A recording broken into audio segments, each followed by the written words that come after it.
Is it like a kennel or is it a play spot?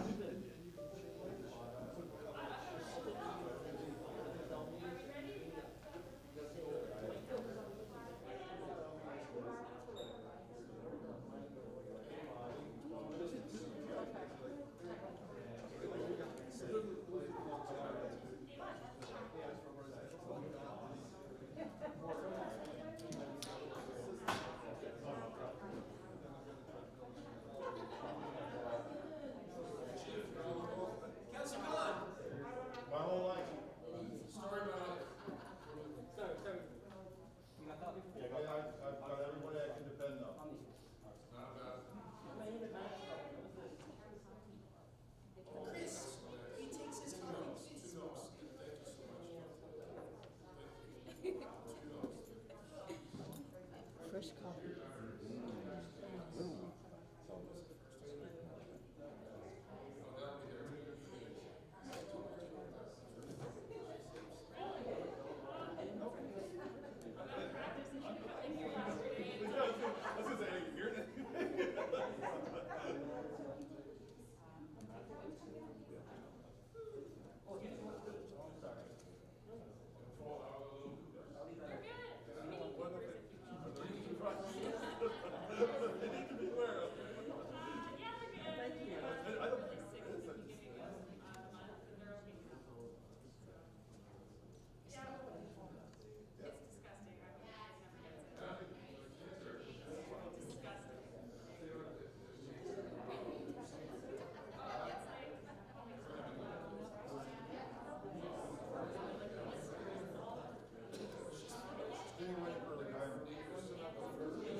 Morning, everyone. Nice to see everybody in person. Council's in session. Please be seated.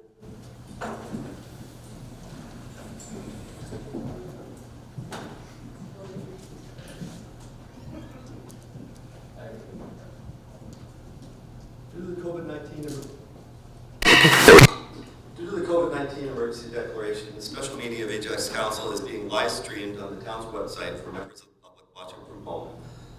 Please bear with us if we encounter any technical difficulties throughout the meeting.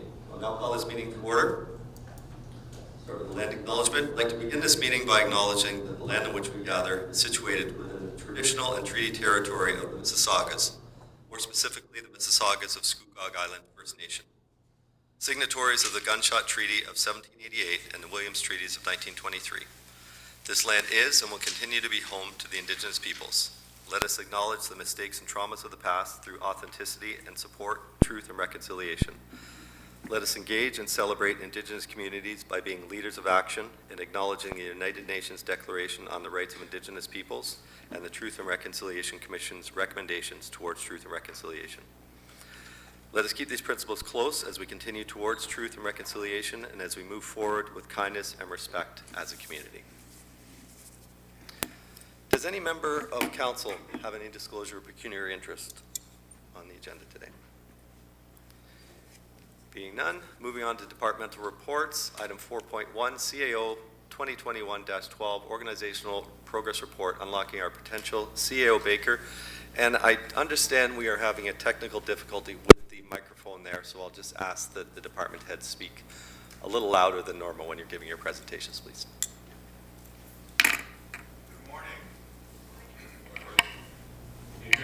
Yes, sir. Yes. So before we get started, I just wanted to give some introductory remarks. And I asked Alex to put my first slide up there because I think that slide kind of encapsulates what we are here today to do. We wanted to come back together as a group. We have been together in the same room for a year and a half or more. And when you look at that slide, you know, you really see how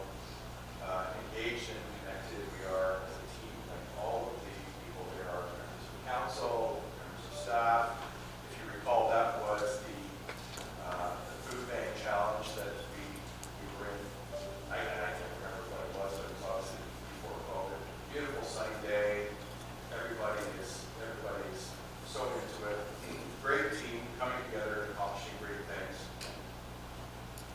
So today is about us connecting as well. Today is, I've heard from members of council as well as from staff that, it's time that we get back together face to face and have a conversation. There's really no agenda as far as the presentations go. The direction I gave to the department heads was, there was a couple different things we wanted to do today. One was I wanted to come back and present my update report to my 100-day assessment that was done in January 2019. So that's in front of you, which I'm going to speak to in a second. Then we asked the department heads to prepare presentations to discuss with council whatever each individual department head wanted to have a discussion with. And hopefully there'll be some dialogue back and forth. And obviously they're prepared to answer any questions. And then at the end of the day, you're going to get an update on our strategic plan and where we are as far as moving forward and what we need to do to get through the end of the term. So I'm just going to walk through my report. I don't know, I know we didn't come on the agenda until Monday, so I'm not sure if anybody had a chance to read it. So I'm just going to quickly walk through it. So as you know, in January of 2019, right after the new council started, I presented a 100-day assessment regarding my onboarding with the town, what I've learned from staff and council and different people that I had with different stakeholders and so on. The report afforded me the opportunity to communicate the state of the organization and recommend immediate actions that needed to be taken to reset, refocus, and reinvest in the organization. And I'd like to just take this opportunity to applaud council for all of the support that you've afforded the senior management team as we tried to push forward with our agenda to refocus, reset, and reinvest. I know recently we heard a couple of times at the capital budget the other night that, it's felt like a 1, 2, 3 punch this particular year. As I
2019 report. One of the things I talked about when we were, when I was identifying that there's been a balance of reduced spending versus the needs and expectations of the community, was that staff compensation had not kept up with competitors. So on page 3 of my report for today talks about how we've embarked on a compensation review. We've had a number of staff turnovers since 2019. 52 full-time staff have either retired or moved on. We currently have 27 vacancies that we're having a lot of difficulty filling because we are under the mark. So our compensation review, which is highly anticipated by our senior management team to help us attract the talent that we need. We hope to be in a position to report that into council in late 2022. Quality and customer services was another area that I spoke about in 2019, and that we needed to bring it back to the CAO's office to bring it to get an elevated top-down approach.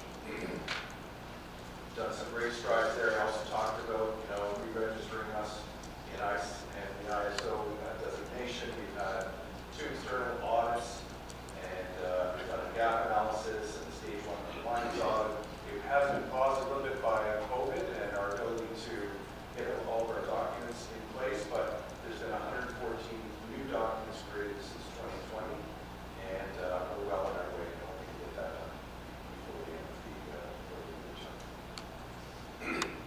Then, in the report, one of the things that in the 2019 report, one of the things that I talked about was core services reviews, and the need to do a core services review of each department to understand and do a comprehensive assessment of the services each department provides. The goal of the core services review is to understand the context that each department operates within, the roles and responsibilities within each portfolio, and the core services that are offered, the current levels of service and processes and capacity by which these services are delivered, advantages to improve operations, programs, and services.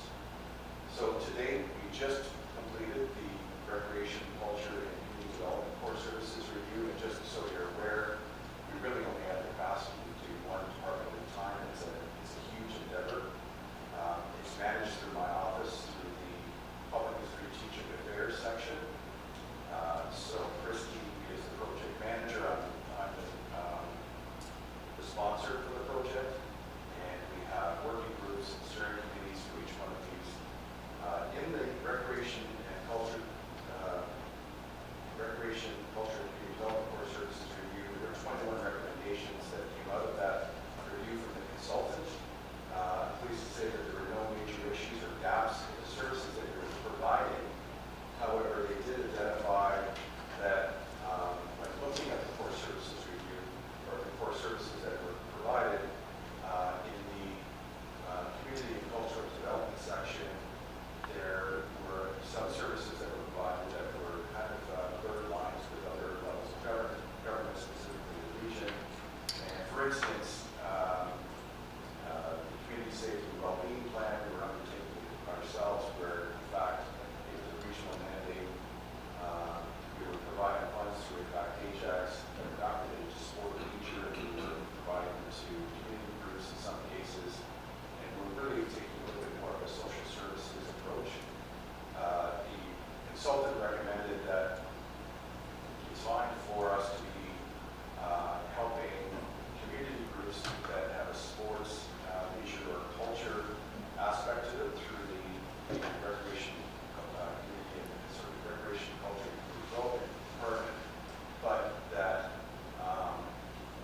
for more corporate initiatives like the community safety well-being plan, initiative was the office of the CAO. So her recommendation was that we change the name of that particular section to culture and special events and focus them specifically on creating a vibrant community, addressing the arts in the community, and so on. We talked a little bit about this the other day, I'm not going into too much detail, but also reimagining special events in the community. So to enable these changes to happen, we're transferring one of the staff that was involved in the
engaged the consultant in August 2021, and a confidential report outlining 6 recommendations was submitted in October 2021 to the director, and I expect to have a report to me by the end of this year.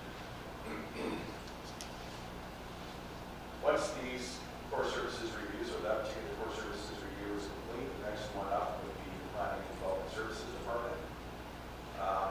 But in the meantime, we, over the course of this year, since 2019, Planning and Development Services has experienced a notable increase in inquiries and criticisms from developers regarding timelines and so on, consultants and so on. So, in discussion with the director of Planning and Development, I asked him that he do a review of the development process. He met with his management staff, and as you can see in the report on page 6, came up with a pilot project based on best practices of other municipalities, which they call a team pod framework, to help move through the development approval process at a better rate and more efficient process. They are still forming these teams at this time, and we're hoping, as I mentioned about compensation, so we're hoping that we're going to be able to hire some contract staff to be able to enable this 2-year project, and we'll be reporting back to council as to how that project is functioning once it's underway. Another key component in the 2019 report that I identified was the need for us to do an analysis of our non-tax revenue. So what we did is we undertook an audit of all of our fees and services in 2019, and the audit identified almost $500,000 in new fees and charges to offset future operating budgets. We also recommended to council a municipal price index, which as business returns to normal or mostly normal at the end of 2021-2022, corporation expected to generate $238,000 in non-tax revenue for 2022 related to the NPI. And of course, I'm sure you'll remember that one of the things I talked about early on was implementing a grant strategy and a grants staff person, which is Cass. I'm sure you all are very familiar with Cass. Since Cass has been here, senior advisor of grants and partnerships and strategic initiatives, she has applied for 34 grants for both capital and operating projects, receiving approximately $3.7 million to date.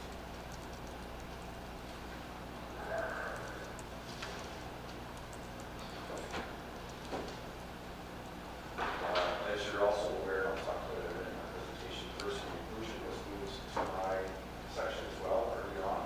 Some areas that still require attention and that we talked about as the senior management team before COVID hit was an accommodation strategy, because we were bursting at the seams in some areas of town hall.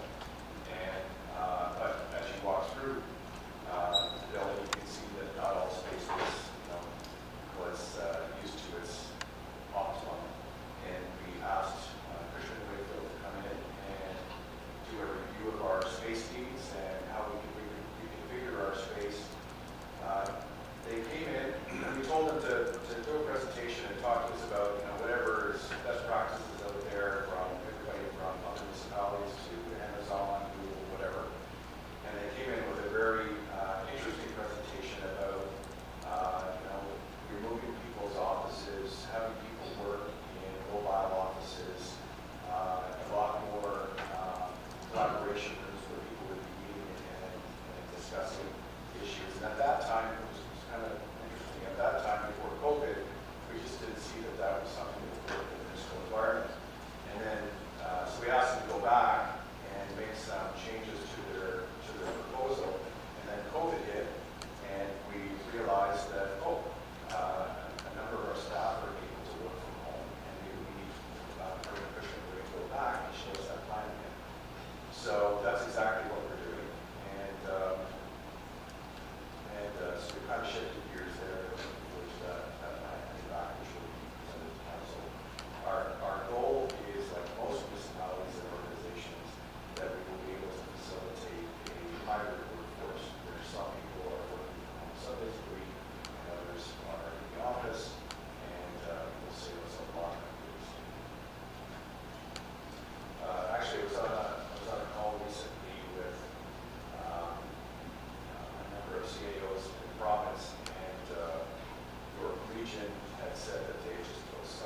talked about this a few times over the last few months. The mayor's mentioned it as well.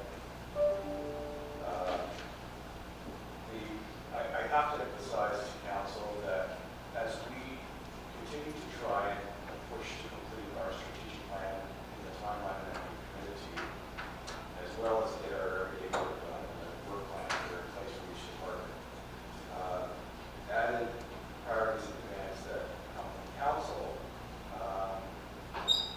tend to pull us away from the work, planning work that we have that has been approved by council through the strategic plan. Generally speaking, if something is added to our workload, something either falls off or is delayed. And we really need council to understand that that's where we are. And so we need to focus on completing we believe that we need to focus on completing the strategic plan in the timeline that we committed to do, as well as the period.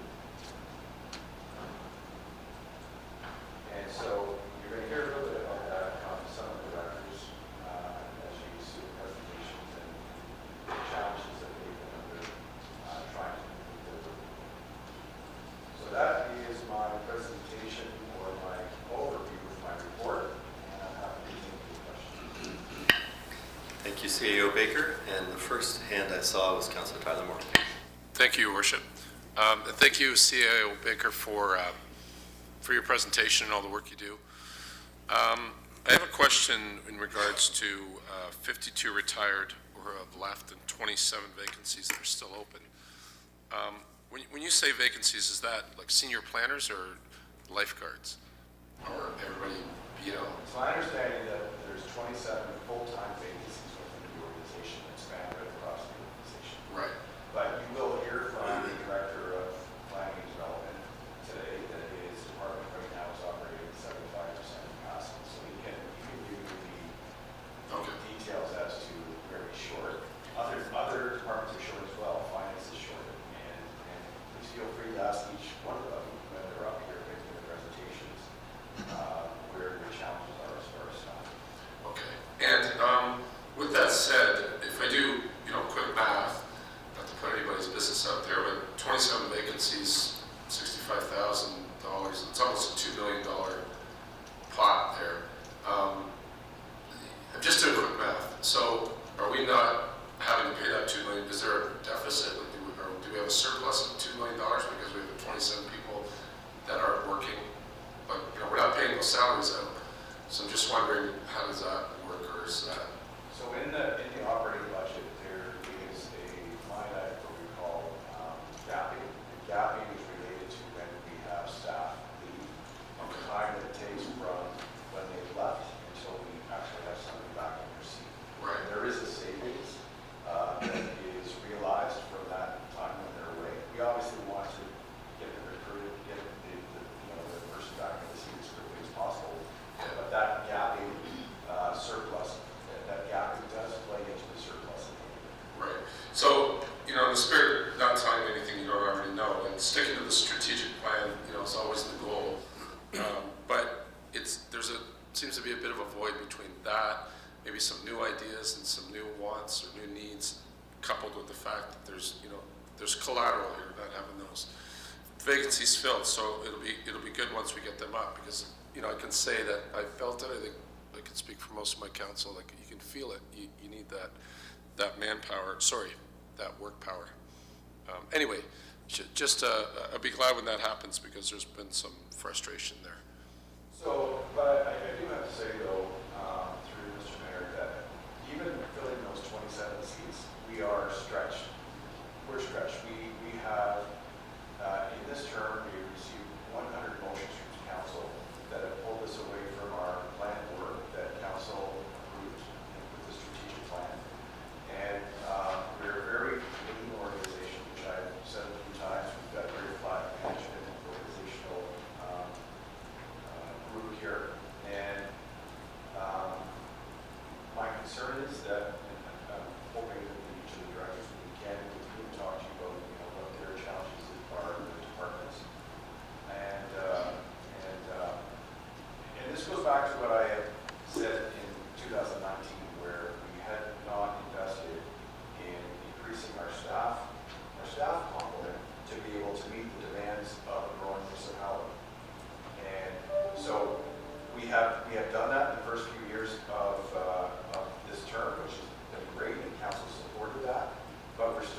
we're still not there. Like when we brought forward the plans, for instance, the parks and, the fire master plan, and there was a plan that Jeff brought forward. Well, it was when he showed the report regarding the development review process to me, how far behind we are related to other municipalities that are our size when it relates to staffing resources.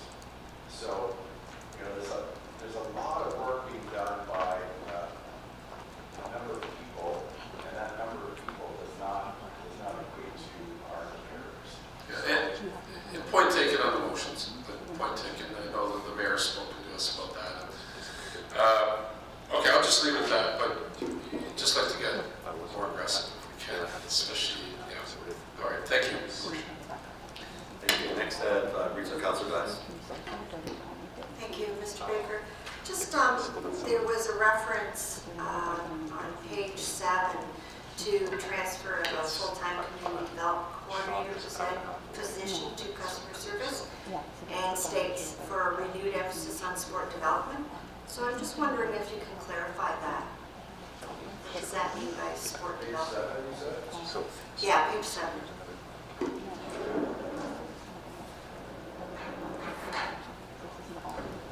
Are you talking about this, right? I don't see on page 7. You're talking about the, Number 4, just talking about, I guess my concern is the emphasis on sport development and why we're not including heritage and the arts as well.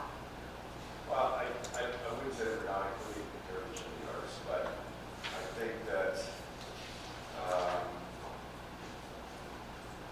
so I think are you talking about page 5, that's under the core services review? Where you've got numbers 1 to 4. Oh, you know what, maybe it's a different number. Yeah, so Could be, treasurer, 1 full-time community development coordinator. Yes. That's for a position in customer service section. So the consultant identified that we need somebody in recreation to be concentrating on policy development. We need to have that in recreation and policy development, any policy development related to recreation and culture. And so that's why this particular consultant felt that a better place for that particular individual working would be under the leads in the customer service and administration section versus in the culture and special events section. Yeah, I understand that. I just don't understand why you have an emphasis on sport development when there's many other parts of a community and interests in a community that we still have to develop. Yes, I totally agree. We're using the example there that, I guess we're trying to hit home that we need to be, that department, their mandate is to be focusing on sport development and advocating for sport and supporting sport development. But also, as we talked about tonight, culture is a big part of recreation culture and community development department. And culture needs to be forefront as well. And I would expect that this position would also be working on policies and aspects as well. Okay, thank you. I'm pleased to hear that. My other question was about increased staffing in the planning department, which I totally understand. But they were basically for a 2-year contract, and that 2 years would help offset the cost of salaries, of course, by the number of permits that would go through planning, which is great. So you'd see an increase in improved applications. So I guess my concern is how do we vet that? Because, not all applications are going to be approved, and I don't want to be working with a department that feels it has to approve applications just to sort of validate their job contract. You know where I'm getting at? Yeah, I do. The reason why we made that a 2-year contract is for a couple of reasons. First of all, we didn't want to bring forward to council recommendations to hire full-time staff until we knew this particular process worked. So it's something that they identified when they did the review, development review process improvements. They identified that other municipalities are doing, but we needed to make sure they work for us here. That's why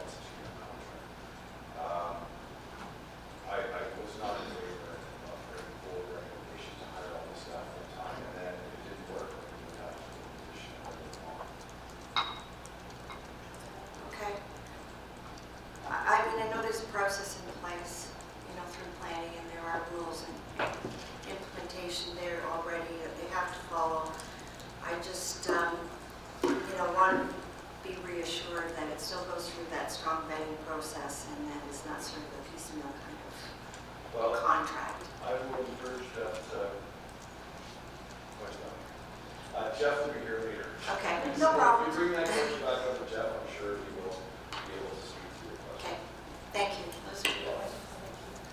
Thank you. Next, I have Regional Councillor Crawford. Thank you, Your Worship.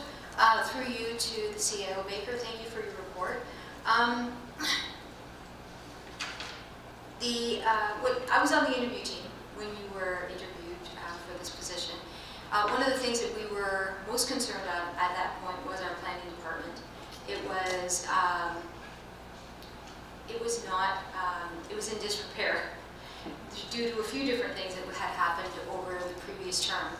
And it seems like we're still in that position. So from your point of view as a CAO of this organization, how are you planning to build that department up again? Both in motivation, in support, and in numbers.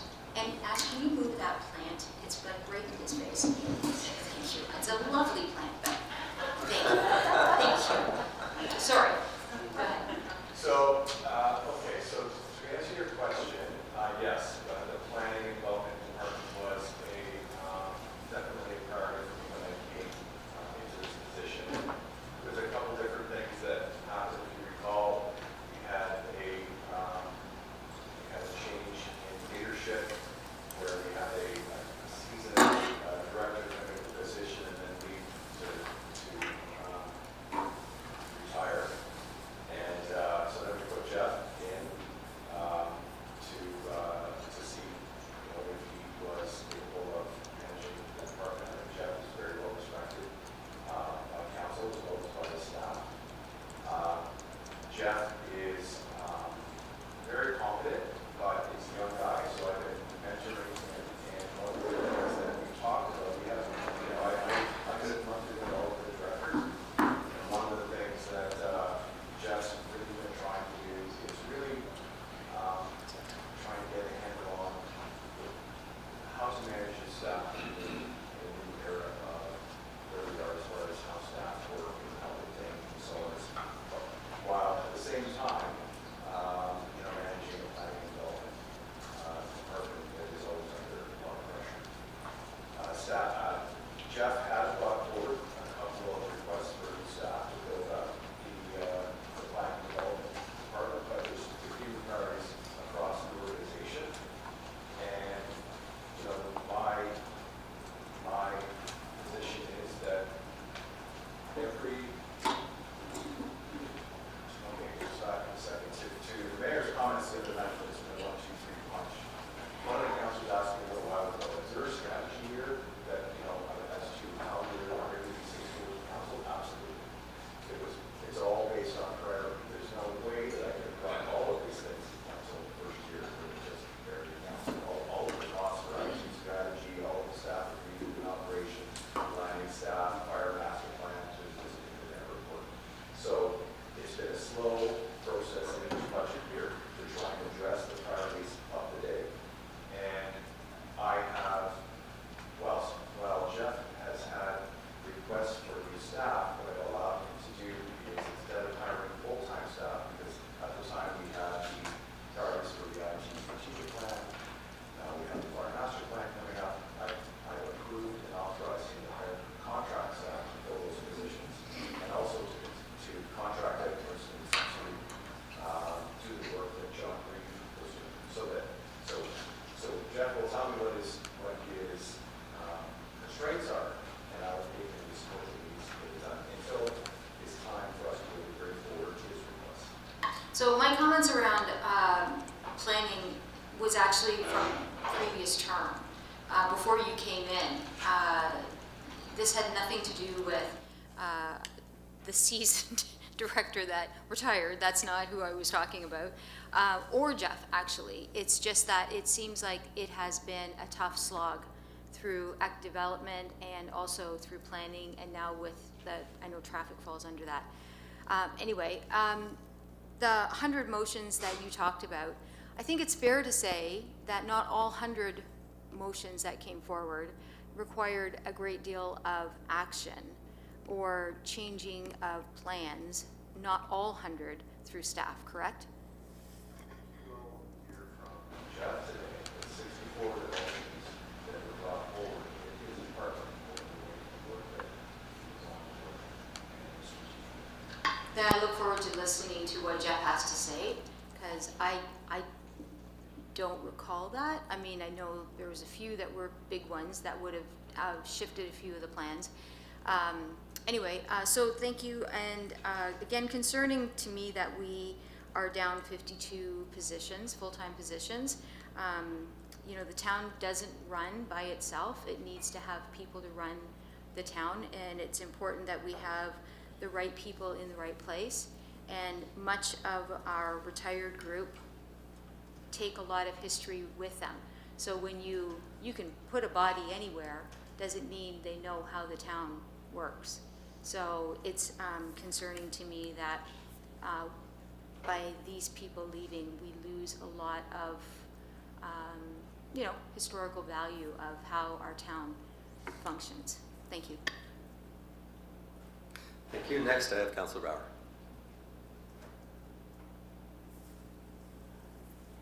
I forgot which button to push. Thank you, Mayor. Good morning. Thank you for the report. Nice to see you. I did have a couple of questions. So on page 4 of your report, the paragraph just before core services review, you talk about recognizing a desire to improve customer service and become a leader in customer-centric delivery, which I think is excellent and wonderful. So I just wanted to speak or ask you to speak to that. And also, would one of those, I guess, ideas to make it more customer-centric be considering, you know, many residents cannot get to Town Hall Monday to Friday between 8:30 and 4:30. So would there be consideration for shifts, let's say? So a 10 to 6 or 11 to 7, something like that to keep Town Hall functioning outside of those hours. So the reference there is to what we talked about tonight, not only just the customer service standards, but also the call center, the customer relationship management solution, and so on, which I'll be speaking to in my presentation in a minute.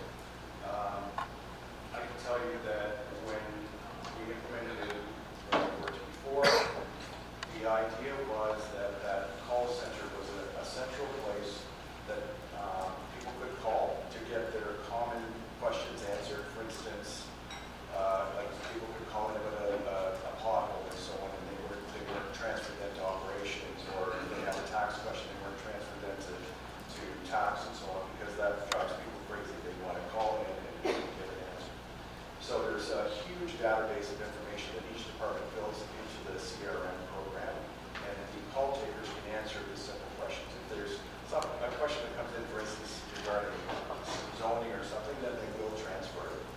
But the idea is that it is extremely customer focused, and yes, we did change in that experience. We did change the hours of work so that those individuals were, that call center was open when sometimes the rest of the town hall was closed. So maybe on a Saturday or parts of a Saturday, something like that. So, but I can talk about that a little bit more when I get to my presentation. Okay, thank you. And the other question I had was also on the same page at the bottom, where you talk about the Recreation, Culture, and Community Development review. So the last paragraph there says, you're pleased to share that there were no major issues identified, but then you also say that there were staff concerns, I guess significant enough to put it in the report, with the overall culture and leadership of the department. So I would like to know what that means, please. Well, the way that we set up the report to come back was a confidential report to the CAO. If council would like me to present to you what those types of concerns were, we'd have to do it in a closed session. In a closed session. Fair enough, okay? And I'm willing to do that if that's what council wants. Okay. I think those are all my questions right now. Thank you very much. Thank you. And last person I have on the list is Councillor Khan. Thank you, Mayor. It's working. Again, it's a pleasure to see you in person, CEO Baker and everybody else. My question was about the hybrid workplace you were talking about. I think you did mention you have hired a consultant. Is it Cushman Wakefield? And have they already started on that project? Yes. Can you speak a bit the design of it? So they're okay, and this is going to benefit us. I think from what I've noticed that we are getting more results. I must say that after our last 5.5-hour meeting, the picture was painted. I was very encouraged to read your report and the progress we've made. Will we be getting an update, maybe through MECG, about the hybrid workplace? I wouldn't come through MCG, but once the report comes back to management and the design is at a place where we as a position to represent council, we will bring it to council.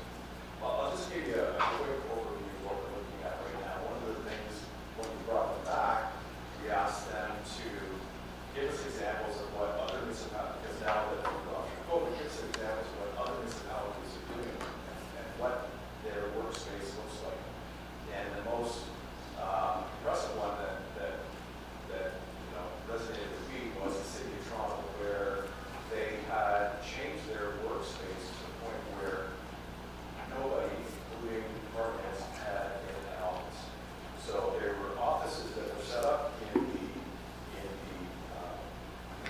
office space that a senior executive could book, go in with their laptop, log in, have a little meeting desk if they needed to meet with somebody, but it wasn't assigned to somebody. And the issue with assigning offices to individuals is that when that individual's not there, it's not used. Whereas in this particular case, it's full use of all the space within the building.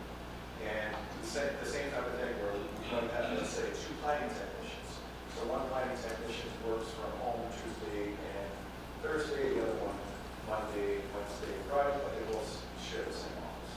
Which leads me to my next question, because you said in your own words, it will lead to more real estate, open more real estate. Is that what that means exactly? Well, the impetus for the review actually was because we were working at the scenes and we didn't know where we were going to go. So the first review talked about having to do additions on this building and reconfiguring a number of different areas of the building and possibly taking over the river plate room to do things with. Whereas this new design that we're talking about now, we believe we have more of it and we're going to have more of it. Is this part of what Cushman Wakefield will be doing for us? Well, we're doing design for us, yes. Okay, good. On my last question, CEO Baker, in your conclusion, it talks about the significant progress we've made in the town of Ajax. And I know working together with you, there was always, and you just mentioned it, the comparison with other municipalities. How exactly do we stand in the town of Ajax compared to the other municipalities when it comes to progress through this pandemic? And that's my final question. Well, I'd have to look into that actually and talk to my peers. But from what meetings I have been in with other CEOs and so on, they're all kind of in the same boat. Everybody is struggling with what the workplace is going to look like in the future. We're all sharing, our policies and so on to see what they look like.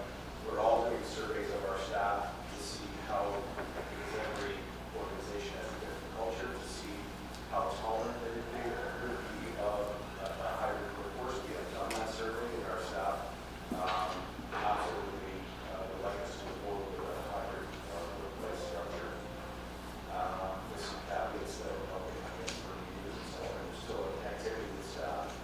But all of those things still need to be worked out. But I would say that we are very good at, if not a little bit ahead of time in a number of areas, leading ourselves out. Sorry, Richard, the last question, Your Worship, very last one. Are your peers, the other municipalities, facing the same challenges as we are when it comes to staffing? Yes. Yes, they're all facing, well, there's two different aspects here. First, there is the compensation issue that we have, where we're losing staff to other municipalities. We've lost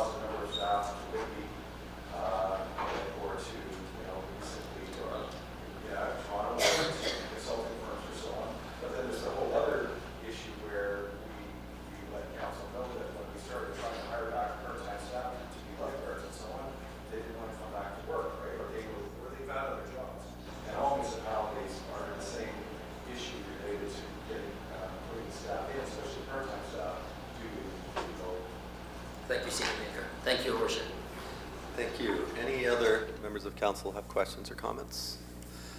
I'm going to save my questions for each department head when they come up and do their presentation, but I do really appreciate your presentation, CAO Baker. I know we set a very aggressive target at the start. I really appreciate your sort of state of the town.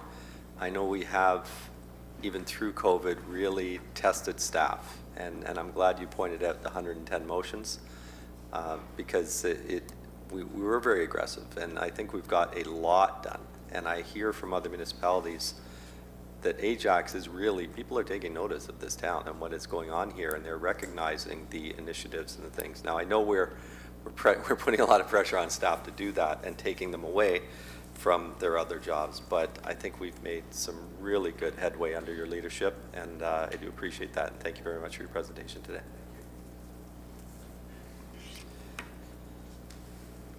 So moving on next, and I reserved my my comments from opening remarks to before the presentations because I wanted to speak to the strat plan itself. And at the start of each term, we set up, well, at the start of the term, we started this process, and it is such an important thing to do, to sort of say where we are, the targets we want to set out, and make the plan of what we want to do and where we want to go. And I'm incredibly impressed to read the report and see that we have actually initiated or completed 45 of the 47 targets, or 96% of the things that we're set out to do, despite COVID, despite all the challenges, despite everything that we've had to deal with.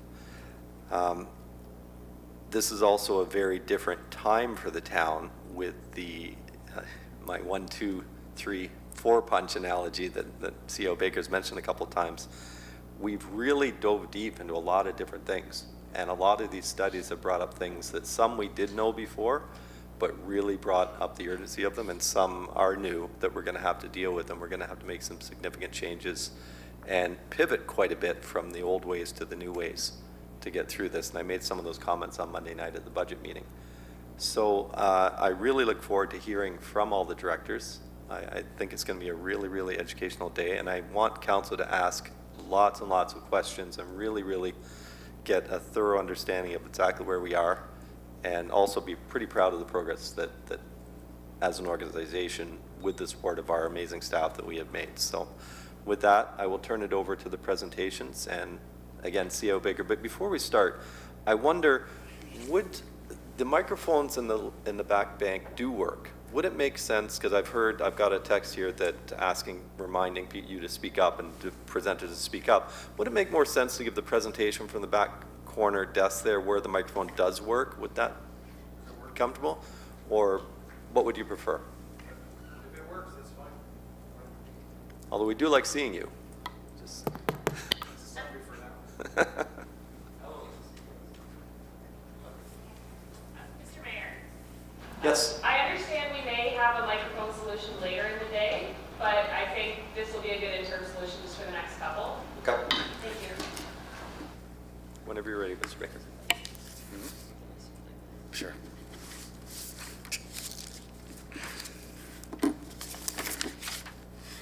Okay, so I'm kicking off the department head presentations here. First, I'd like to say that as I'm sure you'll hear from all the directors, I have an amazing team within the CAO's office. They keep me on the straight and narrow. They make sure that I'm always ready for whatever I need to be prepared for, including this presentation. They do critical work in the organization, which I'm going to talk about in a second. And I asked them to put together this presentation. So each of the sections within the CAO's office have prepared this presentation. So this is what they would like me to share with you. So in the CAO's office, we have 4 different areas: public and strategic affairs, corporate communications, quality and customer service, and HR services. So we're going to start first with public and strategic affairs. So when I first came to the town, one of the things that I knew I was going to want to change was that public and strategic affairs at the time had more of an emphasis on communications, and there was not a grants and partnership section. Diversity and inclusion was in recreation. We were doing good work with government relations and issues management, and I wanted more of an emphasis on strategic initiatives. So in October of 2020, as I informed council, we separated out corporate communications as part of this group, and refocused the public and strategic affairs section to look at strategic initiatives. Diversity and inclusion was something that was recommended in my December 19th report to move over to this particular group. And grants throughout that process as well was something that was added to this group. So this is just a snapshot of how the positions report within that particular section, Public and Strategic Affairs. So Christy McClarty is the manager, and Christy is basically managing all of our corporate action, which council and mayor and council support, which the next slide gets into a little bit more about what each of these areas do. So we have the administrative assistant to council, as well as the administrative assistant to the mayor. Next on the top, we have Cass, who is our senior advisor, grants, partnerships, and strategic initiatives. And then the last gray one there is the position that I had mentioned to you that is going to be moving over from recreation and culture to assist with grants and also the work that Cass does related to strategic initiatives. On the bottom, you have Natasha, diversity and inclusion coordinator, who also, these people all report into Christy. And then we also are in the process, we've just finished recruiting and have made an offer to somebody to replace the government relations position, which was Rachel Matheson's former position. So you can see here the different roles that each of these individuals or sections within the Public and Strategic Affairs section manage. You know, the stats that you'll see in this presentation are, you know, quite impressive. 2,000 constituency requests over the term, including 1,120 in 2021 alone, and they have engaged and increased council engagement support, council-led initiatives. We'll get into that a little bit. Intergovernmental action, I think you're fairly aware of the work that Rachel Matheson used to do there. And the corporate action, this is the real strategic initiatives piece that I was talking about. So the development of the strategic plan, corporate core services review is a project that is led through the CAO's office, so it would fall under this group. Dealing with homelessness issues, as some of you are aware, you know, Christy's been involved in recently. Community safety response, so now with the Community Safety and Wellbeing Plan being moved to the Office of the CAO, that falls under this group for us to be coordinating with the region. And a number of cross-departmental projects, such as, I'm sure you remember, the Boulevard Encroachment Policy, the Naming Rights Policy, and I think they put the last one in there just to because they wanted me to say it, rat management.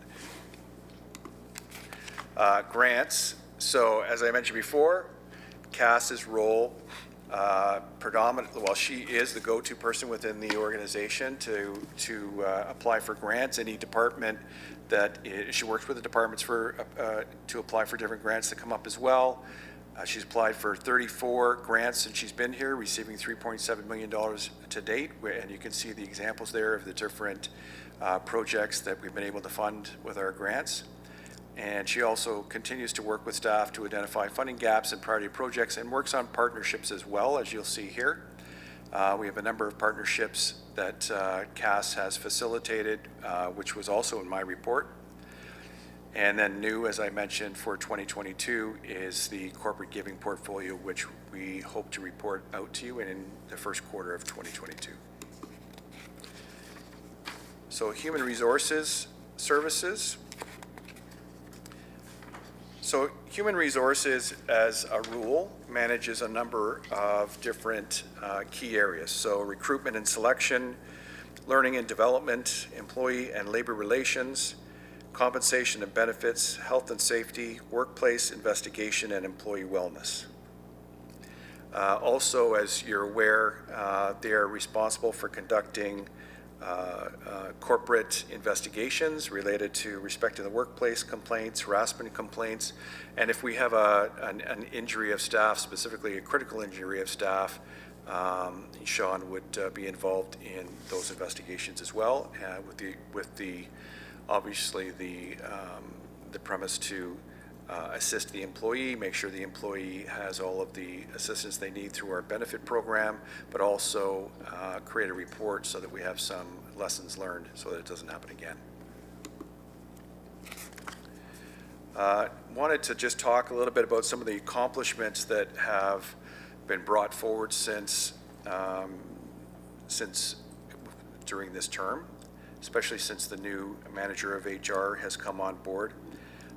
We have conducted an audit on the town's health and safety program to address gaps and address hazards across the organization and ensure compliance with legislation. The recruitment and selection process has been totally overhauled to increase diversity and inclusion and meet the legislative requirements, attracting the right talent, ensuring applicants have the relevant skills and abilities for the town's current and future needs. We're currently embarking on a compensation review, which is what I mentioned to you previously, to help us with retaining staff and attracting new staff talent. One of the things that I was asked to do was to have a succession plan implemented and developed, and that is something that HR did this year, and it's been approved by SMT, and it will be implemented starting in 2022. If you'll recall, last year, HR and finance worked together on moving from our benefit provider to an administrative services only model for the administration of extended health care and dental, which resulted in a substantial savings to the town. And we've introduced an annual learning needs analysis to determine learning opportunities for the staff and leadership team. And we've developed a learning calendar for staff and to identify learning opportunities and development opportunities. They've also developed a wellness committee to embark on various wellness initiatives and programs, including mental health strategy, overall wellness training, and employee wellness challenges to increase awareness and overall awareness of wellness initiatives, and implemented best practices and policies in workplace accommodations, disability management, and return to work strategies. So this is David Forget's area, quality and customer service. So again, David wanted to emphasize, and David was off during the capital budget, but he made it very clear to me that, you know, we really needed to move forward with this customer service strategy because it had already been bumped out once, and it's in the strategic plan. So I'm glad that council did not defer that. And it was one of the plans that was identified in my overall report as needing a refresh, as the last one was done in 2008, 13 years ago.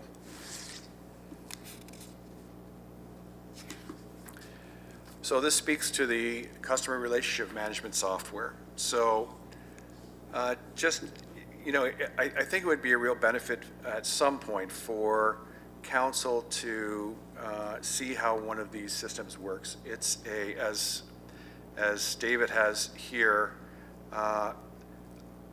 you know, it's commonplace in most municipalities. I remember when I was in York Region, East Gwillimbury, a municipality of 20,000 people, had a call center, and it's something that's I would refer to, you know, as a significant municipality initiative, specifically in the GTA. So generally the way it works is there's one number that people call in. As I mentioned, there's an information database for the call taker to answer all common questions. If there's something that comes in that needs actioning, like a pothole needs to be filled or a street light is out or something like that, they create a work order or a ticket that is sent to the relevant department electronically. That department then sends their staff out to fix it. In our current environment, we are moving forward very well with our CityWorks software, and our staff in Public Works will be on the street with handheld devices so they can go do the work and then close the loop on that work on the street. It's then cycled back to the call center, and we can follow up with the individual who actually created the ticket to let them know that the work has been complete. So obviously, customers would be very appreciative of that. Not only that, there's escalations within the system as well. So if a resident calls in and asks for something to be done and sees that it hasn't been done, they can call in and ask for the progress of that particular work order, and it could be followed up on. But not only that, the system itself manages and monitors when it receives feedback from the department that has received the work order. So if the system has not acknowledged some type of a feedback from the department, then it's escalated to the manager to look into and to get on top of. Corporate communications. So corporate communications is led by Rachel Wraith, Manager of Corporate Communications, and supported by 3 full-time positions. So as you know, in social media right now, social media and communications coordinator, we have Devin Jarvis. Our senior corporate graphic designer is David Ramsahar, and our digital communications officer is currently vacant but under recruitment. And Rachel tells me she's quite pleased with the applicants that were received, so looking forward to that coming to a close. Some of the things that corporate communication focuses on are integrated communications planning and support, both internal and external, digital and web communication services, public engagement programs, creative and visual services, social media management, media relations, and advertising. They've done a significant amount of work, so I'm going to run through some of the stats here that you see on the screen here now. So of particular interest to me was the 5,900 social media posts across 4 corporate channels, Facebook, Twitter, and Instagram. And they've introduced a corporate TikTok account and launched a standalone Twitter account for fire services as well. AppJax is a great success, and it's our more mobile reporting app. And we've had, this is just in 2021, by the way, 2,297 new downloads, and we received 14,981 reports from residents. Our weekly electronic newsletter went out 40 times to 8,600 subscribers. And I think most impressively is our public engagement platform that has had over 30,000 visits and featured 95 projects. And of course, Ajax.ca has welcomed 2.4 million visitors this year. Also, to guide creative services, an update to the town's visual identity and brand guidelines was undertaken and reported to council in-house to reflect our modern brand with the existing Town of Ajax by the Lake logo. 1,900 plus assets were designed, and 225 plus videos were produced, all this year. Corporate communications continues to foster collaborative relationships with local and GTA media outlets. This is still a very big part of what we do.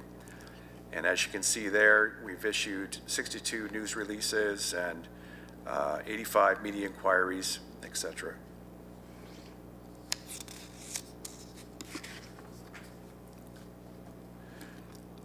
With the introduction of the council communication support policy this term, corporate communications has executed the following support in 2021. Of note, there's been 30 council videos. We've supported 35 social media requests, promoted and provided live social media at 9 ward meetings. Internal communications continues to be a priority to connect and engage our staff, and we've done 88 staff broadcasts, not including COVID, 200 OLA updates, 88 and 6 internal corporate campaigns were executed.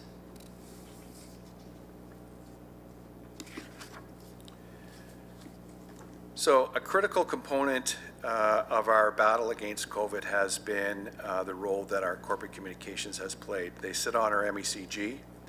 I think these numbers are amazing. So we've had 80,900 visits to our COVID microsite, and 43 COVID updates, news releases, and so on, 27 Mayor's Weekend updates, 54 staff updates, very important to be communicating with our staff, letting them know what's going on, and 500 or more corporate social media posts. In 2021, corporate communications' main focus has been on the COVID-19 vaccine rollout.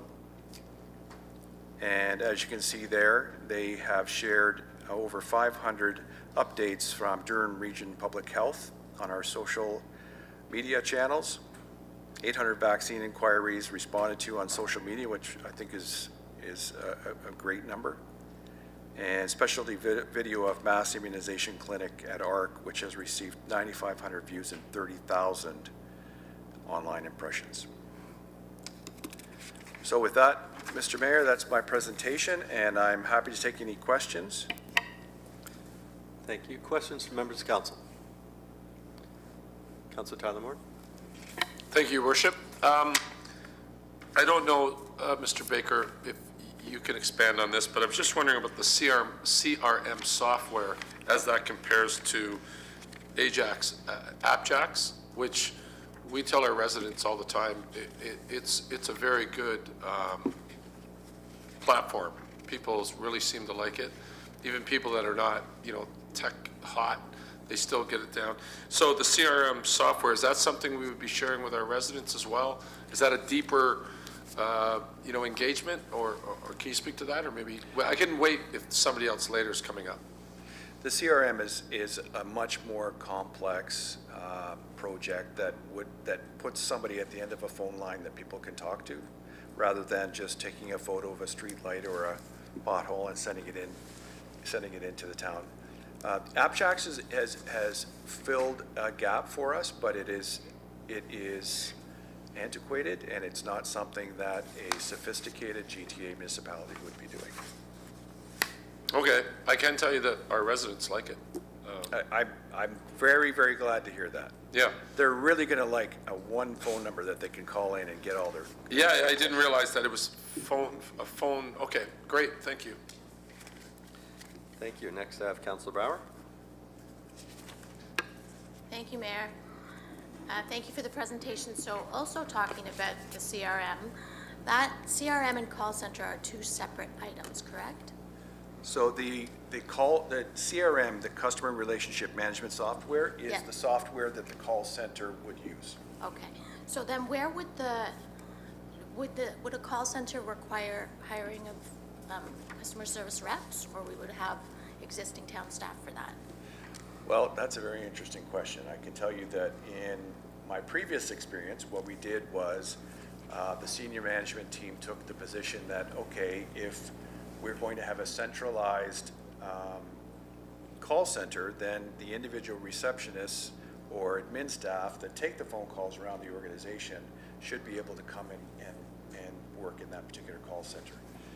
That was the position we took. Unfortunately, in some cases, those individuals weren't able or didn't have the skill set to be able to work in the call center. So it was a bit of a human resources logistical issue that we had to deal with, but there's a number of different ways that you can deal with that. But I think all of these discussions on the CRM are quite premature, and we'll bring forward a full report as to how the whole thing is going to work. And I actually think it's important that we show you how it works as well.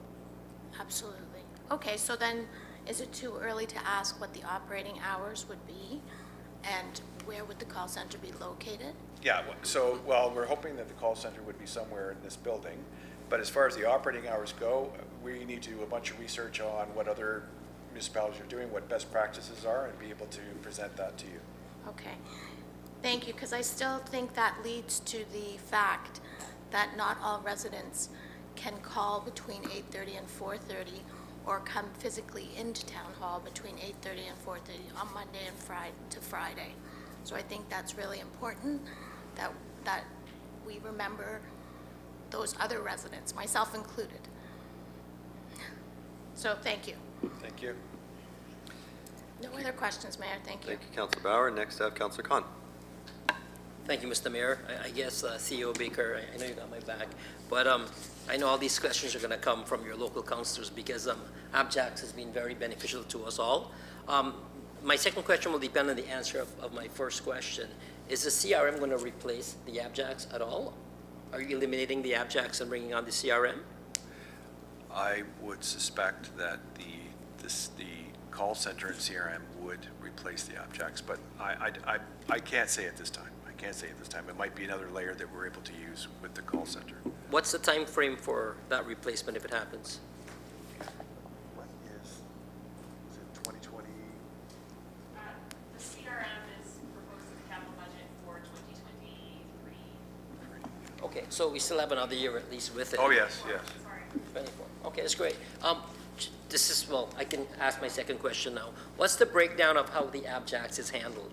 Like when we make that report, our residents make that report, what's the process and what's the turnaround time before the situation is addressed? I'm going to ask Manager Rachel Wraith to answer that question if she can. Thank you. To speak just at a high level around the ABJAX process, so if a resident has an issue, whether it be a pothole on their street or something like that, they can instantly take a picture, drop it in, and that goes to the town. It's then assigned to the appropriate department, whether that be bylaw or operations, and then there's an internal process there in terms of follow-up. But we immediately acknowledge the receipt of that issue, and then it is assigned to a specific staff person. So we do understand that council wants to continue with this opportunity to use a mobile device and the convenience of that, and we can leverage that community that we have through ABJAX. But in terms of the specifics around the process internally with each department, I need some time just to be able to come back on that. But that's at a high level how the process works. And we continue to receive a lot of positive feedback from the front end from residents, but internally there's a lot of things we need to look at in terms of the integration with our other systems that we're upgrading through the IT strategy.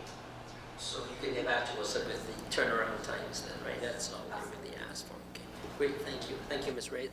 Thank you, CEO Baker. Thank you, Mr. Mayor. Thank you. I have used the app many times, and I imagine each response will be different depending on the situation, but you usually it's pretty quick, and I'm pretty impressed with the efficiency. Final on the speaker list I have is Councillor Lee. Thank you, Chair. Thank you, CEO Baker, for the report. I just want to follow up back onto the 110 motions. Compared to other municipalities, like Durham, for example, are we in line? Is 110 in line? Is it high? Is it low? I know in compared to previous councils, it's way higher, but I just want to kind of get a benchmark compared to everyone else. That's a good question, Councillor, and what I'll do is I'll go away and we can do a little bit of research on that, and I can send an email to members of council so you all can see that. Sure. And just as a follow-up then, because, ideally we will all come back next year, knock on wood. But knowing that then, and preparing for the strategic plan for the next 4 years, perhaps it's better suited for us to not front-load our agenda so much, giving us room to legislate as needed based on the priorities we see that come up during, our travels. Through you, Mr. Mayor, that sounds great. Perfect. Other than that, again, it's going to be echoed throughout, but obviously we've done a great job managing COVID, I think, compared to other municipalities, and that's in no small part to you and your office, so thank you for that. Thank you, Chair. Thank you. Thank you. And Councillor Crawford. Thank you, Your Worship. Through you to the CAO, ISA. Sorry? Where are we on the ISO? We talked about this, I think it was in your 100-day report. Yes. So in my report that I have on today, so on page 4, it talks about how we've undergone 2 external audits. So we had to do audits so we contacted an audit group to come in and have a look at where we were with our system and how much work we had to do to get back to the designation. They came in and did 2 audits, and they did a gap analysis and a stage 1 compliance audit to let us know all of the work that we needed to do to get back up and running. So all that work started. As noted here, there have been improvements to virtually all of our work instructions and operating procedures, and there have been 114 new documents created. There had to be some changes to our documents as well to bring them in line with the new standard. But David Forgier tells me that he is confident that we should be in a position to get our designation before the end of the term, so before the end of next year. Thank you. I apologize for you having to repeat that. No, it's Fun facts about AppJax. Residents have been using my email. And I've been getting, because they don't want to put their own email in, so instead of putting their own email, they put my email in. I know that because Derek told me. Anything further? Councilor Crawford? You done? Okay. Anything further from council? I just have one, CO Baker, the ISO certification. I imagine that's going to dovetail nicely with our asset management plan. I would expect that, yes, that they would dovetail together. Okay. I haven't seen the details of how that would work, but yes. Well, I don't know a lot about the ISO, but I do know we are the first municipality to get it when it was way back when. I guess what I'm asking is, my understanding is it requires policies and documentation of all of our processes, but I would assume that would also be for all of our assets. Well, there's no doubt that we have policies and processes related to our assets, so yes. Okay. Thank you very much. Anything further? Okay, being none. Before we go on to our break, since I'm a little rusty, neglected to do the resolution for the departmental report from CAO Baker's 2021 Organizational Progress Report, Unlocking Our Potential. So we have moved by Councillor Dye, second by Councillor Bauer, that council receive this report for information. Those in favor of receipt of the report? Since we've already asked questions, thank you. Now we will take a break. We are right on schedule, 10:30, for 15 minutes, and when we come back, we will hear from Director Cooper at Legislative and Information Services. Thank you, everyone.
exciting. Thank you, Lisa. I wasn't paying attention. It's 10:53. I know, everybody's all excited. We haven't been together and had a chance to talk in a long time, but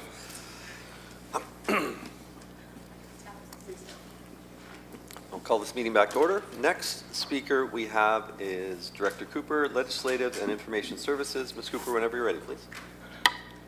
Thank you, Mr. Mayor.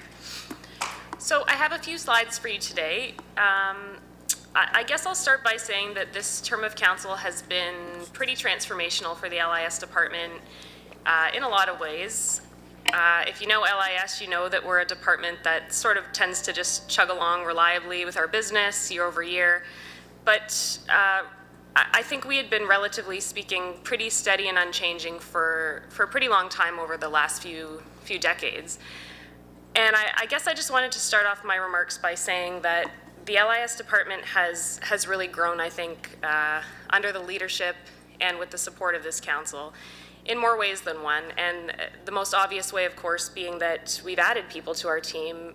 We've brought in some new skill sets and talents, particularly in the area of IT, some new programs and expanded services and bylaw. And with this council, I think we've really been pushed into some places that we may have been reluctant to go in the past, and then sort of realized that those places weren't maybe as scary as we thought. I'm thinking of things like boulevards, proactive enforcement in some areas of our bylaw business.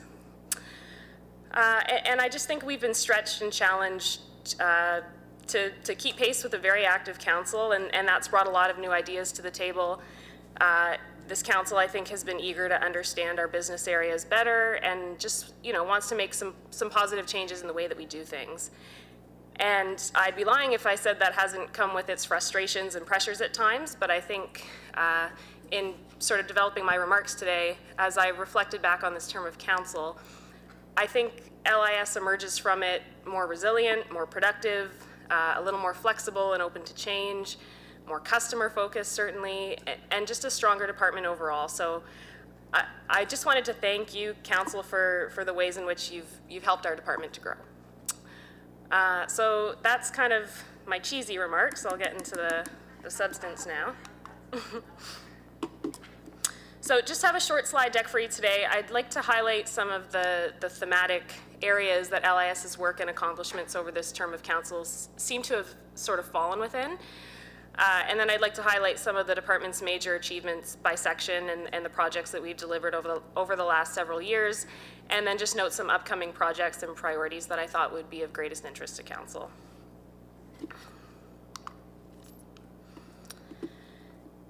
So yeah, when I reflected back on LIS's accomplishments over this term of council, they seem to sort of fall within these four thematic areas. So we've seen a range of customer enhancements across all sections in LIS, and many of them have been driven by COVID, but some definitely predated COVID. We've also seen a number of just straight up service level increases in the bylaw enforcement area, which I'll highlight for you in a little bit. Good governance. So, a theme very near and dear to my heart. This has characterized many of the accomplishments in the LIS department this year, primarily initiatives identified and led by Alec Harris. And, I know governance isn't a sexy theme, I get that, but we have a lot to be proud of here. This town objectively ranks fourth among municipalities for our democratic health, and that isn't by accident, that's by design. That's because we have council members and senior staff who care about these things. In fact, we have several council members who've actually been formally trained in governance through their roles on Viridian and Lexicon and through other things. And then we have people like Alec, who I think lays awake at night and just dreams of ways that we can govern ourselves more efficiently and transparently. So I just think we do need to pause every once in a while and celebrate our accomplishments and our maturity as a municipality when it comes to just the very effective way that Ajax governs itself. Of course, technology and innovation has been a huge theme of this term of council. It runs like a thread throughout the strategic plan, and I'll speak a little bit more on that in the coming slides. And then finally, LIS projects have been some of the biggest drivers of new non-tax revenue from this term, starting with the overhaul of our fees and charges review process. and then also through some of the new programs that we've introduced in bylaw that are generating new non-tax revenue via fines and permits.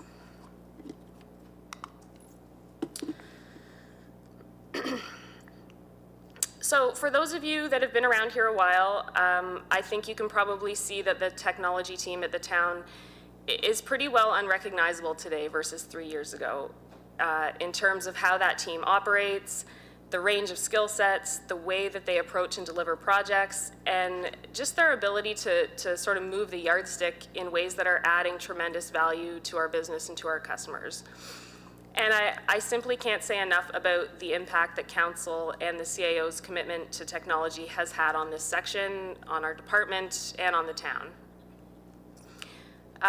It was pretty obvious to everyone early in the term that this council had an interest in and a passion for technology, and more importantly, had an appreciation for how important digital transformation is going to be in municipal business. But, you know, these themes are topical, they're exciting, trendy even, but I'll just be frank and say that I wasn't really sure if that would translate into a willingness to make the needed investments in some of that less shiny stuff. So infrastructure upgrades, new staff, cybersecurity, the sort of background stuff that end users and customers don't see. And I'm so happy to say that my skepticism was entirely misplaced. I've been completely humbled by the support that this section has received from senior management, from Shane in particular, and from council. And I'm just incredibly proud of how the Technology Innovation Group, under the exemplary leadership of Chris Walker, has translated that support and investment into really solid results. And I'll just highlight a few of those for you now.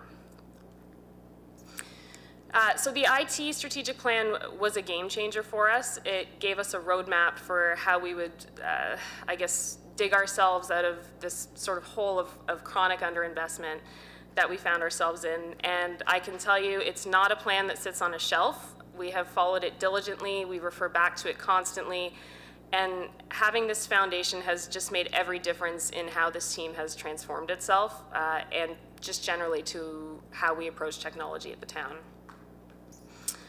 Reigniting CityWorks and fully deploying it through operations is probably the single biggest technology win in over a decade. That win is shared by the IT group and Dave's team, who have dedicated just an immense amount of time and energy and their heart and souls into that project. And I know that Dave, in his remarks, will probably get more into the business impacts in his area, but I'll just say that this project is a huge notch in everybody's belts. It's enabled mobility for our field workers, a more modern and technologically supported approach to work order management, and it's going to produce the kind of data that will be incredibly useful to Dave and his team in their business planning going forward.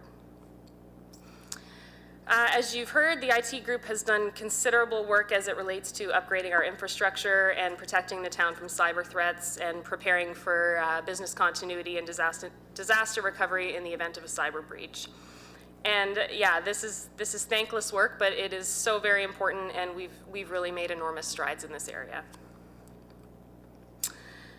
The tech team has been thrown a lot of curveballs with COVID, as you know. In a very short period of time, they had to enable hundreds of workers to work remotely and securely, trying to source technology to support them as the world faced a global hardware shortage that it continues to face. And they've had to pivot from a lot of their other priorities in order to do things for COVID response, like develop screening tools and the vaccination status declaration site and just a handful of other COVID-driven projects, and they've really risen to the challenge. We've also recently completed a cloud readiness assessment. I think Councillor Lee mentioned on Monday night that we should be striving to be a mobile-first, cloud-first municipality, and that's just what we are striving to do here. So we now have a sort of a roadmap to help guide us to get there. So future projects, just on the right side of the screen there, this is just a small sampling, but you'll notice that they see us moving away from this sort of foundational level of policy and infrastructure and more into applications and projects that will really drive customer experience and organizational efficiency. So this is where you will really start to see the value. And just some examples here, we're getting ready to roll out 365 to our early adopters group in the next few weeks. maybe the next few months. This project has been impacted by the hardware shortage, but it's chugging along as quickly as it can. And then, yeah, otherwise 2022 is going to be primarily focused on some big customer-facing pieces. So improvements to our online payments, digital signatures, digital plan submission, really the kinds of projects that will save staff time and reduce paper. Of course, the big ticket items in 2023 and 2024 are the Human Resources Management System and the CRM. We've talked about those a little bit today, but I think, you know, we'll worry about those biggies another day. We know they come with big price tags, and hopefully we can maybe find a way to mitigate that impact. I do want to mention our GIS strategy, which is currently nearing completion. Not to get into the details, but only to say that this is one to watch. For a long time, and to some degree even still, I think people think of GIS, they think of these sort of like static maps and just, you know, as a function that GIS is about map making. But I got to tell you, this mighty little team in IT is going to be an absolute powerhouse over the next 5 years. I think it's going to be the engine of the municipality a few years from now. GIS and spatially based data is the future. It's so powerful, and it's really going to change the way we do business. So keep an eye out for amazing things in the GIS section over the next term of council.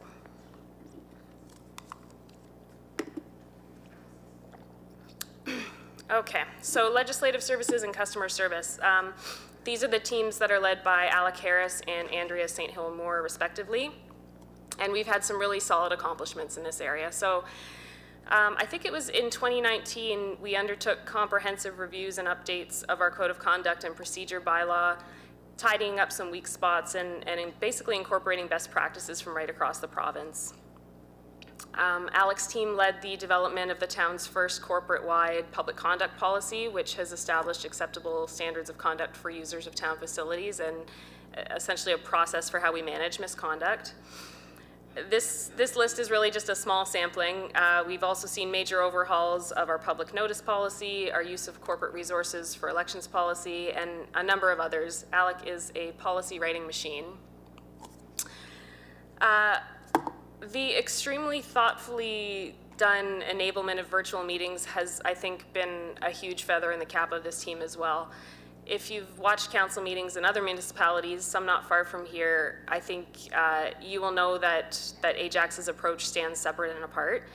It's visually pleasing, it's secure, it's conducive to thoughtful discussion and debates, efficient, it's scalable and flexible based on sort of the nature of the meeting. We use the same setup or similar ones for public open houses as well. You know, we can tailor these solutions based on the size of the participant list, the nature of the particular committee or its business items. But the most important thing, I think, is that we found meaningful ways to engage outside participants in the context of a pandemic. We live stream all of our meetings. We provide multiple channels for people to submit their comments.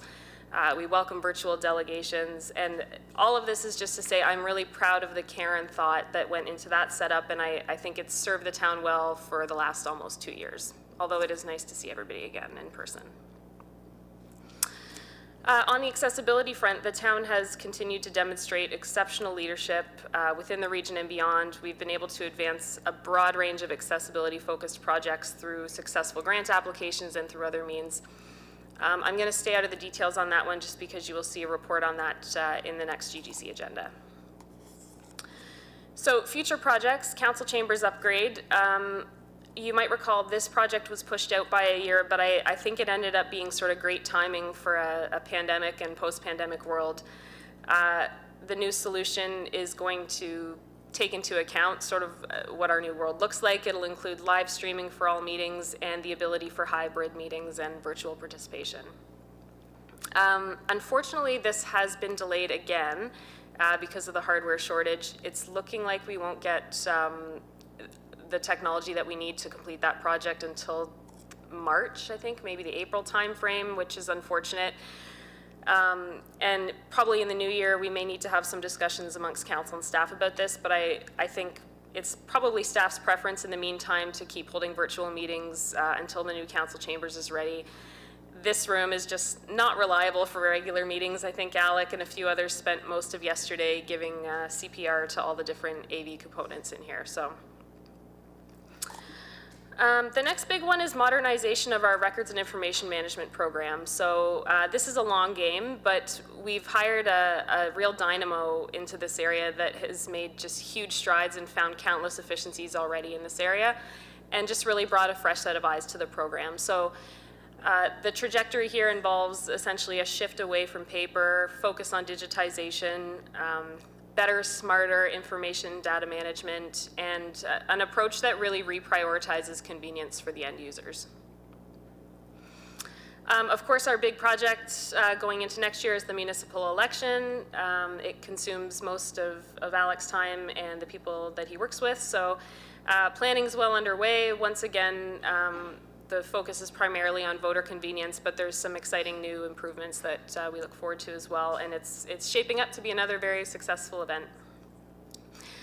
I also just wanted to mention the My Durham 311 project. So this is a project that's occurring at the region right now, and the town is sort of tangentially involved. So the region is working on this huge project that's going to be seeking to consolidate its many front desks, its call centers, and its social media accounts into a more central model that's just easier for customers to navigate. And part of that project also seeks to bring sort of like a better coordination and integration between the region of Durham and the customer contact points within the lower municipalities, the lower tier municipalities. So a handful of my staff, or a handful of staff, not just in my area, but I'm one of them, are participating in a working group of all Durham municipalities just to stay informed as this project progresses. It's still in its early days, but there probably will be some benefits for Ajax. We could, that relationship could be as simple as the town piggybacking on a CRM software that the region procures, or we could be talking about a more large-scale integration between our customer service functions, but that's to be determined.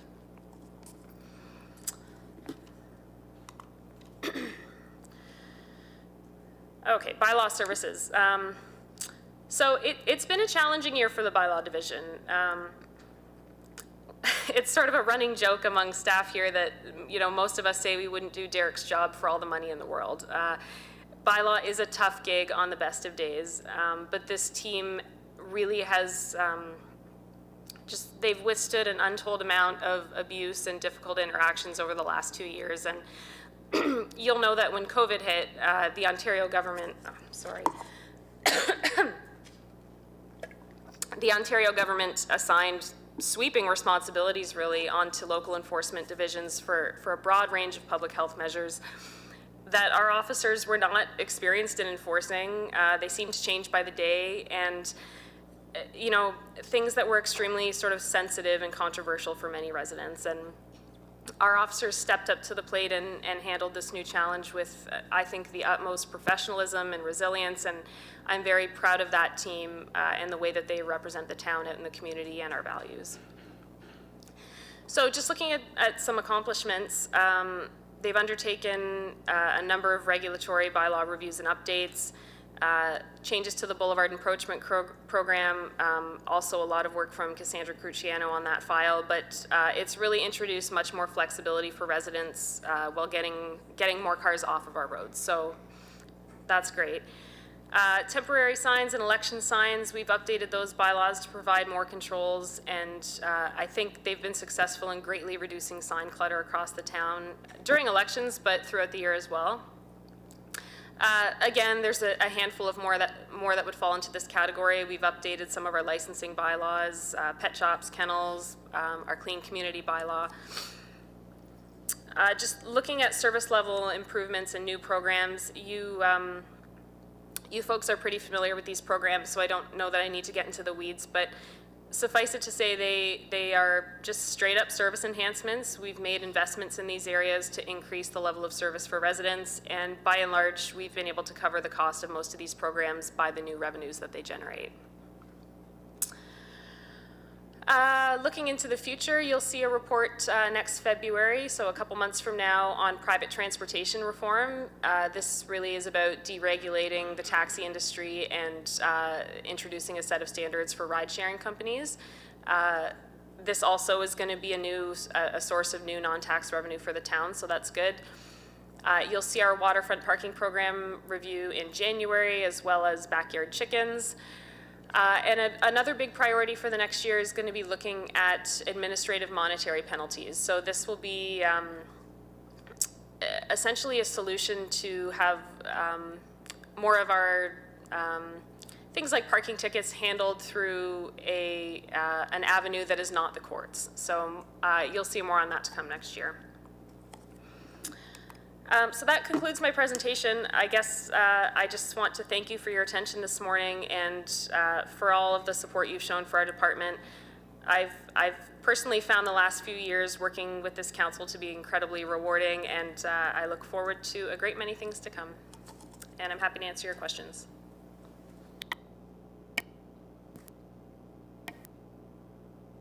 Here we go. Thank you very much, Mrs. Cooper. Great presentation. First on my list is Councillor Tyler Morin, then Councillor Crawford, then Councillor Lee so far. Thank you, Your Worship, and thank you, Director Cooper, for your presentation, for all the work you do. It's always a good day when we speak to you or to Alec, and the amount of clarity that comes out of that, it's just amazing. I do see a void after that when we get into the committees that we sit on, being Pickering Village BIA, or if we look at the Ajax Municipal Housing Corporation as two examples. I think that either a little bit more training, we're getting better, but the governance of those committees, said committees, so important, and things kind of go by. We know when we have meetings and you're present or Alex is present, it's tight. We know that everything's clean and everything's done properly, but it just seems like either we have to get better, who's there now, which I totally am open to doing, but I don't know if there needs to be a training component to somebody that's assigned to a committee to say, okay, this is what we need you to do. Because I remember on the PV BIA, the Pickering Village BIA, we had Judy. And then it was Don Terry, and now it's Samuel, who's doing a great job, working hard. But it almost seems like there's a lack of governance or oversight, because I think everybody's into doing it, but it's just something to, when you're not there, right, what's happening. It's just more of a comment than a question, but something that maybe in the future we could look at tightening up a bit. Those that are assigned to those, rather than just saying, you see it on a piece of paper, next thing you know, you're at the meeting. Maybe some governance, but although learning every day, if that makes sense. Thank you. Would you like to respond, Ms. Cooper? Sure, I'll just make a few comments. I think that's a keen observation. I mean, here at the town, we have people who are dedicated to governance, and so we do a good job of it, but I don't think it's uncommon with local boards and nonprofits and things like that to see some governance challenges. I think you're correct that some of the boards and committees that are affiliated with the town would benefit from some guidance when it comes to governance. I think we have a few projects underway that are going to address some of these issues. We know that we have governance challenges with the BIA, and there's a review ongoing that's going to be looking at those things. Also, at the December GDC meeting, just a couple weeks from now, you'll see a report from me providing some updates on our work with AMHC, which has been moving along very, very well. We're seeing some really good improvements there as it relates to governance, so you'll get a formal update on that in just a couple weeks' time. Okay, and I agree with that assessment. I have seen things tightening up and getting better, so I'm glad we're addressing that. And whether or not training would come in for, let's say, the chair, the council representative, and the staff representative, just so you know. Okay, thank you so much. Thank you. Next, I have Councillor Crawford, please. Thank you, Your Worship. Through you to Director Cooper. I want to say that I really think that we've seen a lot of success with the virtual open house meetings that we've been having. In-person meetings were like if you had 5 people show up, you'd be lucky. And these virtual meetings for open houses have been, or public information sessions, whatever, have been extremely well attended. And I'm hoping that that's something that we can continue to do because I think I think the residents really do like that format. They can still remain kind of anonymous in a way by keeping their camera off, but still be able to listen while they're in their homes. And I really like that. So I really hope that we can keep that even when we start coming back in person, because I think that's really been a success of COVID, if we have any successes at all. I only wanted to make another comment about bylaw. I can't say enough about how good they are with our residents. They always are coming at our residents, you know, mentioning that they're breaking a rule or a law, whatever. And a lot of times residents don't know. They legit, even though like our parking laws or bylaws haven't changed. They've been the same ones, but the enforcement has changed. So I would just want to say how much I appreciate their patience with our residents and being able to explain why things are being done the way they're done. And Derek is a rock star. He's great. He is responsive and always gives good information when you ask him questions, and along with his opinion, which I always find quite amusing. But anyway, so not really a question, except that if you could comment about virtual meetings and open houses. But I did want to also say how much I appreciate how bylaw has worked. Thank you for that. Yes, so to your point about virtual meetings, in my mind, these will be a mainstay from now on. It's funny, I think when the pandemic hit and a lot of things went virtual, there was this feeling that the pandemic and the inability to meet in person would present barriers for public participation. But I think in many ways the opposite has become true, that we've been able to deliver public meeting and consultations in a format that is just so much more convenient for people, and that bears out in the participation numbers that we're seeing. So that's a great point. I would say that our community meetings have been consistent between 25 and 30 people, and they don't want to go back to in person. They really like the format. So anyway, Good. Thank you. Thank you. Next, I have Councillor Lee. Thank you, Chair, and thank you, Director Group, for the presentation. I just want to know, with our upgrades to IT and our focus on cybersecurity, are we in a position, it's both preventative and then after the fact. So I'm assuming preventative, I think I saw in the capital budget we made steps towards that. But I'm using the St. John's example, where I think they had to completely redo their system. Are we in a position to do that, for example? Like, is Mr. Walker able to kind of reconstruct our system from scratch should we come under a cyber attack, a ransomware attack, excuse me? Yeah, so I mean, there's a couple measures that go to how we would respond and recover in the event of a cyber breach. So, you know, a key piece of that is our backup solution. I've just learned this week that bad actors actually are now deliberately targeting people's backup systems, which is kind of frightening. But we've recently replaced our backup solution. It's modern, it's good.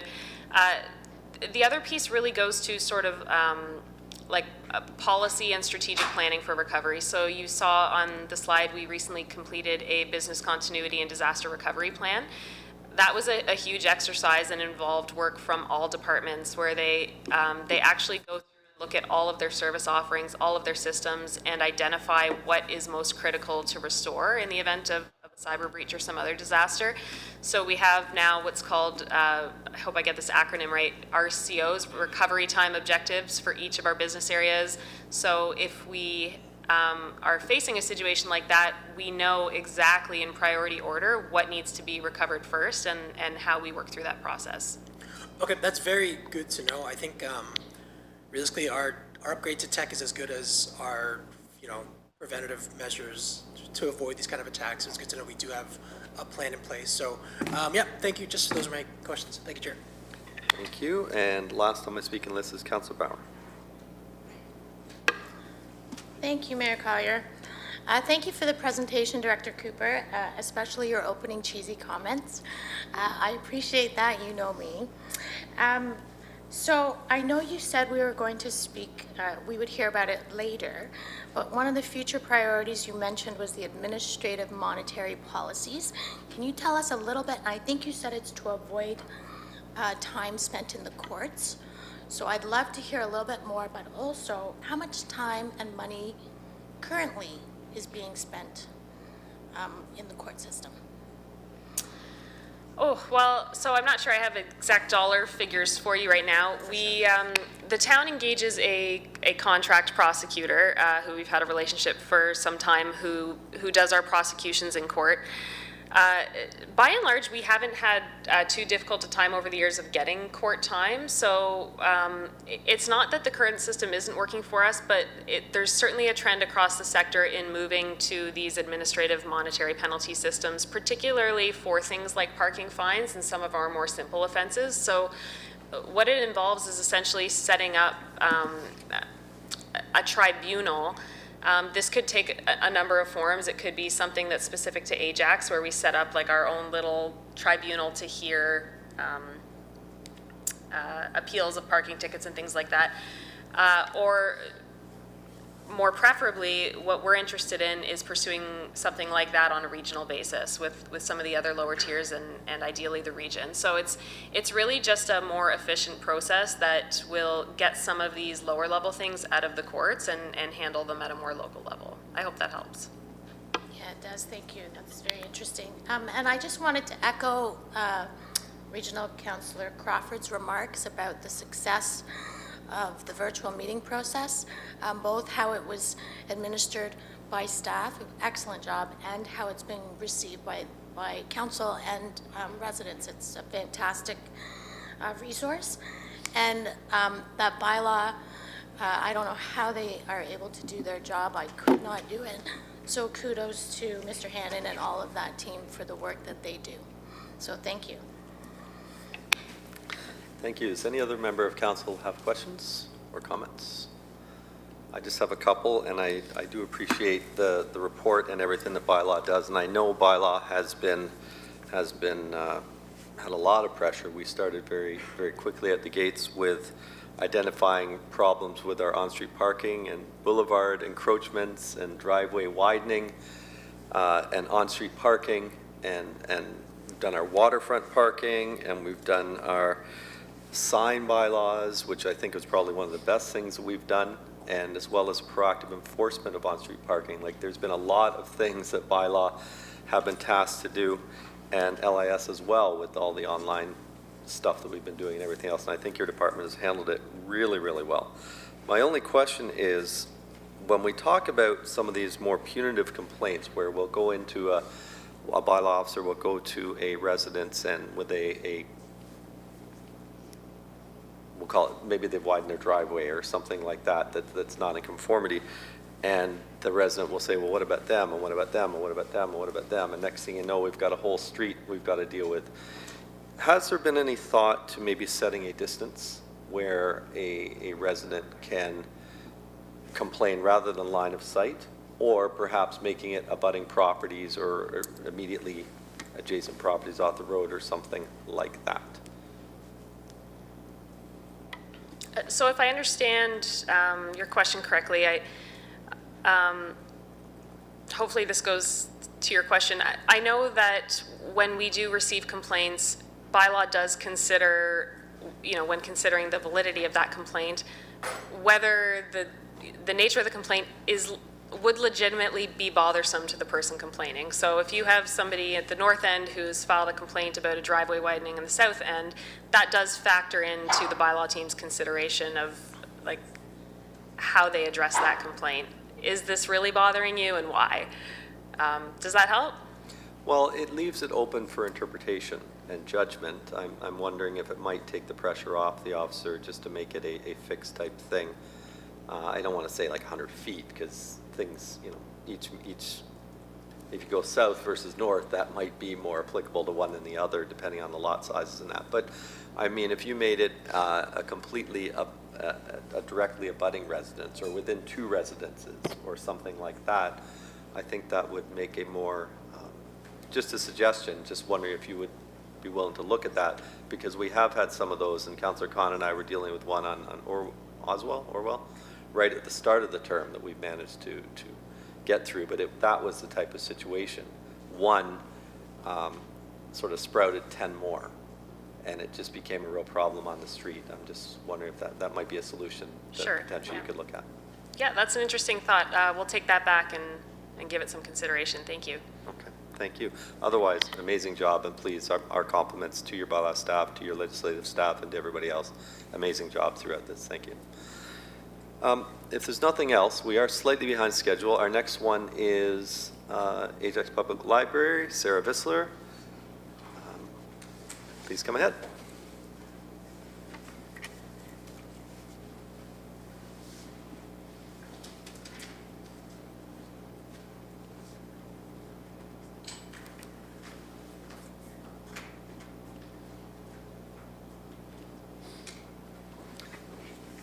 And whenever you're ready, please.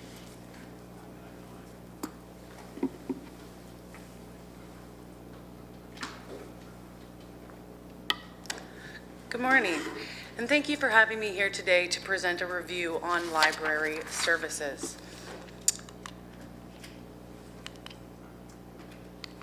As you'll remember, the library has 3 branches,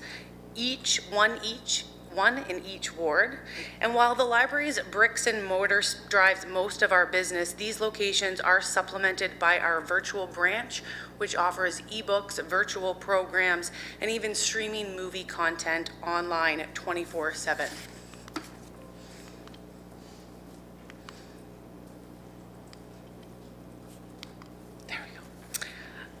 As an organization, the library is arranged into 7 teams. Our corporate services, who support the administrative and HR functions of the library. Our customer service team, who is the face of our organization, welcoming customers into our spaces, checking books in and out, assisting with technical questions and reference questions. Our community engagement team is responsible for our programming and outreach initiatives, like the Santa Claus Parade last weekend. And our collection services manage all of the materials coming in and out of our branches. Our marketing communications team promotes the library and maintains our website, our virtual branch. Our technology team supports both internal and external customers. This team is responsible for maintaining the library's catalog system and developing the library's app. Our performance measures and special projects team collects and analyzes library metrics. This team also seeks out and applies for grant funding and manages special projects like our makerspace and library space needs assessment.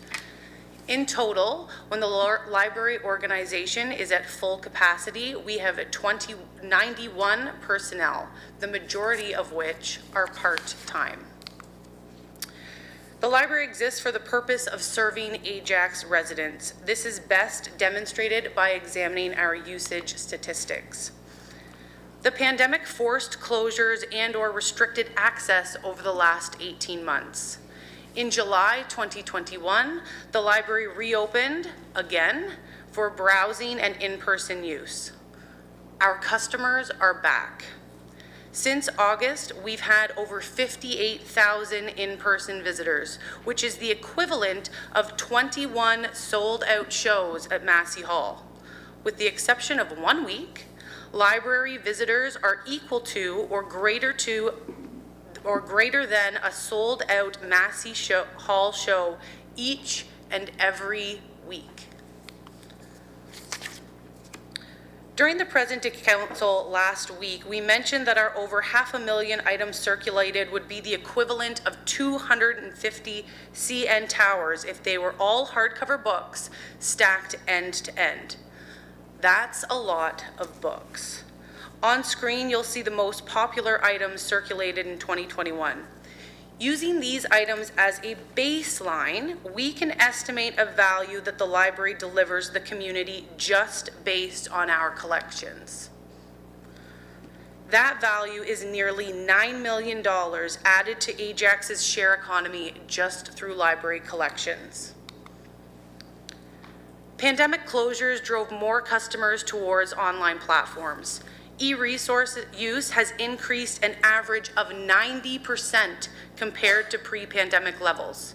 Around branch closure dates, we saw spikes as large as 232%. Due to increased demand for online projects, we introduced new services like Press Reader, a one-stop shop for hundreds of online newspapers, and LinkedIn Learning, an online skill development platform, all at no charge for Ajax Public Library cardholders. On screen, you can see the library provides access to many products where similar pay-per-use or subscription services are offered. These are the smaller icons. Accessing content through Hoopla, Press Reader, or Flipster is easy, it is free, and it is instant. There is no waiting. It can be costly for an individual or household subscribing to these services. Services that support literacy, support civic engagement, and understanding one's heritage. If you'll indulge me for just a minute and guess what the accumulated versions of these households might cost a family. Take a guess, write it down, hold that answer in your head for a moment. Did anyone come close to $1,400? To put this $1,400 into context, the average Ontario household grocery bill in 2019 was $146 per week, according to Statistics Canada. These are tangible savings, savings that could add up to 9 weeks or 2 months of groceries for your average household. The library considers the town to be our most important partner, and we are proud to support the town's strategic initiatives. The library contributes to many different areas of the strategic plan. However, the library is directly referenced in these initiatives seen on screen. These 6 are marked as complete or ongoing. But for the library's purposes, these areas will be ongoing indefinitely, and we will never mark these as fully complete because we will never stop doing these items. We will never stop offering support to our marginalized customers, and we will not stop developing new and inclusive programming. These are core to our service mandate. The 7th item was assigned in spring 2021, the Center for Understanding. The library's Equity, Inclusion, and Diversity Committee and the town's DISC committees have started brainstorming and will collaboratively develop a microsite which will act as a digital hub. It will contain information, group and association referrals, and programming efforts to help expand knowledge and understanding about the diverse communities in Ajax. I'm happy to share with you on screen a very broad concept of what a microsite of this nature could look like. And while this project is still in the ideation phase, committee's work plans gear up in January 2022, and we look forward to seeing the end result. In addition to supporting the town's initiatives, the library has its own goals and objectives that the library board looks to achieve. As you'll remember, the library is governed by a 9-person board. It is comprised of 8 residents and 1 counselor. The board is appointed by council, and trustees' term aligns with council's. The board establishes their own priorities through 2 mechanisms: the board's ends and the library board's master plan. The library board is currently working towards 6 ends which they would like to achieve. These cover aspects of collections, programs, customer service, all through the lens of supporting our residents and helping them fulfill their potential. The master plan was developed in 2010 and initiated in 2011. Work on this plan is nearly complete, with 90% of the work completed or in progress, and 10% being superseded given the outdated nature of these recommendations. The library is looking forward to developing a new master plan in 2022, which will act as the library's guiding strategic document. Council has been made aware of some of our significant accomplishments, like the Makerspace study, but others include Improvements to collection management. The library's collection, or our loanable items, is our largest asset. And like any asset, it requires continual maintenance. This year, the library completed a major weeding project, which is the removal of outdated, damaged, or content that is no longer relevant. We are also currently finishing an inventory management project, and these efforts are crucial to ensuring that there is room on the shelf for new and more relevant materials, and to make materials easier to discover by making the stacks enjoyable to roam and explore. Collection management is also a key element to our equity, diversity, and inclusion work. Library staff developed a collection diversity plan which will guide us on how we audit, develop, and maintain a balanced collection that is representative of our diverse community. During my recruitment in January 2020, I identified the need to improve the library's digital presence. And pandemic closures in March of 2020 made developing a strong digital presence a top and urgent priority. We successfully launched a new website, replacing a site originally developed in 2014. The library also installed a catalog overlay, which amalgamates records from our various platforms and vendors into a one-stop shop search engine. And finally, staff developed and launched a mobile app. Pandemic pivoting allowed us to diversify our service options. Through the provision of online chat services, curbside pickup, and recorded virtual program and panel discussions, customers can access our services when and how they want to. All this while enhancing accessibility. Another area in the forefront of library services where we have made significant strides is the expanding of our equity, diversity, and inclusion initiatives. Many of you here have attended one or more of these panel discussions. But we've also made improvements related to EDI that are not visible to the public. We've updated our recruitment practices to better support diverse hiring. And all levels of the library, from the board to our frontline staff, have received training on various EDI topics. Opportunities for improvement. Our immediate need is COVID recovery. As you're aware, the pandemic has created a significant labor market shortage. For the library, this translates to our inability to return to pre-pandemic service levels.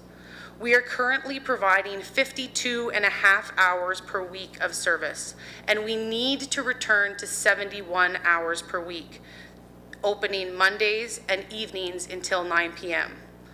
The library currently has 28 part-time vacancies, 27 of which are frontline workers, customer service staff, cleaners, programmers, and pages. These 28 vacancies mean an almost 30% reduction to our staff team. And in order to expand hours, we have prioritized our recruitment efforts and are working with the union to expand recruiting options. We cannot expand hours and services until these prioritized vacancies are filled. But make no mistake, those are not the only areas we need to improve upon. The larger vision is to deliver modern library services here in Ajax. But what is a modern public library? We already know that libraries are spaces of learning, creativity, socialization, and collaboration. But how we fulfill those community needs has evolved over the years. Libraries are not expected just to provide Wi-Fi computers, books, and study spaces, but we're expected to be civic integrators, gateways to service organizations. We're expected to be skilled developers and leaders in technology and innovation, all while being cultural hubs and also family-friendly destinations. These inspiring spaces become a source of community pride. Some examples, both big and small, are seen on screen.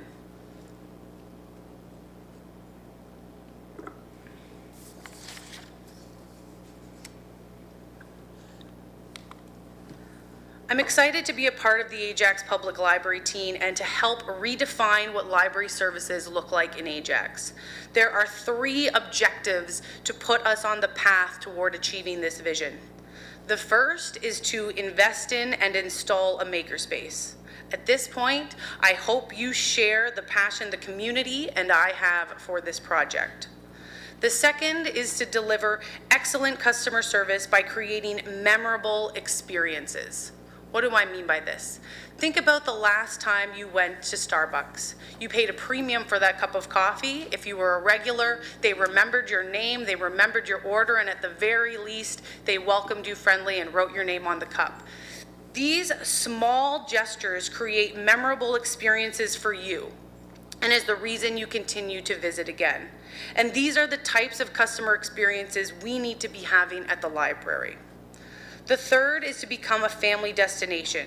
We know that children learn through play, and as an organization dedicated to learning, we need to have inviting and inspiring play spaces where families can come together to work, to socialize, and to play. I want to be the place on a Sunday afternoon where a family is looking for something inspiring to do that they think, let's go to the library. Of course, there are constraints. The library has limited space. One of the outstanding items on the master plan was conducting a space needs assessment. Preliminary findings tell us that we have 50% fewer branches than similar-sized municipalities. We are the very last in library space per capita in South Durham. This space constraint will make it very difficult to achieve the modern library feel that Ajax residents deserve. We have multiple demands on our spaces even now without making changes, and it is difficult currently to meet the needs of our residents. In order to create these vibrant and inspiring spaces, we will need financial resources. And I understand that the town is balancing multiple priorities and that there are only finite resources available for projects. This will make decision-making harder in the future. Changing gears, another challenge, of course, for public libraries continues to be the unregulated and inconsistent e-book pricing models. Using David Baldacci's book, The Fallen, as an example, we can see that as a consumer, this book would cost you $38 for the hardcover. If you were to purchase this as an e-book, it would cost you $13 as a consumer. Libraries, as you can imagine, we buy a lot of books, and just like going to Costco, you would expect a volume discount, and we do receive one on physical items. For that same book, we pay $22. The same is not true for ebooks. For that same ebook, for one copy, the library pays $65, and this has limitations. You only have 2 years to use this item, at which point, if you choose not to renew it, it is removed from the collection. Balancing the hybrid model of physical and digital collections becomes more difficult for libraries trying to use our finite resources. To close, I want to finish by saying about why libraries matter. Libraries are one of the last free democratic spaces. In other words, you are welcome to spend time here without spending any money. As part of that role, we build connections. Not only do we work with the town of Ajax to achieve strategic initiatives, but we connect our customers and residents with other service organizations and one another. We are truly a community hub. But don't just hear it from me. Please hear it from one of our library customers, Shamama, who wanted to share about how important the Audley branch was to her and her brother Omar, who is a person with autism. Hi, my name is Shamama, and my brother Omar and I have been regular patrons at Audley Library since they first opened up. Omar is 28 and he has autism, and especially for anyone who is a parent to a child with autism or is a sibling like myself to someone who has autism, or even if you've worked with people who have autism, you would know how important it is for these individuals to have a sense of structure, a sense of community and belonging. And we're very grateful to say that Audley Library has been that place for Omar.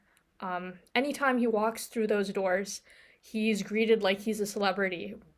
All the librarians will take time out of their day just to help him out, or even just greet him with a simple hello to make him just feel welcome and safe.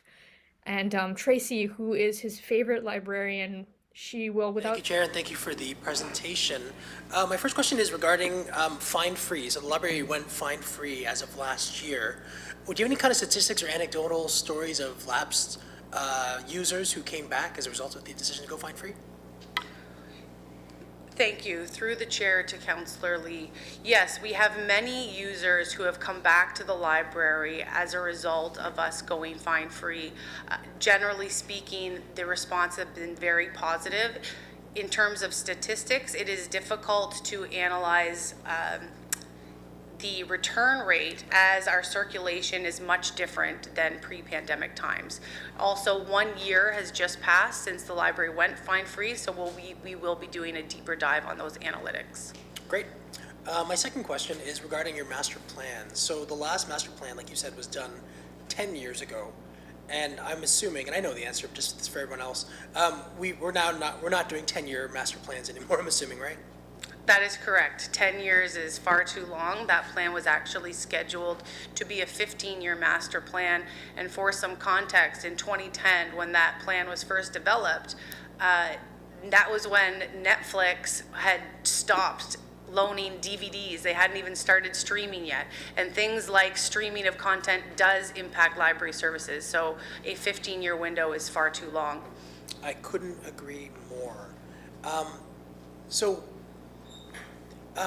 I noticed, like, we approved the capital budget to be ratified at the next council meeting, but one of them was the library master plan, and there was a cost associated to it. Is this not something that can be done in-house? Do we need to hire a consultant with the master plan for 5 years? The master plan, it is important to bring on a consultant to complete this type of work in order to have the consultation efforts be as objective and as holistic as possible. Quite frankly, with the amount of consultation involved and looking at industry trends, staff would not have the capability to complete that work. Yep. My last question is obviously regarding the digital purchases, which is crazy. But also, if I'm not mistaken, like the digital fees we're paying, there's only like a few major publishers now. They've kind of consolidated.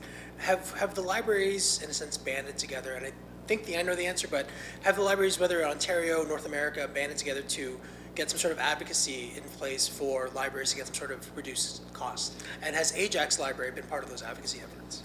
Absolutely. The Ajax Public Library is a part of many associations and a lobby group, the Federation of Ontario Public Libraries, FOPL, who does work both with publishers directly and tries to influence legislation on changing that unregulated space. This has been a debate that has been talked about for years. Unfortunately, we haven't seen a lot of movement. As you can imagine, publishers are also negatively impacted by changing formats. And there's no, like you said, it's unregulated, so there's no, who would be responsible? Would it be a federal legislation or like provincial legislation? What, if the town of Ajax were to join your advocacy, who would we advocate to? I'd have to give that some thought, Regional Councillor Lee, and get back to you on that. I think that if council was interested, they could start by supporting some of our associations, but I would have to give that some thought and get back to you. No, I appreciate it. I think, again, the library, like you said, provides huge value per user, and, it would be our responsibility to help increase that value, and this seems like a layup in terms of advocacy, so it's something we'll look into, so we'll follow back. But thank you very much, and thank you, Chair. Thank you very much. I have Councillor Khan next. Thank you, Mayor. Thank you for your very passionate delivery of your presentation, Ms. Vaisler. Always a pleasure and always informative. You mentioned that you have 28 part-time vacancies, which accounts for about 30% of your hiring staff, of your employees. Is that about 100 people you have on staff? So that's your part-time. What's your status with the full-time? Through the mayor to Councillor Khan, we do not have any full-time vacancies at this time, and as a reminder, there are 91 total personnel. Okay, my math was almost correct, very close. Who is responsible for your hiring? Our corporate services division. So you are independent in that aspect of responsibility? That's correct. Okay, just checking. Thank you very much. Thank you, Your Worship. Thank you. Councillor Bauer is next. Thank you, Chair. Thank you for your presentation, Ms. Faisler. Your passion is definitely noticed and contagious. So I do have a question about your slide for space needs assessment. And I think I read this to mean that we don't have enough library space, or we placed last in surveys about library space. So then my question would be, why did we close the village branch? Through the mayor to Councillor Bauer, that is a great question, but I can tell you that the village branch was not a highly utilized space. And in addition, a branch at that size does not adequately serve anybody. It is too small to store a lot of material in. It is too small to offer both children's space and quiet study. It simply wasn't big enough to deliver adequate spaces or adequate services. Okay. Okay, honest answer. Thank you. That's it. Okay. Anything further from members of council before I ask a couple? Hearing none. Just we've had an opportunity to have a couple of chats lately, which I've really appreciated and learned a lot more about the library. Going forward, you started with a number of statistics on different areas that have grown, and I was very close. I put $150 a month, the average family cost, so I was pretty close to that $1,440 a year. I'm wondering, are there areas that you're looking, as far as service delivery, where you're looking to pivot? And maybe, you know, you have DVDs, but so many more people are streaming now and phasing out one to go the other way. Are you looking at doing any of those things going forward? To the mayor, the library is always looking to pivot, and I will tell you, I think the best example of this would be our CD format. So we do not procure musical CDs at the same rate in which we did, and we are now investing into streaming platforms where people can borrow music online. Okay. Similarly, we have the same service in terms of DVDs to streaming available through Hoopla and Canopy. However, DVDs do continue to be a highly used product, and that is likely because of different internet access. And age. Possibly. You didn't speak, or if you did, I missed it, about the town archives and the potential of the library taking over the town archives. Could you speak to that a little bit? I received a letter the other day from the River Plate Veterans Association saying they are very interested and supportive and very eager to be able to have access to those types of information. Yes, to the mayor, I'd be happy to speak about that. The library has been in communication with the LIS department in terms of what is the future of the town's archives and where does it belong in terms of the responsibility, oversight, and providing access to the community. There are many examples in Ontario of GLAMs. These are galleries, libraries, archives, and museums. And really, it's becoming a natural fit to have these cultural and heritage institutions all overseen in one roof.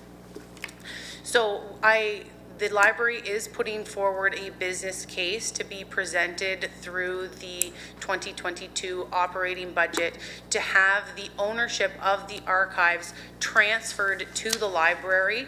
In order to make this a success, the library would require additional resources, primarily in the form of a part-time professional archivist. And do you see that as something where, like, what I would like to see is the complete digitizing of all of our archives that can be digitized and have them available publicly through our whole data sharing type thing. Is that your vision as well? To the mayor, I would share that vision. I think that digitizing archival materials is key to preserving it and to enhancing access. So yes, I would share that. There are some items like artifacts that obviously can't be digitized, but yes, I think I would share that vision. Excellent. And finally, just with regards to the digital collection, and Council Lee touched on this a little bit, I understand those costs are mostly in US funds as well. That's right. Which make them even more expensive in today's exchange rate. What about some of the streaming services like Prime, for instance, do have access to a number of publications? And is that something that the libraries can have access to? Or do you have to go through these specific subscription services for these ebooks? To the mayor, Amazon has never played nicely with libraries. And it started very early on when Kindles were first introduced. It was the only format that libraries could not borrow books from. That model continues with their streaming platforms. So no, we are reliant on library-specific vendors to access streaming content. So to Council Lee's questions about collaboration with others and lobbying, would Amazon be one of the ones you're lobbying to as well, those streaming services? To the mayor, I wouldn't be able to answer that. I'm not sure if they are going directly to Amazon right now. I think we are mostly focused on working with publishers to ensure that there's a sustainable model for both publishers and libraries with the procurement of materials. Okay, I guess what I'm asking is, would there be benefit to councils, municipalities lobbying our federal provincial counterparts to try and get a more national voice towards this lobbying effort for libraries across country? We would always be open to that, absolutely. Those are my questions. Anything further from members of council? Being none, thank you, Ms. Fazer, really appreciate it, very informative. We are still about 15 minutes behind. Next we have Director Jeff Romanowski, Planning and Development Services.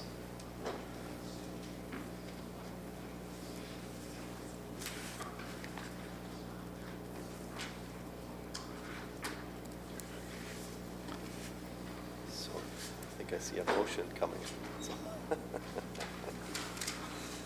I have no problem going with that.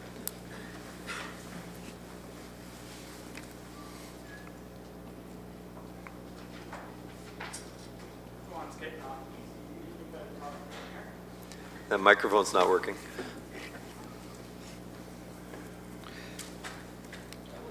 Mr. Romanowski, whenever you're ready.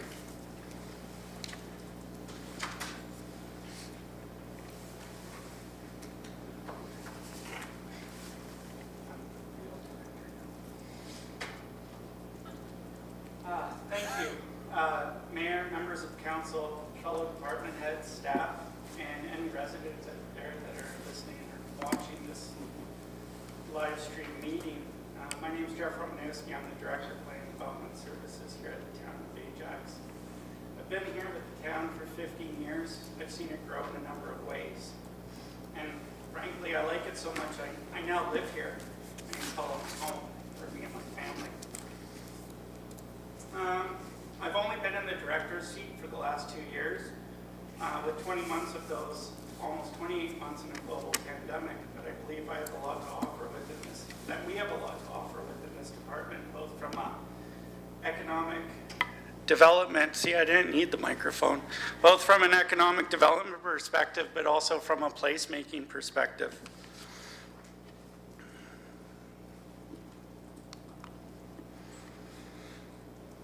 Before we jump in, let me give you a quick snapshot of what I'm going to be covering. There's a lot of content here and we only have 20 minutes or so. So I urge you to listen, download this document later, and if you have any questions or comments, whether it's today or after the fact, always open to having the discussion. So I'm quickly going to go over what is planning and development, what do we do, some statistics for this term of council, accomplishments over this term of council in P&D, what we're looking forward to in 2022.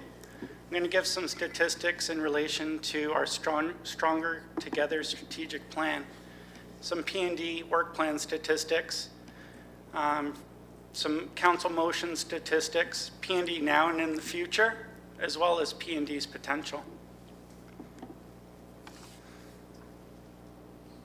So, what is planning and development? Well, we work with a number of departments, community stakeholders, residents, external agencies, developers, home builders to ensure Ajax is a vibrant, inclusive, and accessible community focused on attracting residents, businesses, and visitors. We're comprised of 5 sections. Within the planning section, we have development planning, policy, and sustainability, development engineering, transportation planning, building approvals, and economic development and tourism. So what do we do in these various sections? Why do these sections or divisions within this department exist? Well, let me just fly through it at a very high level. So planning, development review, long-range policy planning, environmental sustainability, conformity and compliance with the official plan and zoning bylaw. We do growth projections, intensification targets. We process subdivision, condominium, site plan, and site plan amendment applications. We administer minor variances. We comment on land division applications. We develop and administer CIPs and heritage conservation districts. We carry out various environmental sustainability initiatives outlined within the Ajax Climate Risk and Resiliency Plan, monitor various grant programs to enhance our natural spaces and capital. We also represent the municipality at Ontario land tribunals and other legal proceedings. In development engineering, we do the design review and contract admin of projects. We coordinate, prepare, administer site plan, subdivision, and other types of development agreements. We inspect residential and non-residential infrastructure. We do the engineering review and clearance of residential driveway widenings. We review and issue sediment erosion control permits. We review grading and servicing for all building permit applications. We also manage the town's engineering design criteria and standard drawings, as well as the maintenance and review of the town's stormwater management facilities and systems. In transportation, we develop the integrated transportation master plan. We manage active transportation initiatives and the bicycle and pedestrian master plans. We liaise with external agencies, the region, Metrolinx, Roadwatch, Share the Road, Ontario Traffic Council, and the Traffic Association of Canada. Provide transportation analysis on all types of development applications, as well as administer the town's traffic collection database and warrant assessment. We also manage the portable speedboard programs, and we carry out projects related to community safety zones, automated speed enforcement, traffic calming, and other traffic-related projects. Building, administer the Ontario Building Code Act. Implementation of the building code through the processing of building and demolition permits, review of construction drawings and specifications. We issue those permits after reviewing them as well, and then we inspect all that construction work.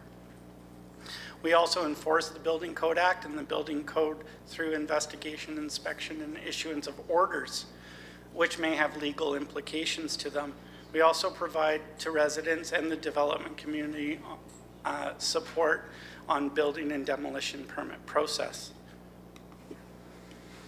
ECD, last but not least, promote and support local business, including business retention and expansion, new business attraction, marketing, and outreach. We build and maintain relationships within our community locally and regionally. We develop and deliver on programs and services through support business growth. We assist potential new business. We liaise with our BIAs. We manage contractual agreements for the town and from a real estate perspective, as well as deal with other utilities for permissions to enter, whether it be property or building related agreements. We also explore and develop tourism opportunities, and we assess and manage filming permits.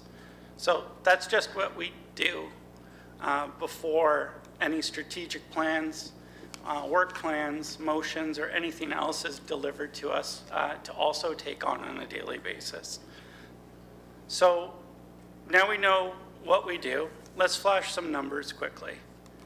So this is over the term of council. 8,984 submitted applications for development, building, and engineering since January 1, 2019. 4,533 approvals of all permits submitted to the town. $12,322,672 collected in fees through the various types of applications submitted to our department. Total development charges to date since January 1, $37,919,891. Total construction value within the town since January 1, $852 million, $562,807. We've prepared over 100 recommendation reports that we've brought forward to council through CAP and GGC. We've attended over 100 public type meetings, whether it be PICs, public open houses, pre-cons, EAs, CAPs, or advisory committee meetings. We've conducted over 39,000 inspections, whether it's in building engineering or through our urban design and landscape review section. And we responded to over 1,300 customer feedback responses since January 1, 2019. All right, accomplishments then in P&D. Not going to go over all these, but in planning, high level, Grandview, Lake Ridge, Health, Amazon, H&M, new ECA for the Index Energy Plant, Process 3 MZOs, or been part of those discussions.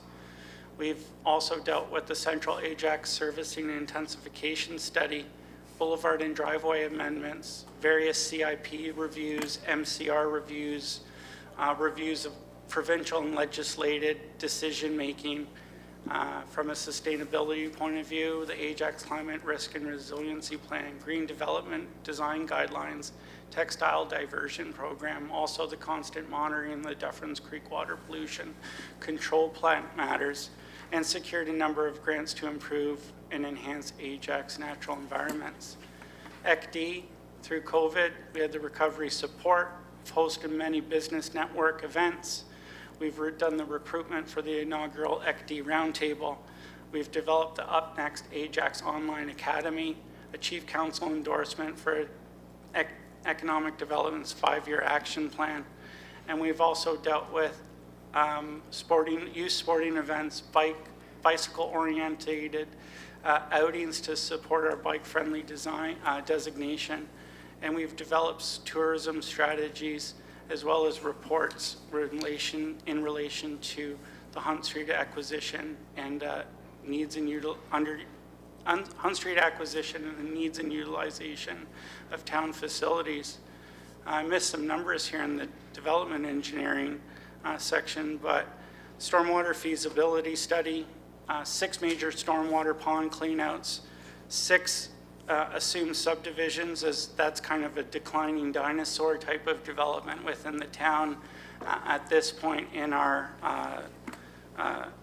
at this age of our municipality, given that most of our greenfield subdivisions have been built out. But also engineering, like all these sections within the department, directly support the development review process. Transportation, this council's very familiar with the objectives and the works that's involved here, but implementation of ASE, finalized and ready, the implementation of all outstanding traffic calming measures, dealing with a number of EAs, corridor assessments, Rosslyn, Harwood, Hunt, and Bailey, wayfinding, and all our active transportation initiatives. And then building approvals, some numbers here that reflected what we talked about on the previous page. So, outlook into 2022. P&D overall, we're going to be implementing some changes to our development review process. I believe CEO Baker might have alluded to some of these changes in his opening remarks. We're also going to be procuring and implementing an online submission software solution will help us hopefully make us more efficient in the delivery of comments on development applications. From a planning side of things, we're looking forward to updating our site plan manual and continue to process the multitude of development applications that we have before us right now. Also, parkland dedication update, housing strategy, sustainable neighborhood program, and salt vulnerable areas assessments. We have the development engineering group, which is going to continue to work on the stormwater fee implementation. We have a number of EAs, one specifically with regards to the waterfront that's coming forward, as well as our stormwater municipal compliance consolidation. Transportation, well, Rosslyn Road and Harwood Avenue designs are in the midst. We'll also be dealing with the Hunt Street Extension feasibility study, the ASE program, which will be rolled out early next year, and always continuing to monitor the traffic calming warrant and all our delivery on our active transportation programs. Building will be going through their DAP model review. This is really the cost analysis of the cost of doing business and the cost of processing applications in order to align our fee structures properly. And then ECD is going to be doing the BIA review, Innovate Ajax business case and programming, continue to deliver ECD action plan initiatives, market and host provincial youth sporting events, and focus on local made in Ajax solutions with a placemaking lens. So just some stronger together statistics.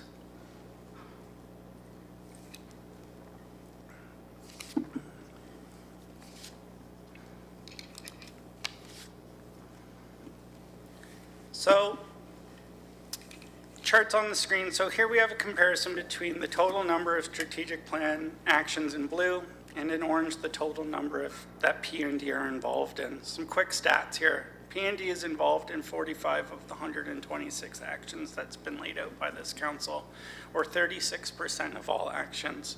So there's definitely a planning vein within the strategic plan, as over a third of the plan's actions intersect with P&D. Also part of the strategic plan, council identified their top 22 to 2022, of which planning intersect with 9 of the top 22, which is 41%, almost half of the top priorities that has been set by this council fall within the planning and development department. Overall to date, planning's completed just over 60% of their assigned actions within the council's strategic plan.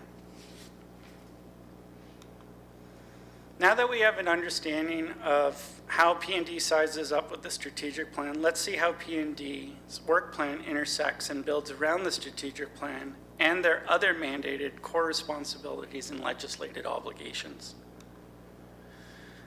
So I have a chart here. Blue are tasks, orange are completed tasks, gray are the ongoing tasks. These are the things that will continue to deliver no matter what, whether it's in a strategic plan, a work plan, or not. It's just the work that we do. And then we have tasks related to the strategic plan. So the graph shows two kind of pieces of information. The bottom bar in yellow represents the total number of strategic plan tasks assigned to P&D, while the blue bar just above the bottom yellow bar represents the total number of work tasks within P&D. 47% of P&D's work plan has a lens towards the strategic plan, while 43% is directed towards our other initiatives, development review, and other mandated or legislated P&D obligations. This is considered to be a balanced work plan, and although ambitious, probably only 80% achievable if nothing else is added. Just some quick stats here. So within our work plans, planning has 21 tasks, 11 of which have been completed to date. Engineering, 14 tasks, of which 5 have been completed to date. Let me go back. Planning, 11 of 22 completed. 10 of those tasks within planning are related to the strategic plan. Engineering, 5 for 14. Engineering intersects with 3 of the strategic plan initiatives. Transportation, 6 of 17 completed to date. six of the tasks of the 17 intersect with the strategic plan. ECD, 1 for 15. However, a good majority of economic development's work plan mandates are covered off within the strategic plan. And building, 1 of 2, but they have their plate full with the building services, review, inspection, and enforcement, but still a 50% completion rate. So over 2021, when we kind of average it all out, just from a work plan perspective, we've only completed about 35% of our work plan. But if we look at all our work plans from the start of 2019, we've completed almost 84% of all of our work plans to date, which is quite impressive. Council motion statistics. So now each department has a strategic plan assigned actions and work plans that support the strategic plan of council of the day, which, as I've shown in P&D, is somewhat balanced. We have our strategic initiatives versus our department and organizational obligations. And as I've also mentioned, even with no further additions to either of these plans, it still would be a challenge for staff to complete all assigned tasks in any given year or over the term of council. As I mentioned, even with nothing being added, we'd be lucky to achieve 80% of all tasks assigned. So I have 3 graphs here. First graph's number of motions connected to P&D over the kind of the various terms. Top right, motion distribution within P&D, so I've broken it down a little bit further, how it affects each of our sections. And then today, completion percentage. So we've completed 48% of the motions that have come our way over this term of council. 52% though are still in progress. So I don't need to remind council, but I will.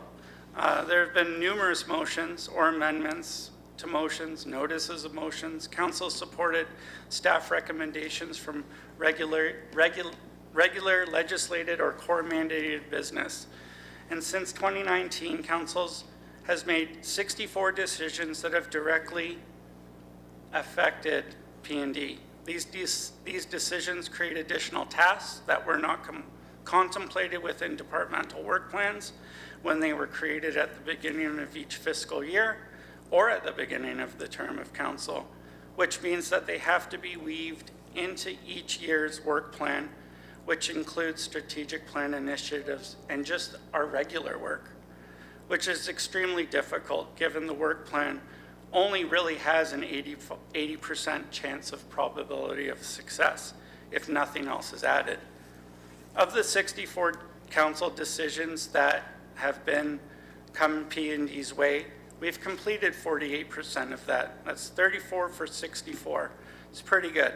Definitely Hall of Fame statistics if we were playing baseball. Of assigned decisions to date, quick stat. If P&D are working on 64 new council decisions, and they already have 81 other tasks to complete, for a total of 145 tasks over the term of council, that means that these decisions are taking up approximately 44% of P&D's dedicated work time on average per year to complete these tasks, and it also means that 44% of the other work is not even getting started or near to be completed.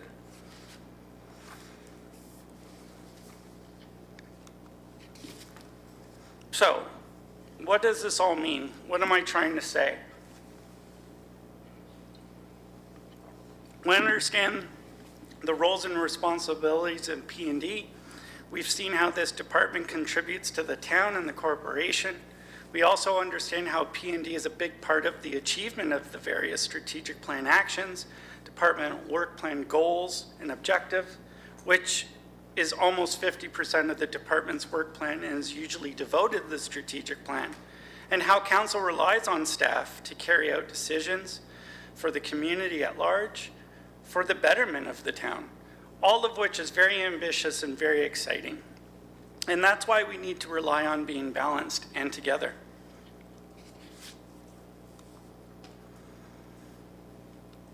So P&D structure, it's pretty colorful. So I just showed you some numbers, some statistics related to our service delivery. What these numbers are basically saying is that there's way too much work to be done and not enough hours in the day or bums in the seats to get all the tasks done, even if we were at full complement. P&D is currently operating at a 75% staffing level. This department has 44 positions available to it, and we currently only have 33 staff positions right now. 6 positions have been recently vacated, whether they're through internal promotion or external hire. That means people leaving and going somewhere else. We have 2 contract positions that are covering maternity leaves. We also have been subject to COVID and policies and procedures that are required there. There are pressures in all sections of P&D, not to point any one section out, but our transportation planning section has been hit the hardest, both from a workload perspective, but also from a staffing perspective. We currently only have 2 staff in a 5-staff section, and a good chunk of that work program for this section will be significantly impacted. Full complement and consideration through future budgets, as well as position staffing arrangements, will enhance the service delivery and the morale of this department. So, now what? Well, the good thing is we have so much potential in P&D. P&D has a lot of potential that I think is not being leveraged. Average age of the department, 41. Why does this matter? Our youth is an advantage. We probably are one of the youngest planning departments in the region, maybe this side of the GTA, which gives us stability, longevity, cohesion, and the ability to plan for longer horizons and frankly do, and most importantly, be a big part of some pretty cool things here in the town. P&D SMT are all new to their roles. With the changing of the guard, this brings the ability to do things differently, which we've been trying to in small ways as we get our feet underneath of ourselves. But it's difficult to get ahead with extra work being provided. Staff are ready for the challenge, but need understanding and support. Operating currently at 75% and achieving 59% completion.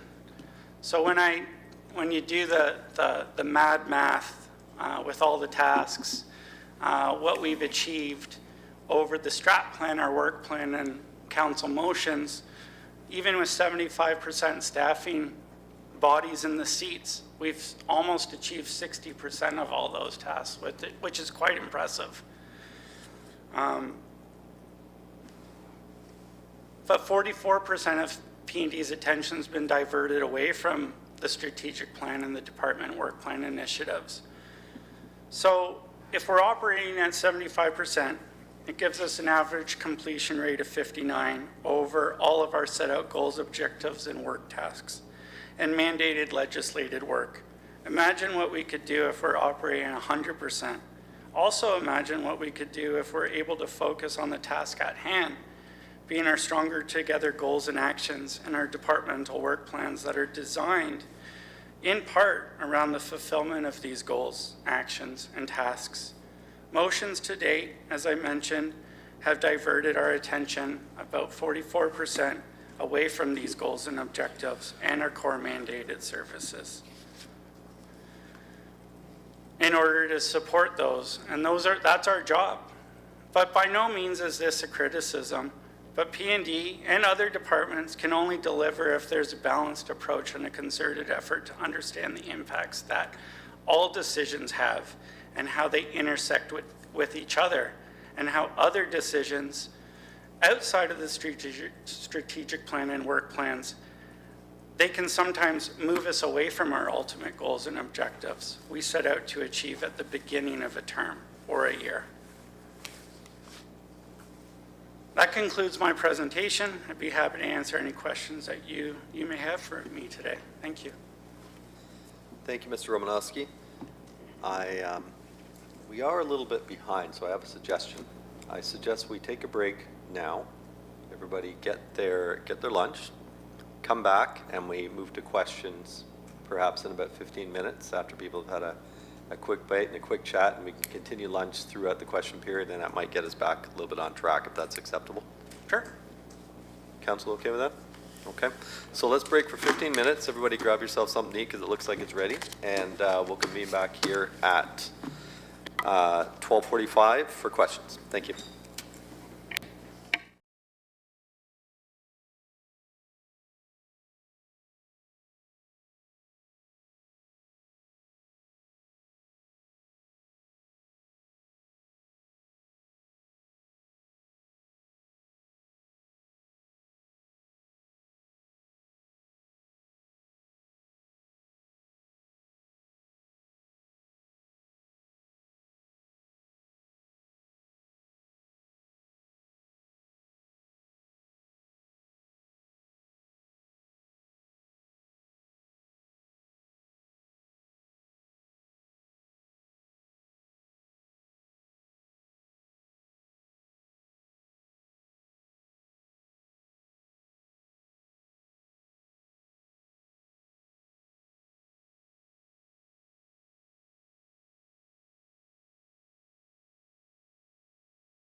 Okay.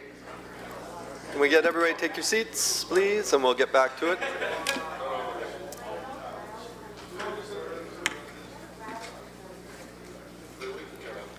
Yep. So,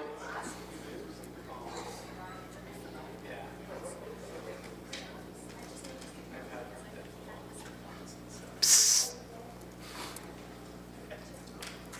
Councilor Dice? There we go. So first on my speakers list is Councillor Crawford for questions to Mr. Romanowski. Thank you, Your Worship. Through you to Director Romanowski, thank you very much for your report and pointing out how much work we've given you. The applications, have they increased substantially over the last, year or two? Or is that kind of a standard amount of applications that you would have? Through the chair to Councillor Crawford, no, this is not a standard amount of applications that we had. We have an exponential growth in the submission of development applications. COVID did not slow that down, maybe for a week or two, but there are a lot more applications that we have even since the start of this term of council. We noticed the uptick towards the end of the term of last council. And really, I don't know if we could focus on the total number as much as we should focus on how much more complex the development applications are. We're not dealing with 1,400 unit greenfield subdivisions in the middle of nowhere. We're dealing with intensified and infill development in stable neighborhoods and communities where the public has a lot more input or discourse with the municipality, whether it be through their local representatives or the planning department or through public meetings, etc. So there's added layers into that review that make the review process longer, regardless of the number of applications that we have. Is that because we've been deemed a place to grow? Is that what's driving the applications? Or, I don't know. The whole province has been deemed a place to grow under the Places to Grow Act, but we're not a growth center. We're not a growth center, although we rival the level of development of Pickering and Oshawa's growth centers, if not exceed them based on our land size. We have a tremendous amount of applications that are in the pipe, waiting, whether it be waiting for servicing or just approvals period. If that means that we need to get applications to council for recommendation reports. But a good chunk are site plan and site plan amendment applications. So we don't see this going down? The numbers may go down, but the complexity is only going to increase, which means more time spent on individual types of applications. Right. I wanted to give your department a compliment on the planning tracker. I know that's a tool that both Councillor Morin and myself use quite frequently, just because we get a lot of questions around development, and it's nice to be able to not have to bother you, through emails or whatever, that we can just do a quick check and see, that's been a really valuable tool. So well, thank you. You can thank Steph for that, because she's the workings in behind the development tracker. So the motions that you mentioned, I'm going to ask a question that may sound stupid, but is it the sheer volume? Or is it the timelines that have caused the issue? Are the timelines too tight? Or is it a combination of both? Because I know our motions have gone up. I know, I don't think I made a single motion in 8 years, and I've made more in the last 3, right? Even to my surprise. But right. So I know they've gone up, but I'm just curious around. Is it the volume or the timeline? Both. Volume and timeline. They're directly related to each other. there's very few tasks in our department that is just look at it and check a box. There's a tremendous amount of analysis and research and involvement of all of our sections within our department and outside of our department to ensure that we're responding to those asks from council in a real way so that we can provide you with that information so that you can make informed decisions. It's not a takeaway, do it in the afternoon over a cup of coffee and get it done. But also while we're taking in that information or new directions, we have to finish the stuff that we were working on when that ask was brought to us. So it's kind of like turning a ship around in the middle of the ocean. You don't realize how fast you're going and how hard it is to turn that ship around until you pass something that's stationary. Right. It takes a long time to turn it around, to tie up some loose ends, to make sure that you call people back to say that I'm pushed over here, I got to settle this up and do that. And that just doesn't happen in minutes or hours or even days. It could take a couple weeks to wrap something up in order to move on to the next task at hand. So I would like to say thank you. I do appreciate the work that you've done coming in, what now, is it a year or 2 years? I've just been in as the director just over 2 years. 2 years. And so I do appreciate the fact that you are open to meet with residents when we ask you to. That is never, well, it's not always a pleasant experience for you, and I apologize for that, but you are always willing to come and talk with residents, and from our point of view as Ward 1, we're very thankful for you being willing to do that. And again, I appreciate the work that you do. This is really important information for us to have to understand the volume of work that goes through your department. And your department touches so many different areas of the town's needs. And so I appreciate your report, and I appreciate the people that work in your department just a little bit more today. So thank you. You're welcome.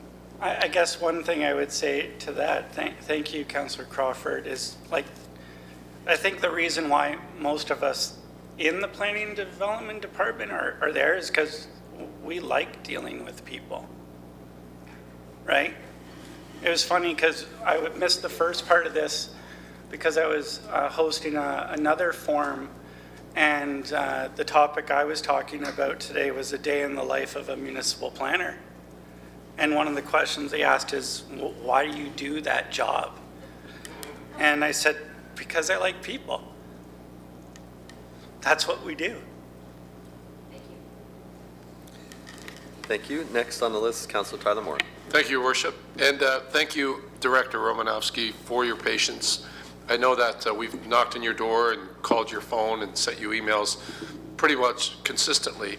I want to talk a little bit about traffic calming, which I know has come up a lot. It seems to me like it's a fire hose that starts at the resident level.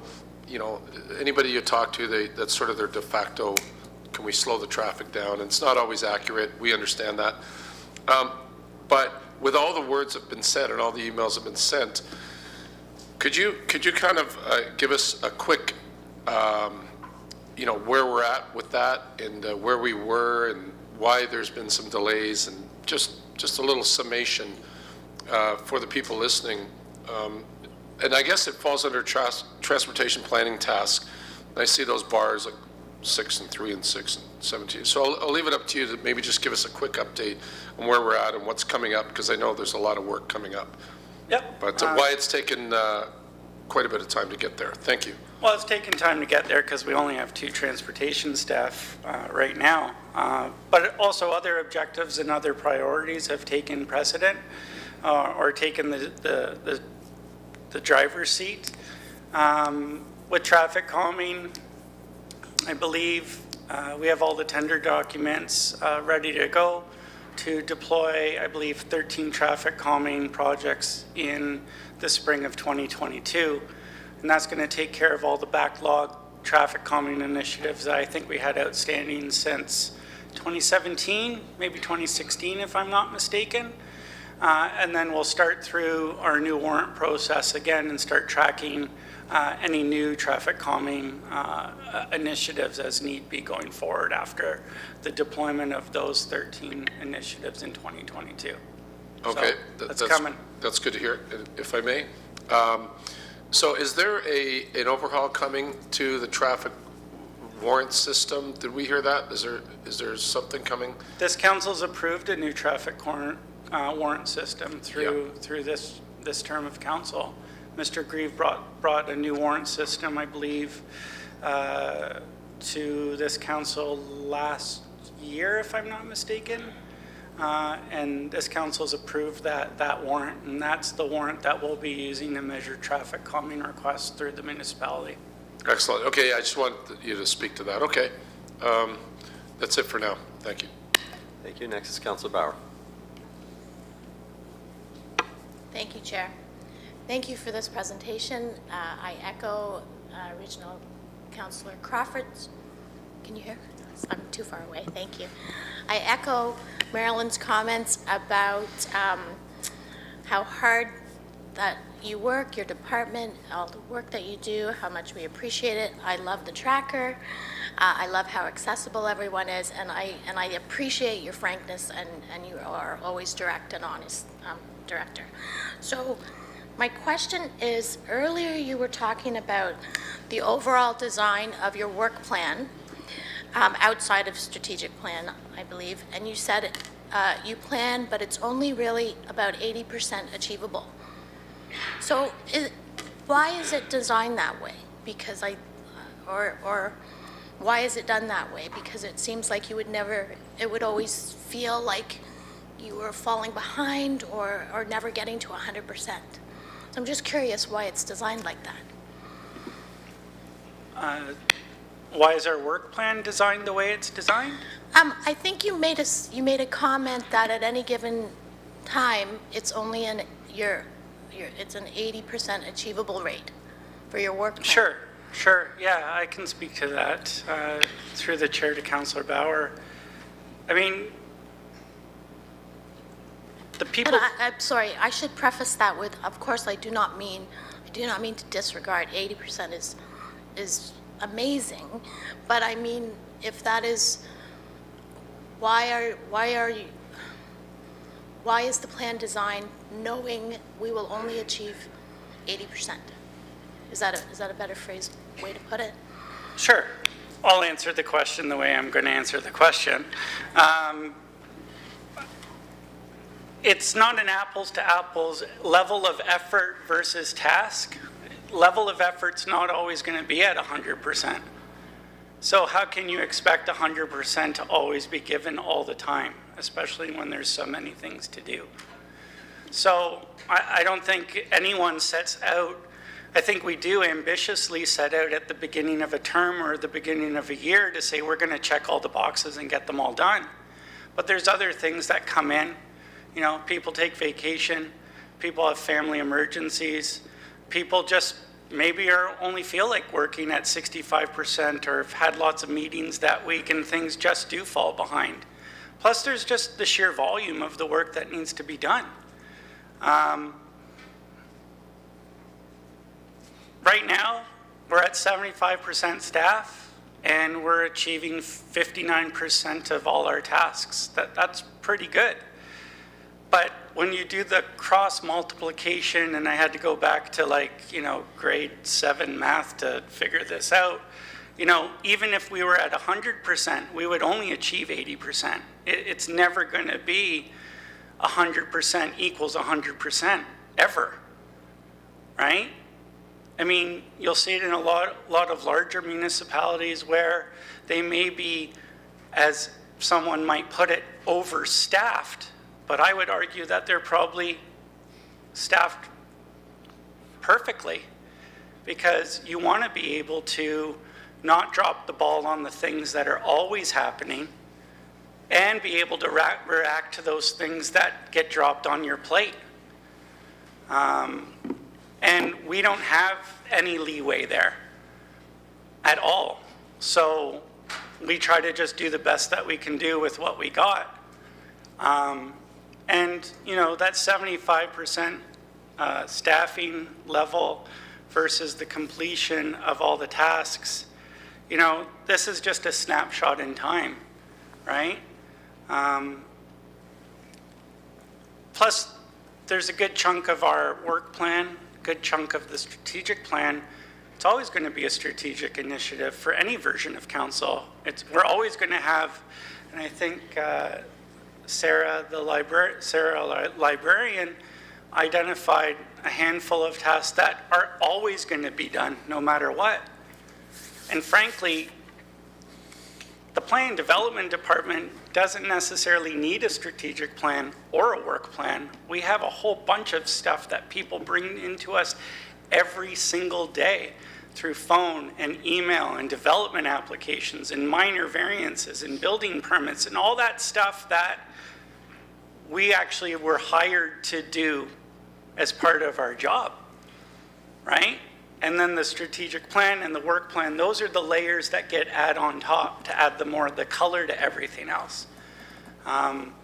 So it's never going to be 100% of the tasks, or 100% staff is going to equal 100% of the tasks. That's just not realistic.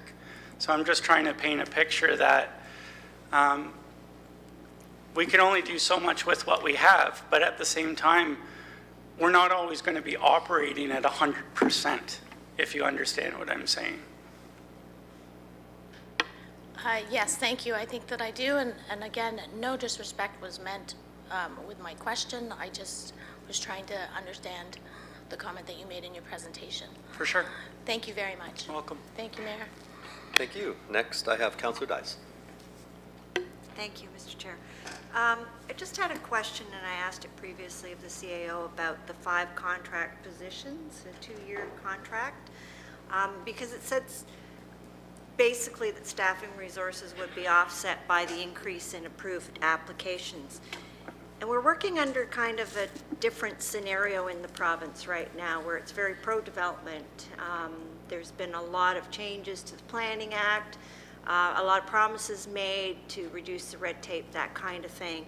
And we're going to show here that the costs of these resources, these 5 new employees to help with planning application and permits, will bring in revenue for those that are approved. But I just want to be assured that it still goes through a process that protects our community from bad planning. It's not just going to be pushed through. Through the mayor to Councillor Dice, that's what we're here to do. We're here to make sure that it's only good planning, not bad planning. By no means is adding additional staff or resources a ploy to push things through and not follow the rules or provide public consultation. I think, if anything, it's to supplement and enhance our delivery of service, to push the ball back into others' courts so that we can get ahead and deal with some of these other more corporate or strategic planning initiatives that are also important to the municipality. So we would not bring anything forward, my department would not bring anything forward that hasn't gone through a proper, open, public consultative process before bringing that to council. That would not happen. And this additional staff would enhance that delivery of that service. Well, I appreciate that. Thank you very much, because there is confusion out there about that, given the changes, like I said, provincially. And then also with, you know, the development industry having different expectations when they hear that. It's kind of like COVID, when, you know, the Officer of Medical Health for Ontario comes out with something and then it's expected it happens tomorrow. If any changes or a step down from what the rules are, and it doesn't work that way. It takes time to implement changes. So I see also that the development industries sort of have complaints perhaps that the municipalities have not reacted as quickly to changes in the province or what was promised by the province. So I just want to make sure that's the case. And just wanted to thank staff, all of our staff really, not just in planning, but I've found that if I have a lot of questions or if I want to bring forward a motion or anything otherwise, I talk to staff first. Sometimes we come to an agreement because sometimes it's not sustainable, sometimes it is, but we work as a team, and I really very much appreciate that from all of you out there because I've learned very much, so much from staff. So it's important to do that teamwork because it helps us grow, and we also have a perspective from the community that we can pass on to you as well. And there's another issue too with planning, and I know the changes in planning where all of a sudden Ajax is going to see intensification, and we already are. And there's a lack of education out there in the community as to what that looks like and why, and we can help you with that. So, and we'd be more than happy to do that. So thank you, and I appreciate the answer. Thank you. Thank you, Councillor Dyes. Does any other member of council have questions, Mr. Romanowski, before I go? No, hearing, seeing none. Jeff, I probably challenged your team more than anybody. 100%. And you guys have stepped up in a huge way and got it done, and you didn't really complain. And I like the way you subtly let us know that you're pretty much at capacity, which I've been trying to get to council to understand as well, and I think we're there.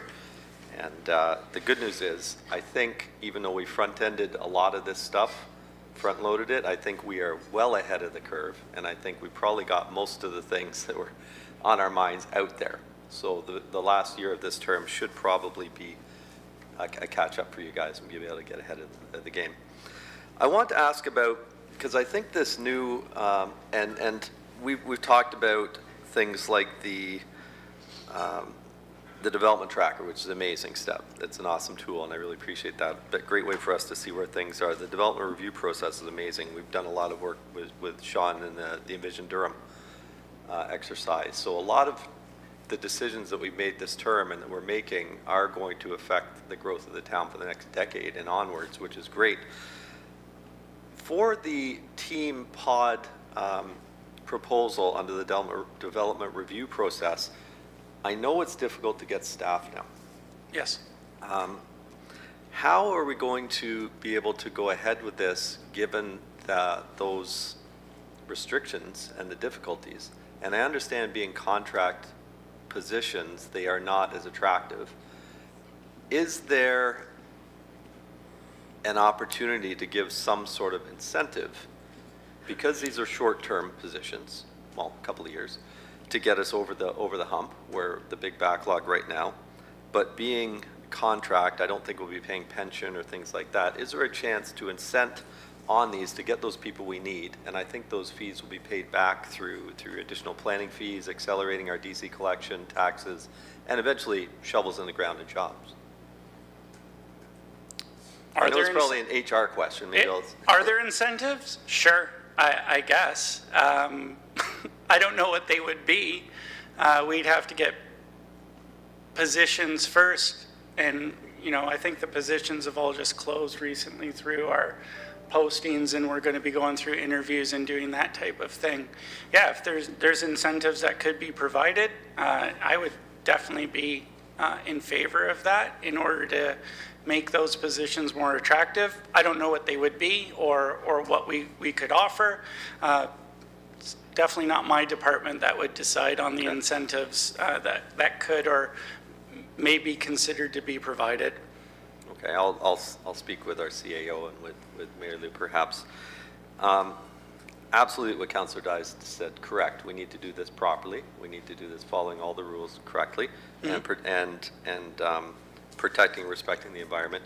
But at the same time, we heard in, I think, the CAO's presentation at the start that the sooner we can get these through, the more chance or the more probability that the shovels will get in the ground actually, and the quicker we can all benefit through the costs. 100%. And maybe I can just elaborate on that for you, Mr. Mayor, and just something that we've started to do internally especially with Samuel Tomasi coming on scene as our new manager of economic development. Him and Stephen Ruddy, our manager of development engineering and transportation planning, they've been working on, I guess it's like a economic benefit calculator. So we're going to, through our new development review process, we're going to be looking at applications more from an economic benefit lens.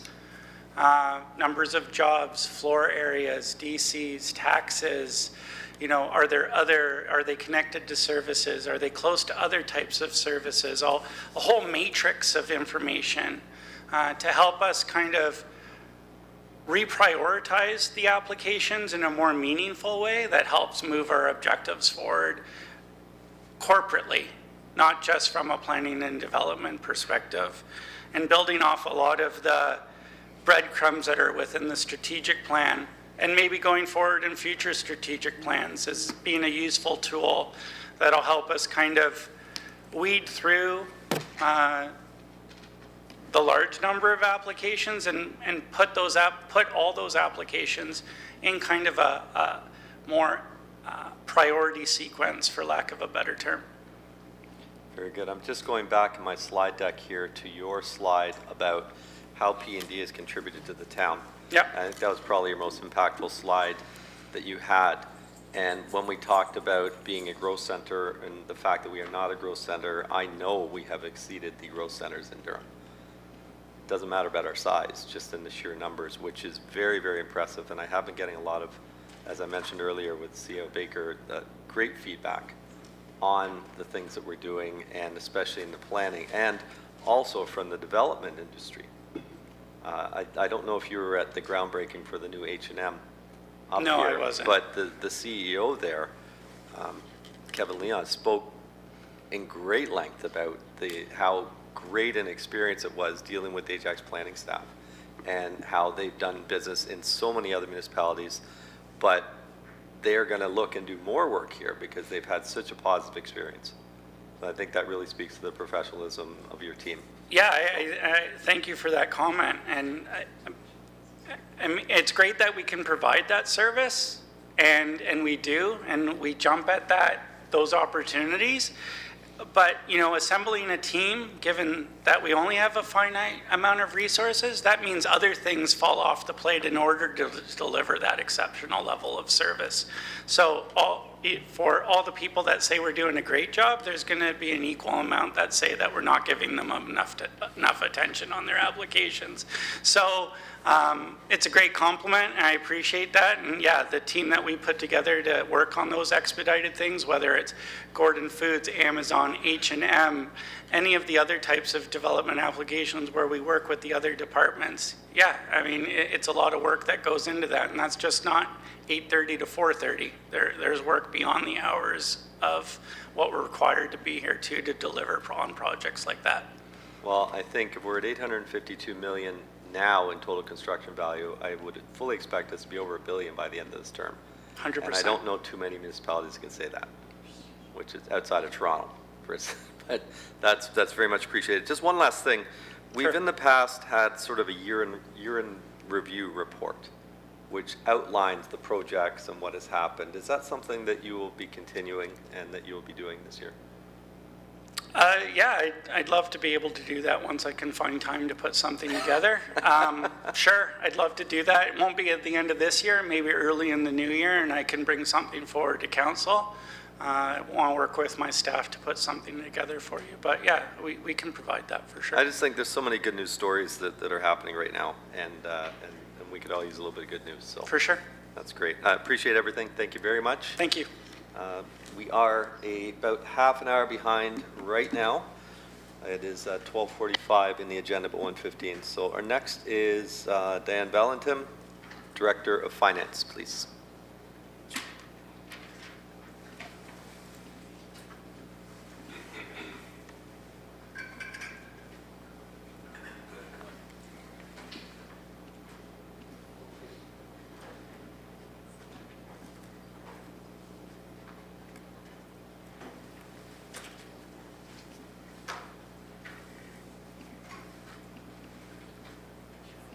And whenever you're ready, Ms. Valentin. Thank you, Mr. Mayor. Good afternoon. I'm Diane Valentin. I'm your Director of Finance, and you probably already know that because you heard me talk a long time on Monday night. Thank you for the opportunity to speak to you today with regards to the Finance Department and this term of council. As many of you are aware, I'm a long-term resident of the town, but I did have several years of experience here prior to me coming into my new role as your treasurer.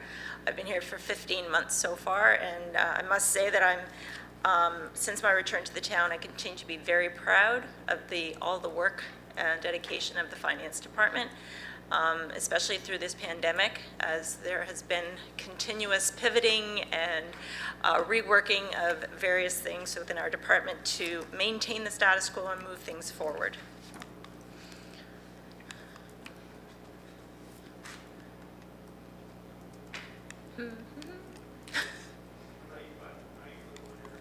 Thank you.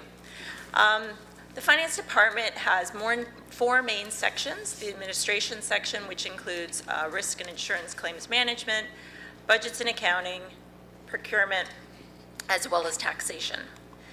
The administration section throughout this term of council, the administration department section, the statutory requirements or responsibilities under the Municipal Act, my role is handling of all the financial affairs of the municipality on behalf of and in a manner directed by council.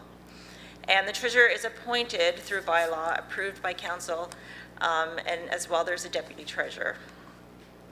The Finance Department provides financial guidance, advice, and analysis to council and all town departments.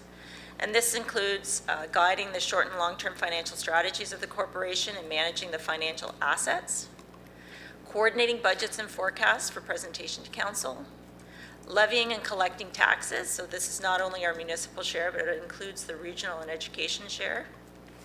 We have a centralized purchasing department. We maintain the insurance and risk management of the corporation.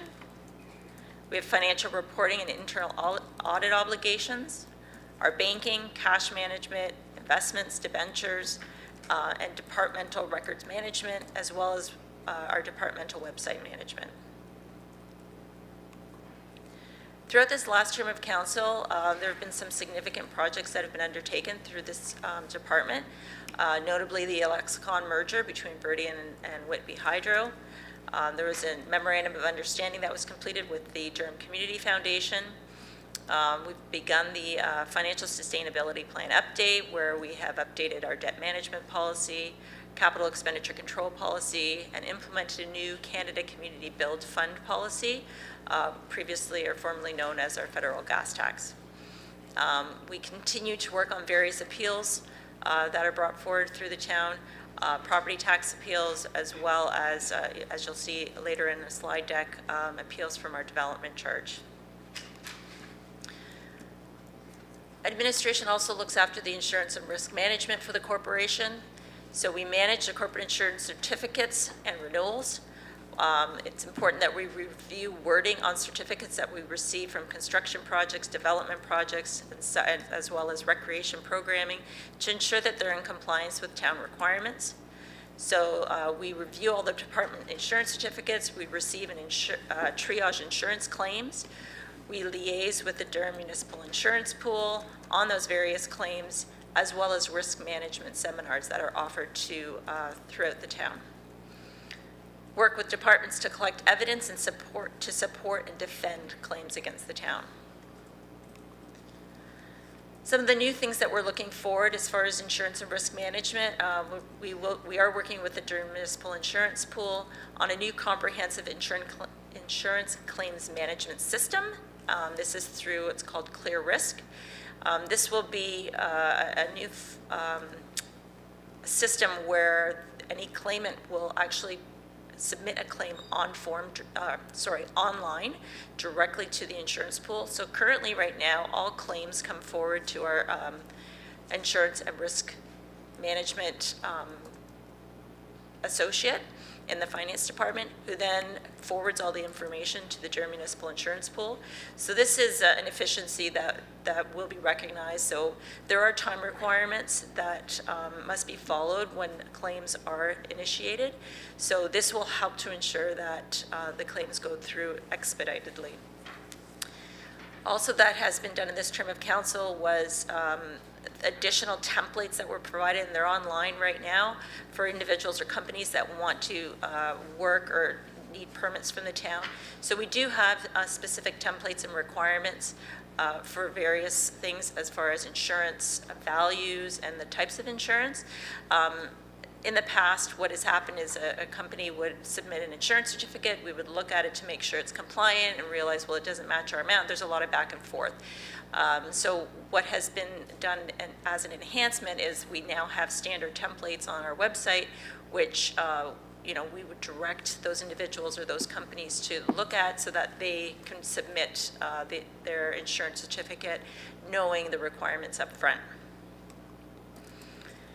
Generally, the impact of COVID on the finance department has been significant.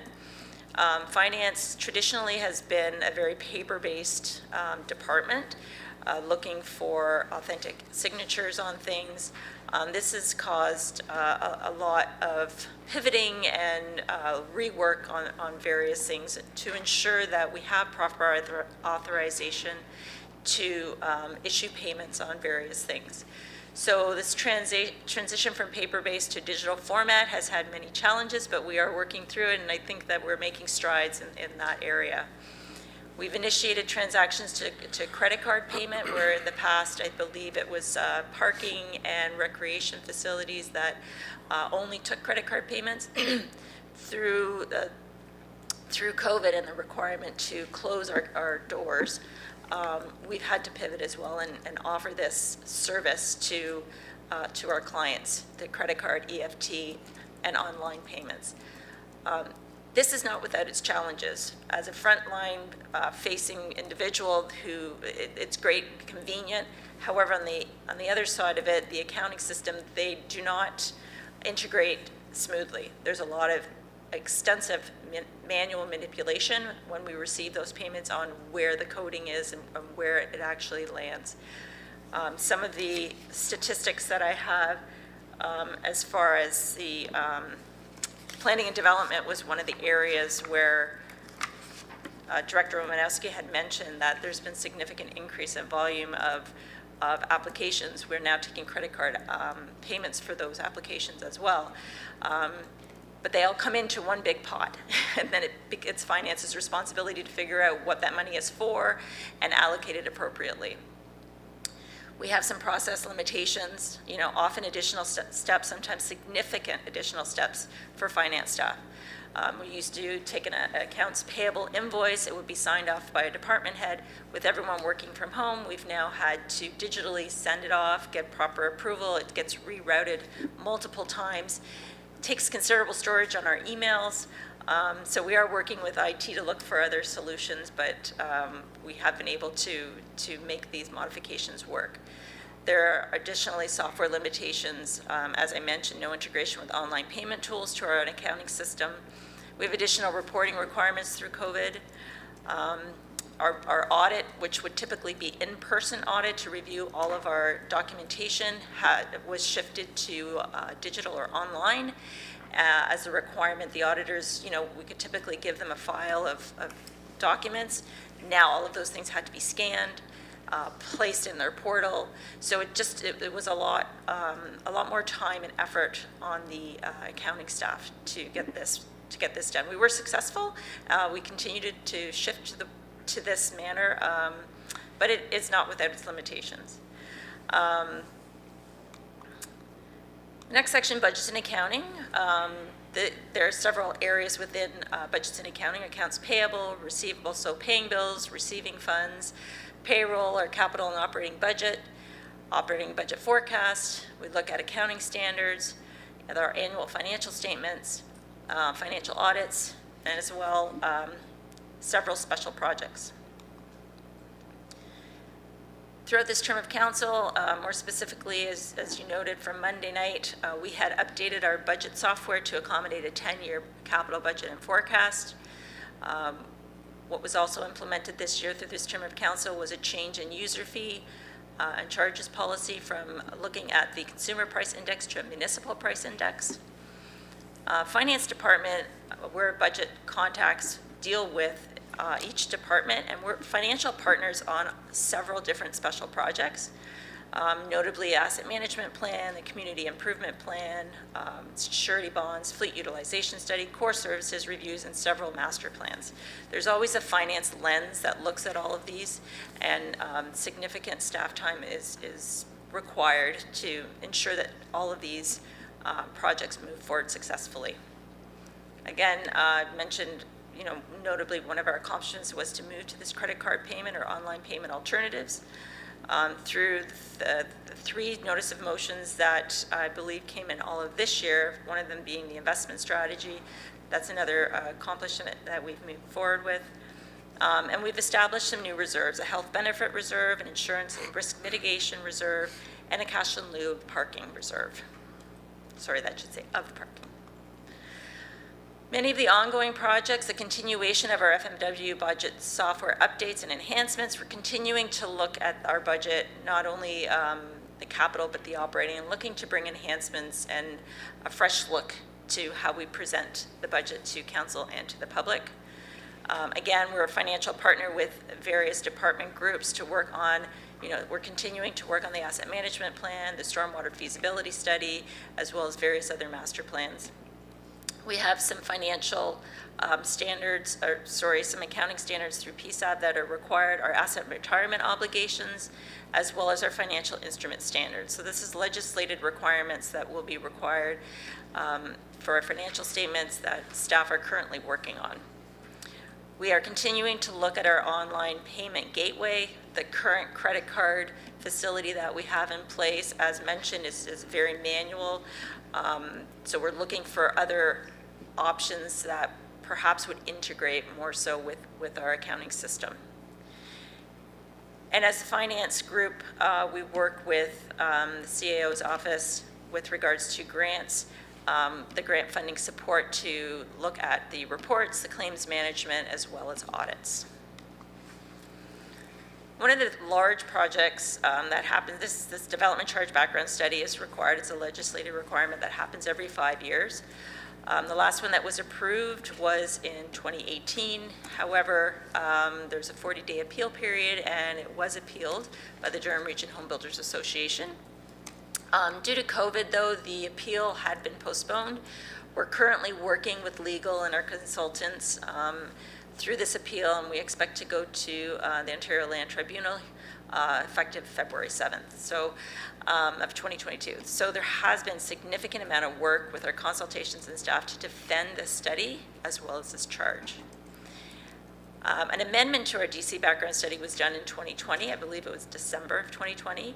That was initiated to pause the CIP, our Community Improvement Plan, as well as to initiate some of the changes to the Development Charges Act, which allowed us to eliminate some of the statutory reductions. So again, the development charge studies and bylaw have a 40-day appeal period, and unfortunately this one was also appealed, and it's scheduled to be heard in August of 2022. And just as a note, DC bylaws expire every 5 years, so as you might have noticed in our capital budget, we will looking to begin the next DC background study next year for completion in 2023. Along with other changes that have happened, not only our DC background study, but there were significant changes to the DC Act that are impacting staff in the finance department. It's significant work across the region, across the province, to deal with some of these changes to the DC Act. Developers are now allowed to defer payments for various things. So if it's a not-for-profit, they can have payments up to 20 years. If it's rental, retirement, or long-term care homes, hospices, post-secondary, and Indigenous institutions, they have up to 6 years to pay. So in the past, development charges were collected at the time of building permit issuance. So this helped with our cash flow as well when we look at budgets and we look at the requirements for growth-related projects or infrastructure. This is going to cause a little bit of a wrinkle, as now we now have to accept not only these, actually most of, not most of these payments, there are some payments that now will be deferred. And so there's a tracking mechanism that we have to incur, which we never had to do before. Along with this deferral of payments, the province has allowed municipalities to introduce an interest rate policy. So that was completed and established by the municipality. Additionally, we had to create templates because we do have to advise the applicants of the payment schedule, what that payment will be.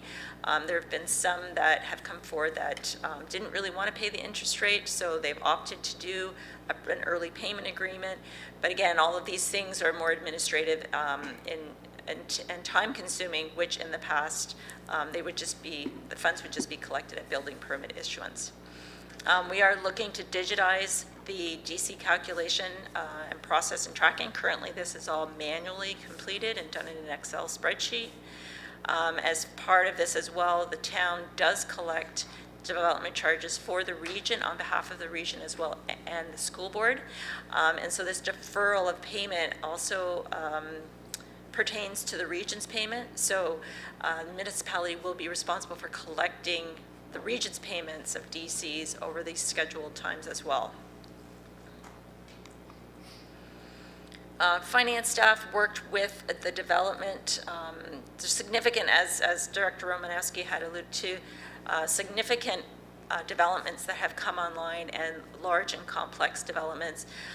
Various of these have required front-ending agreements or construction agreements, and the finance staff have worked tirelessly with the planning and development group to ensure that these agreements reflect, you know, the requirements of the municipality and ensuring that we have proper financing in place to ensure repayment of some of these agreements. We also work closely with planning development on the community improvement plan review. And as you're aware from Monday night, you know, we've advanced and made some changes or enhancements to our budget. We included new interactive maps, a refreshed look, as well as some new reports. So lots of work happening in budgets and accounting. Payroll as well has seen many challenges through the COVID. I've thrown some statistics in this slide here. I believe Bill 148 came in, if not at the beginning of this term of council, the end of last term of council, but there's significant changes that came along with Bill 148. The change to the minimum wage, changes to benefits, sick time, all of these things required payroll's attention to ensure that everything is calculated properly and remittances are reported and sent in on time in a timely manner. As noted, COVID has had significant impact on payroll over the past 2 years. Unfortunately, like through the IDEL, there's terminations and along with those terminations, payroll is required to provide records of employment. So there's over 900 records of employment that were issued. 85 staff have been redeployed. They've had to complete over 200 forms for broken service to OMERS, recall and reinstatement of over 330 employees from IDEL. Along with all of these other things that have happened through COVID, I'm happy to say that staff still continue to get their bi-weekly pay and everything else seemed, continued as required. So administration work for the above items has added extra work not only throughout the year, but this will also impact year-end reporting.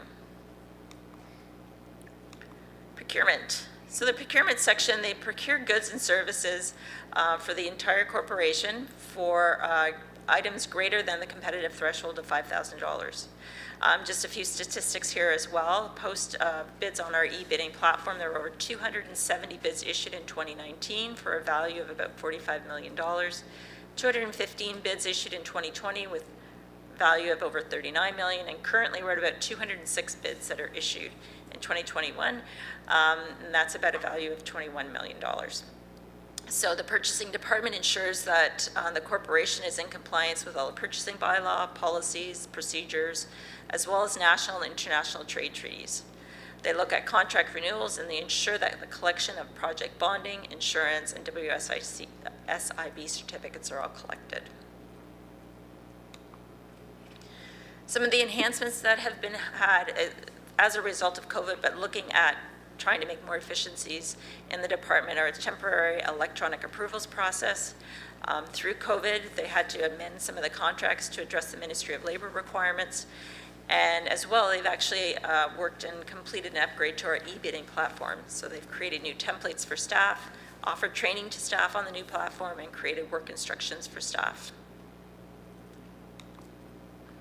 Additionally, we've had procurement enhancements for users on our JD Edwards, or our accounting system on the procurement side.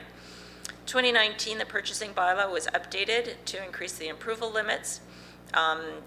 As a result of this, it also required updates to many policies and work instructions. There were changes to the Construction Act, which had to be updated. There needed to be updates and such into our purchasing documents. Internal lien check processes were changed.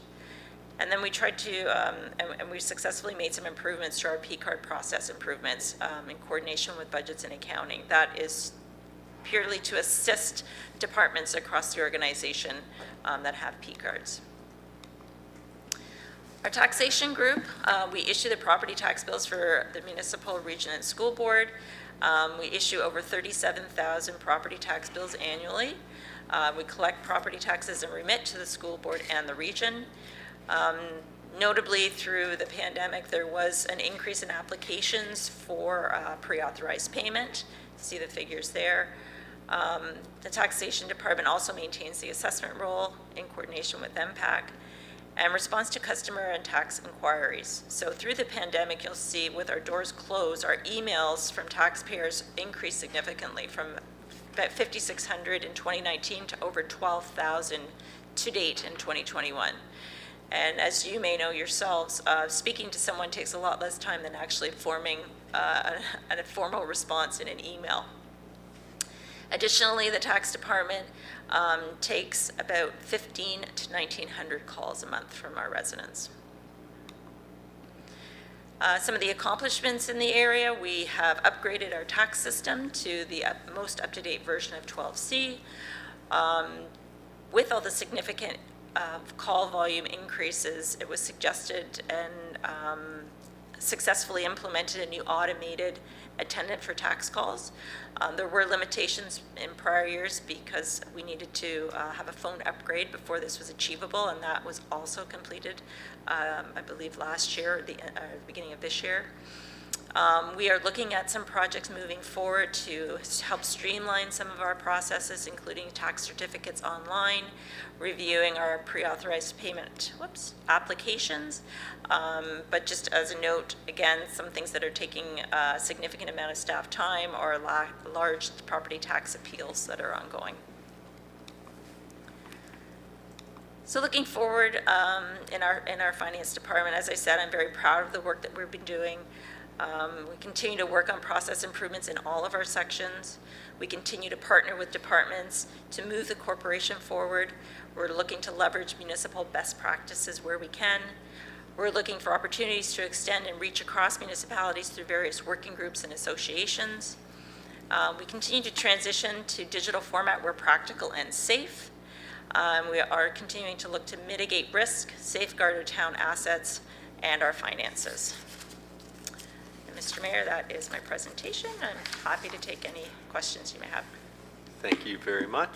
I don't have anybody on my speaking list yet. Does any member of council have any questions to Ms. Valentin? Councillor Khan. Thank you, Mr. Mayor. Thank you, Director Valentin.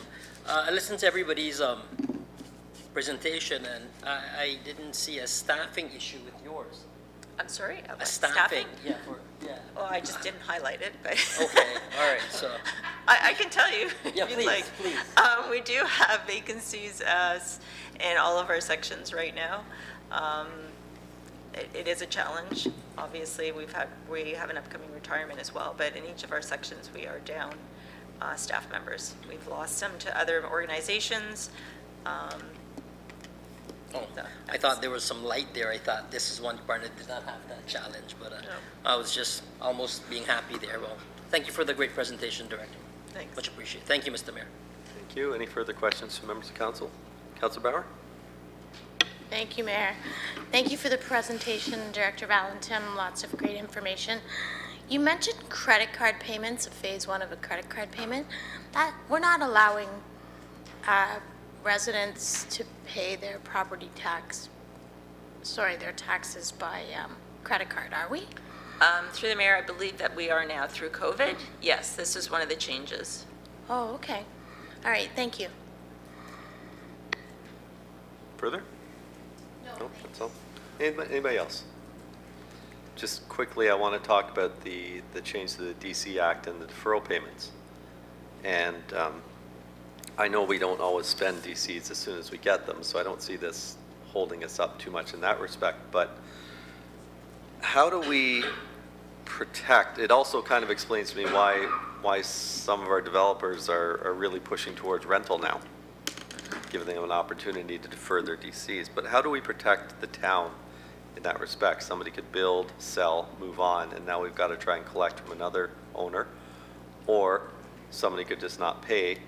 Is there a way that we can protect the town from these future DC payments? Those are great questions, Mr. Mayor. We have a working group municipally wide that we are working with the region and such to come up with templates and to become up. We have agreements in place, but you're right. It could be a challenge if there is a sale of property and such. So we are still working out those details. Right now, there hasn't been any issue. It's just in the infancy stages of this moving forward. There is an interest policy in place, so we are charging interest on those deferrals, which in one respect, as I made mention, early payments. So some developers would rather not pay the interest and just pay us up front. We'll gladly accept that as well. Because it's such a new program, we're not really sure. We are anticipating or trying to protect ourselves from that risk. It has been discussed at the municipal forums that we've attended, so they are top of mind. Is the interest payment something that we can determine, or is that legislated? It was brought to council, and council established the interest policy. Okay. That's charged on that, yes. Okay, so it'll be at a preferred rate, not a bank rate. Great. Is this something that we could register on title? Is this something that could maybe be security collected through our nurse surety bond process? These are questions that we've had at the regional level as well. We're still trying to get clarity. I don't believe that we can put liens on properties for the development charges. I don't believe that we can take securities for it either. It's kind of counterintuitive to the whole thought of postponing payments. But we are looking at options to ensure that the municipality is safeguarded. Okay. Well, I appreciate that, and I look forward to hearing back on those. And I'll kind of follow up some of the things I said to Mr. Romanowski and his department and some of the others before as well. I have put a lot of pressure on your department, as have council. And you guys have really stepped up and come back with a lot of great things, whether it be our new investment strategy that we've just brought forward, or a number of other things. And I know we have a lot of work to do this year, especially in our capital. And I know I gave you a hard time on Monday, as well as most of the department heads, but it is a pretty serious road we're going down. And I know you've got a lot of work to do to sort of figure out ways for us to counter when I said originally, if we do exactly what we're going to do, we're going to be out of money in 10 years. What I didn't add was, I know that you are going to bring things to the table to make sure that that doesn't happen. And I know that's going to take a lot of work and a lot of ingenuity to sort of make that happen. So good luck. I look forward to hearing Absolutely. all that. I would reiterate that. And I would like to say that I am very proud of the 2022 capital budget that we brought forward. I think that it is a very responsible budget, and there have been a lot of eyes and a lot of effort put into it. So yes, thank you. Appreciate that. Thank you very much. Next, we have Director Meredith, Dave Meredith, Operations and Environmental Services, and we are still about half hour behind.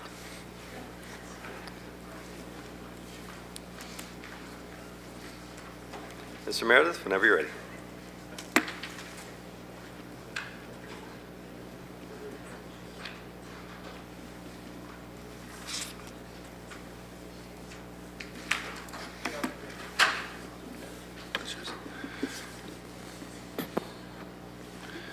Good afternoon, Your Worship and members of council.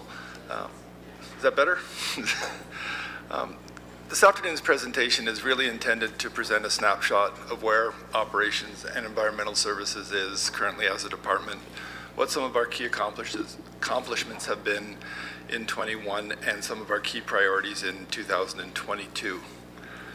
Before getting into the presentation, I did sort of want to recognize and thank staff in Operations and Environmental Services, specifically our frontline staff, supervisors and managers, who have, since the onset of the pandemic, continued to attend work each day to deliver services expected of them by Ajax residents and council.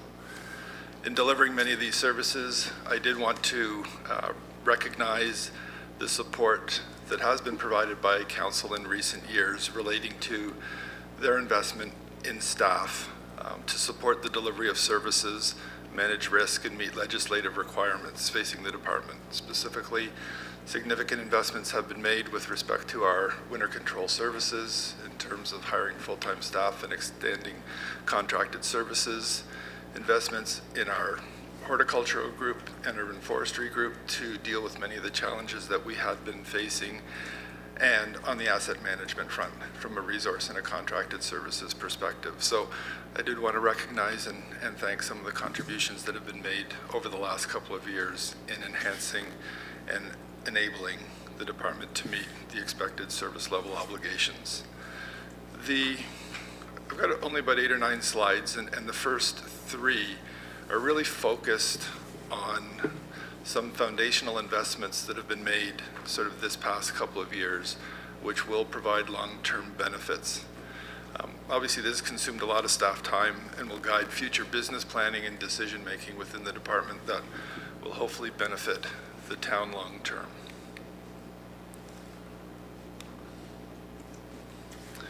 The first item that I just wanted to touch upon was the asset management side of things.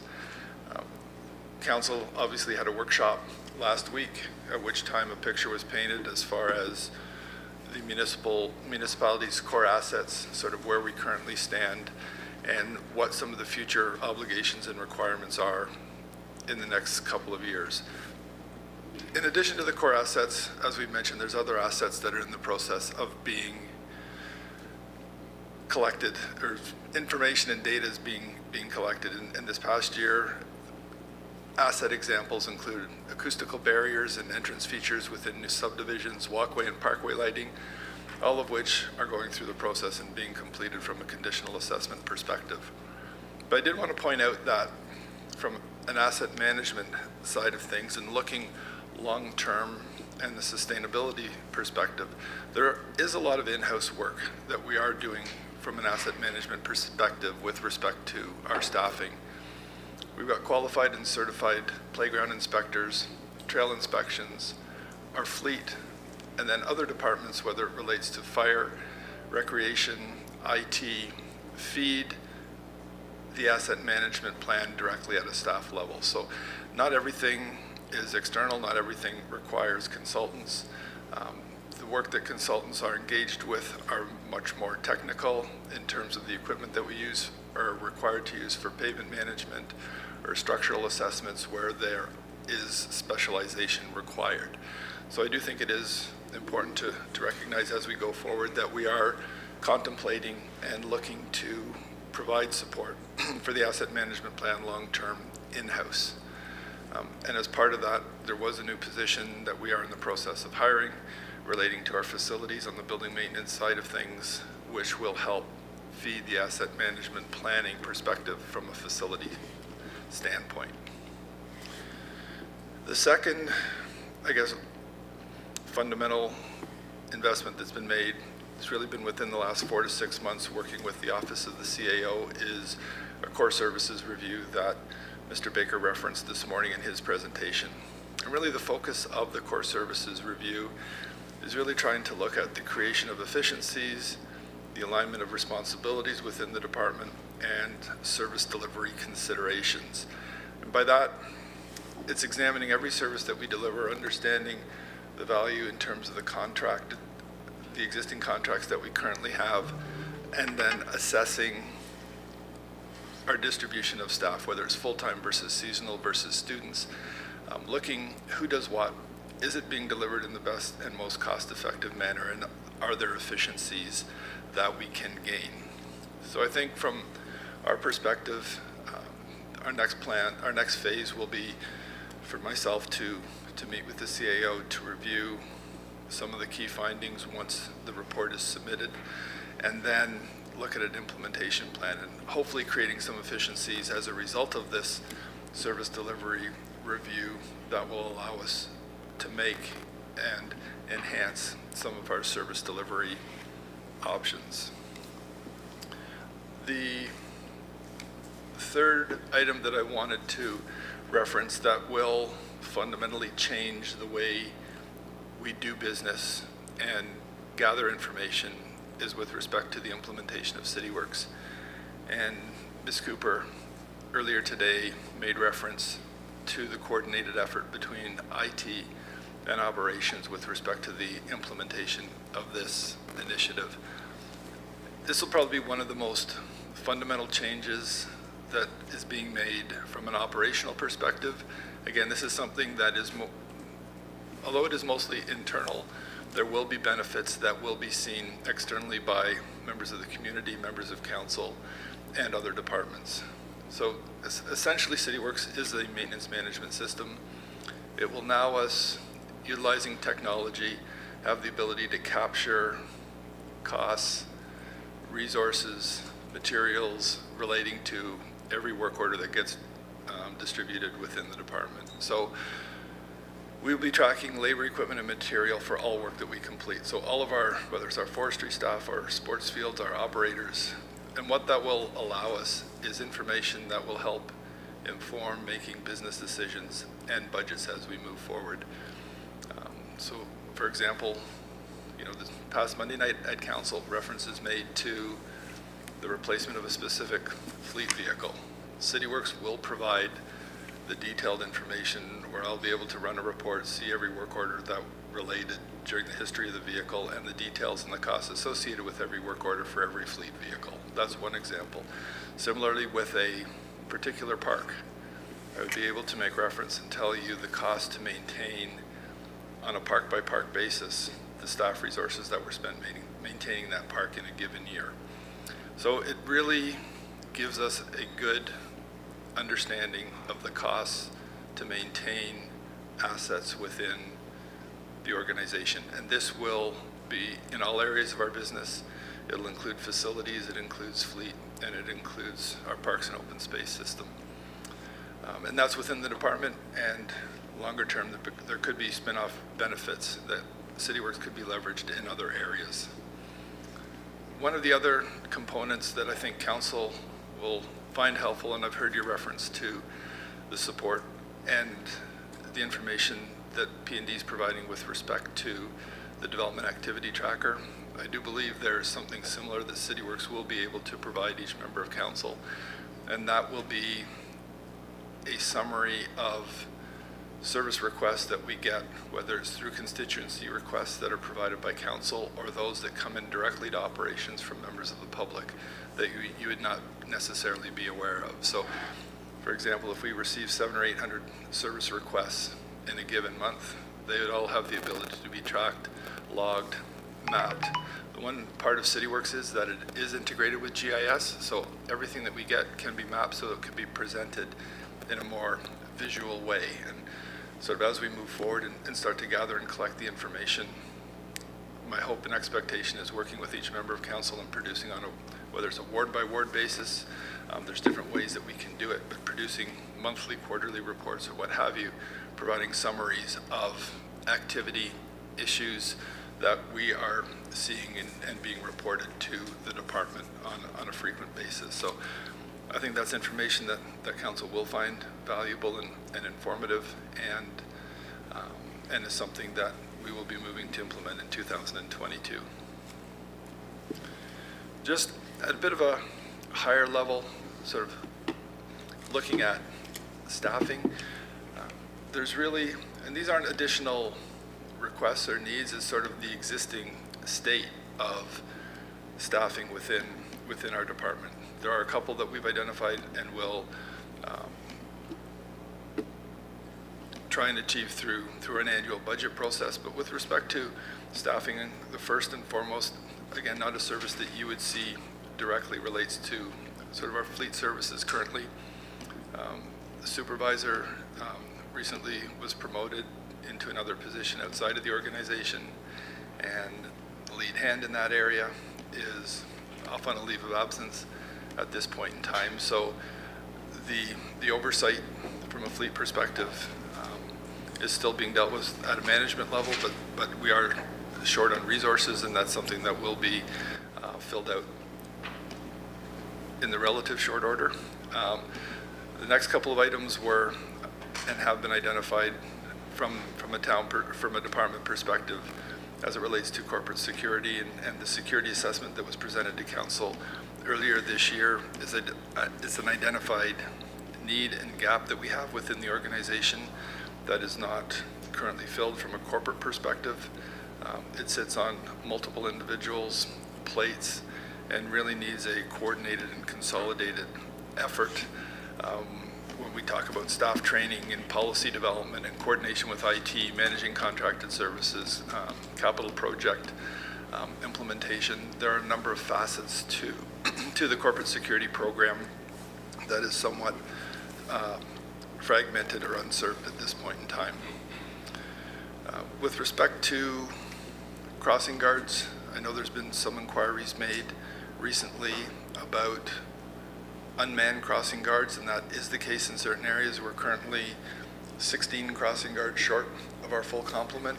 So we do look to distribute crossing guards and ensure we have crossing guards, including the rovers, at the higher priority locations. It's not as straightforward as it seems in terms of the mobility of crossing guards. Not all crossing guards have vehicles, so many of their locations are in close vicinities to where they live, so it's not as simple as being able to move them, because they have travel constraints in terms of their ability to get to certain locations. So it's something that we constantly recruit for, but like other services, there are and is a challenge in filling those vacant positions, but it is an active recruiting process that we embark upon. Weekend support is something that we continue to assess, and as we look into 2022 and as we anticipate permits being issued for outdoor events, whether it's at Greenwood, along the waterfront, Paulin Park, special events, we have, sort of during the past couple of years focused primarily along the waterfront and providing that support, depending on the level of activity that we envision based on current interest being expressed for permits this spring and summer, is something that we'll need to respond and adapt to, and it's something that we are preparing for.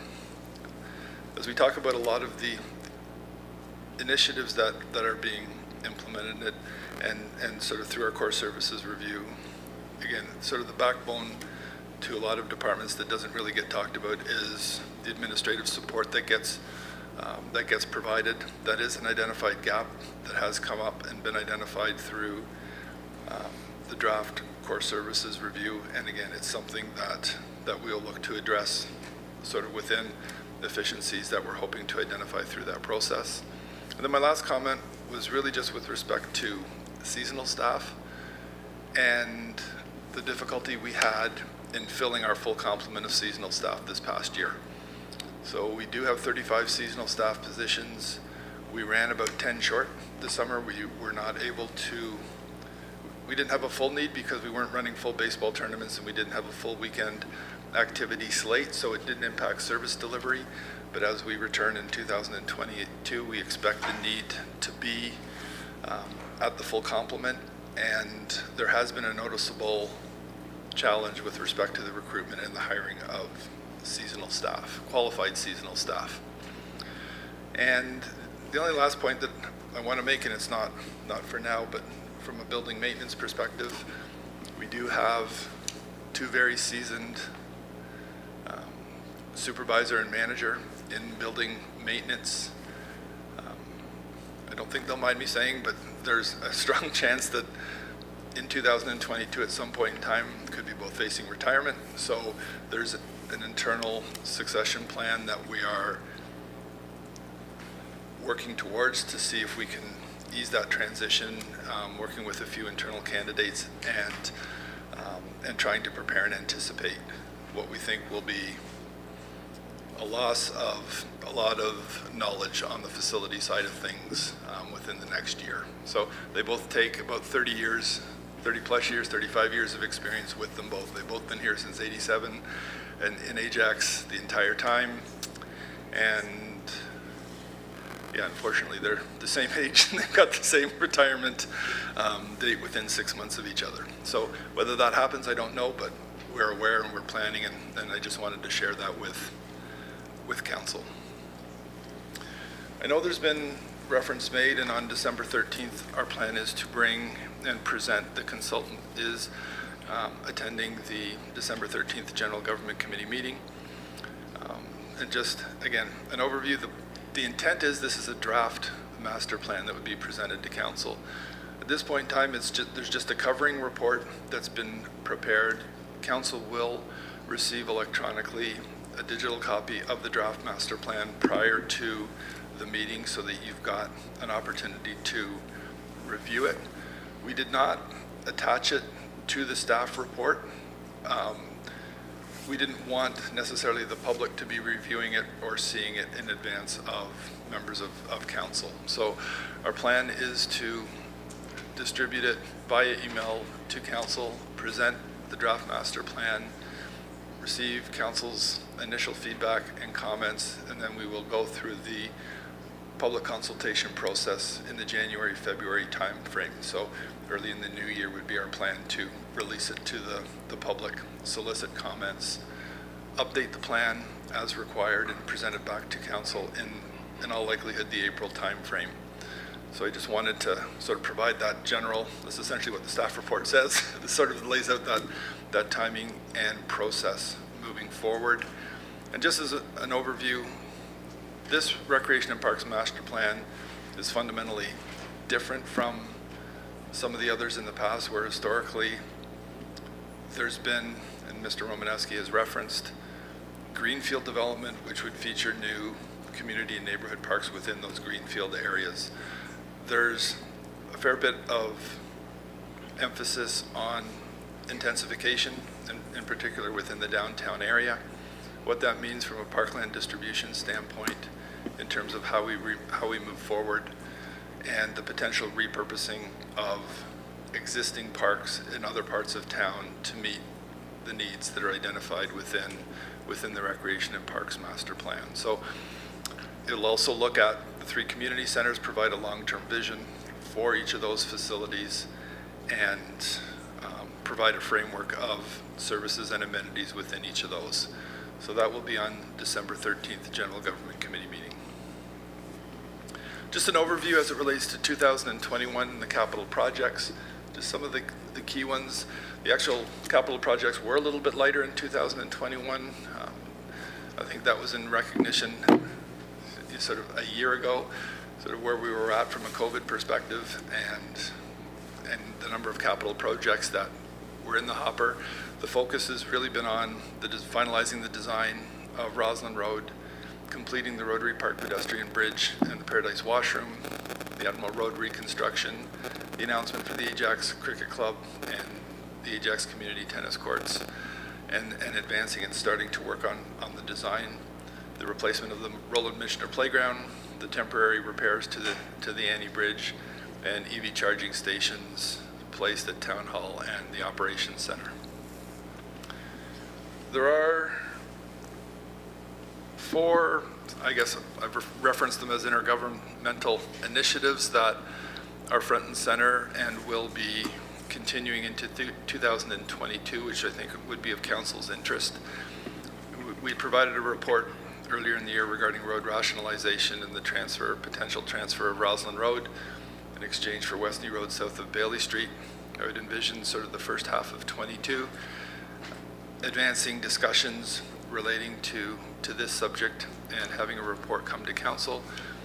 There is another report somewhat related to road rationalization, but it speaks specifically to streetlights, with the lower tiers and the region working together in 2022 to try and redefine or align responsibilities as it relates to streetlights on regional roads. So that is something, and again, there's a report on the December 13th GGC meeting that's referencing this and a recommendation or resolution from Regional Council.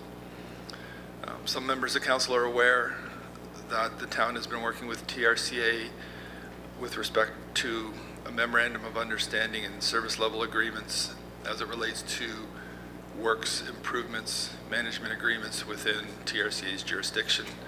We met as recently as approximately a month ago, and our expectation is that we'll at a minimum have a memorandum of understanding coming to council early in 22. There are some projects that we've identified that may warrant a service level agreement that would also come to council. And then 2 side, more specific projects relate to a meeting myself and Nadia in Economic Development had with TRCA as it relates to the implementation of the Brock South Master Plan, which had been brought to this council about at least 8 years ago.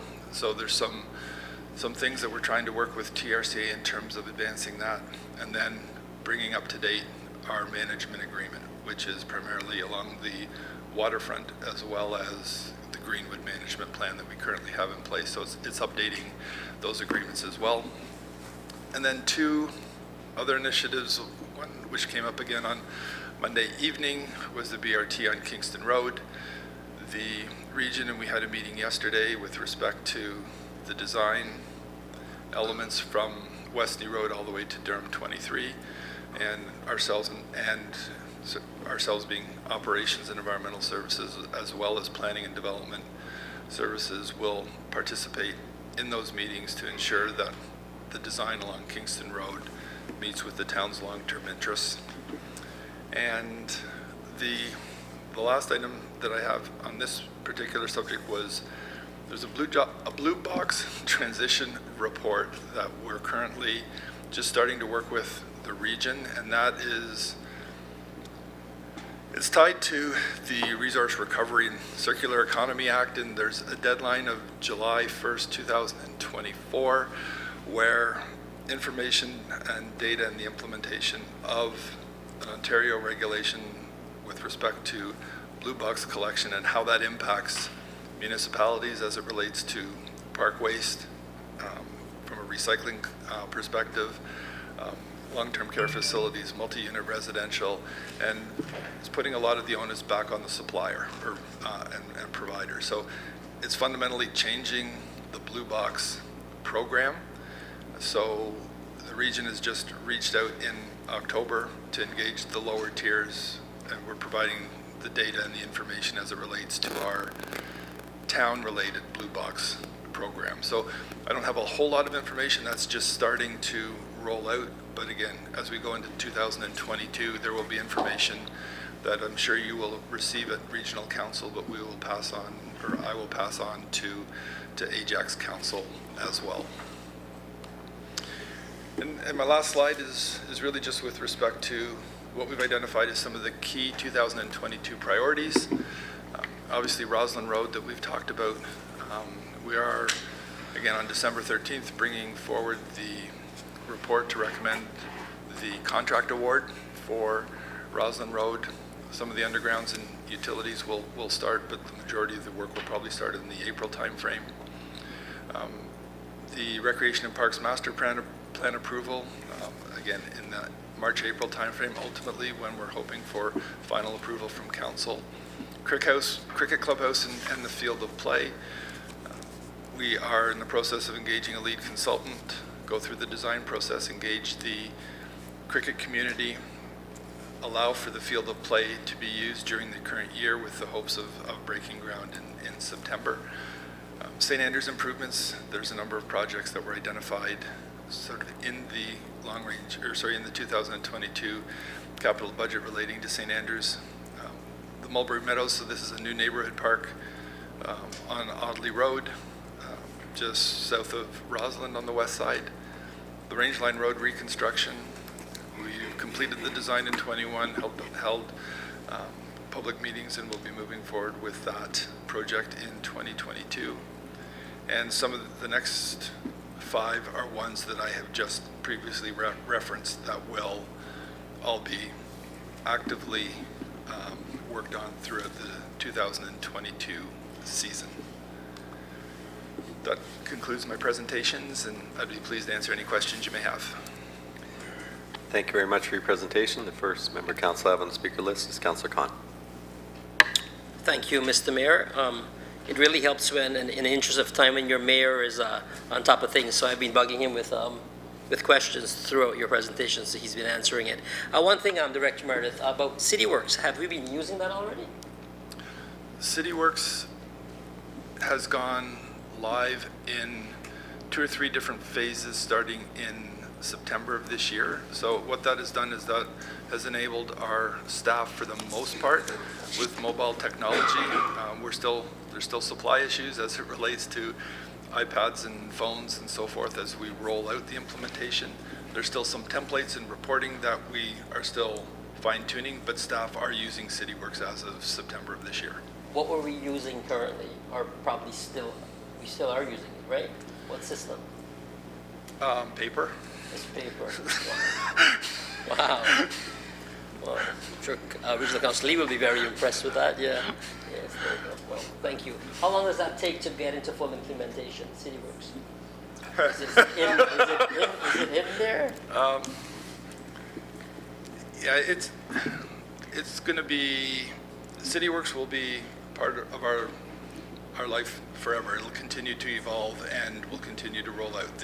The last true phase in terms of when you're saying go live, building maintenance is not live. It won't be live probably until the end of 2022. It's the last phase. The first 3 phases being fleet operations and environmental services, as I said, are live, but I would not say fully functional at this point in time. There still are things that we're working through and will take well into 2022 to get fine-tuned. And then we want to build it up so that we've got the proper data so that we can then start providing and reporting to council on that information as well. Thank you, sir. And of course, I got to ask you about the cricket. It says breaking ground in September 2022. What do you anticipate for time of completion for that? I expect it to be it's not a big project. Our hope is that if we started in the fall of 22, we're pretty much good by the spring of 23. Like, we're trying to do it and coordinate and minimize downtime from being able to use the cricket club with respect to the field of play, and how we stage the building versus the parking lot versus the field of play will need to be coordinated through the design process. But and you have the consultant for that part, right? We're in the process of retaining the consultant now, correct? Wonderful. Anyways, interest of time, I've got a million more questions, but thank you very much. Thank you, Mr. Mayor. Thank you. Next we have Councillor Tyler Moore. Thank you. Thank you, Worship. Through you to Director Meredith. Just a clarity question on your 2022 priorities page. It says Roslyn Road. Just confirm which section of Roslyn Road you're speaking of for the wording of construction contracts. It's from essentially Church Street to Westney Road. Okay, as I thought. Thank you so much. Any further questions from council? I just have one, and I'm bringing this forward because this is something that Oshawa has been doing and Oshawa PUC does, and that is, and I have brought up before, and that is the fact when we do roads, putting in fiber at the same time. A few years ago, 3 years ago at the start of this term, we were in talks with Pickering about having a joint type program to install fiber, and that is of course not happening, but that is something I wonder if we could continue at the town level when we do municipal roads. I won't ask you now, but can you look into and just see have you looked into what the cost would be to do that, because once the road is dug up, it's dug up. To put that in would not probably be a huge increase, and we can't connect it over time, but eventually we will build the network. So it is not something that has been part of at least sort of my consideration in terms of building the budget. And are you referring to when it's a full depth reconstruction as opposed to a strict mill and overlay, I would presume, in terms of when you'd be looking at or considering the fiber Well, site? I mean, my understanding is the region has an extra conduit in every road that is sitting empty. I think this is something that we spend a considerable amount of money in communications between our buildings, and perhaps something we could be looking at with our roadworks over time to build that network. I just would be interested what it would cost and whether it's feasible. I can take that as a takeaway and follow up with the Oshawa PUC and gather more information and provide that to you. It might be also something we could partner with Lexicon on, or our local utility as well. So, thank you. That wraps that one up. We are, oh, sorry, didn't see you, Councillor Crawford. A few years ago, and I don't know, thank you, Your Worship, I don't know if this is directed to you or to Director Meredith. We were talking about recycling glass into the road work as part of utilizing a bunch of glass from the recycling. Whatever happened with that? You're referring to the pilot project for the trail at the McLean Community Center. Yeah, and to I the think splash we also pad. looked at it for some parking lots or something? Well, I know the region was going to work with the town on that and procuring, and that was when Ms. Bridgman was here, and as you know, the two people at the region that were heading that up are not there anymore.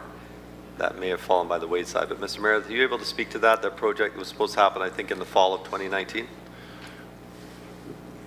You are correct. There was some reference made a couple of years ago with respect to that initiative.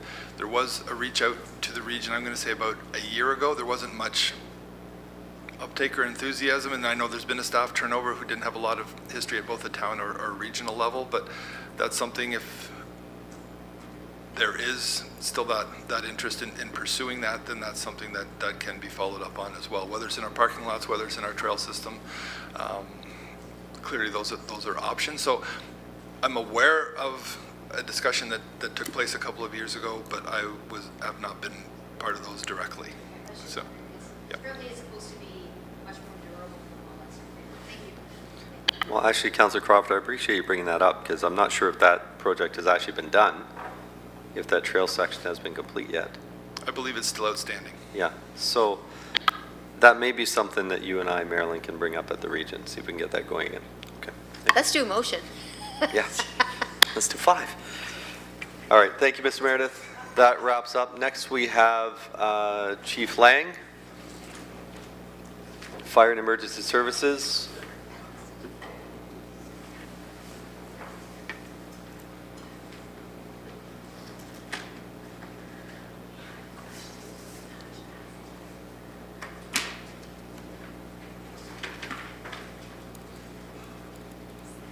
Chief, whenever you're ready.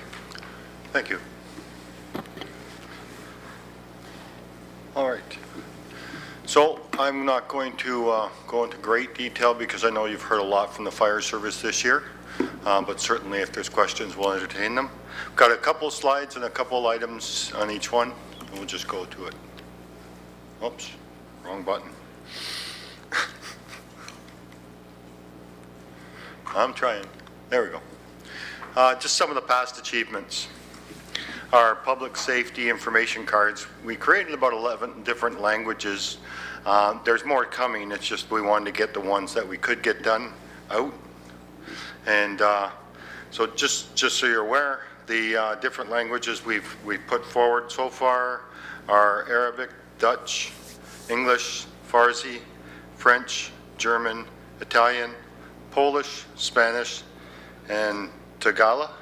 I hope I said that properly. And as I said, there will be more coming this coming year, next year. And as I said, it's just to get out what we could in the time we had. The second bullet there, talking about creating a community outreach program for seniors, caregivers, families, etc. So this was mostly directed towards seniors living in residential buildings, low-rise, high-rise, mid-rise, as well as those that have to go into these buildings and care for people, or just some of the families that live in these type of buildings. And the idea here was to ensure that we bring in other family members, whether it be their children or other related people in the family, so that everybody understands that there are safety requirements and things that they have to consider, especially if they have mobility issues and so forth and so on. So we've really improved that. Now for this year, we've created it mostly online or on video. So because of the restrictions we've had, but there are, as we open things up in 2022, we're certainly going to get into more of group meetings, small section meetings of different areas, or even just in families getting together and having meetings with certain families, just to make sure that they do understand and keep themselves out of harm's way. The next one there, again, this is where you've heard so much from us. The fire master plan and the community risk assessment were completed this year and presented to council. With further to that, we've also given council an implementation plan on that. I won't go into great details about all those parts of it. I'm sure everybody's had a chance to review it. Sorry it was such a long document. But in a few minutes, I'll just talk about where that's going to take us in the future. So that's the past, what we've been able to get completed. So going forward, improvements ongoing. So we did talk about an enhanced level of hazmat for the protection of the environment, and for this geared to the concerns we have in town, which was also listed in the critical risk assessment that you were given. So we have sent a few staff for specific training on hazmat. We are currently evaluating the needs of the town, because we want to ensure that we adopt a level of the hazmat that is suitable both to our resources and the needs of the town. We don't necessarily need to go to a huge hazmat team like the City of Toronto has, but we certainly do need to be able to take care of, and the focus, I guess, on this would be to ensure that we can conduct proper rescues and decontaminate those that are rescued and our firefighters in the event of an emergency. And we also want to add in there a certain amount of environmental control that we can do in a hazmat situation. Of course, it's not going to be to the level of a large company, but certainly, hopefully enough to keep it so that the actual companies that do that can get in and then enhance that and focus on the environmental side of things. So this, in that case, the equipment is being researched at this time, will be purchased soon, and just on closing on that one, the staff training has already begun in 2021 for hazardous materials, and will continue into 2022, and there'll be a component of training for hazmat that will continue on every year on an overlap basis, just continuing to train our staff. The next one there is talking about internal planning, changes, improvements, etc. And this is all to do with the Ontario Fire College closing this year. And we're still in the work on that.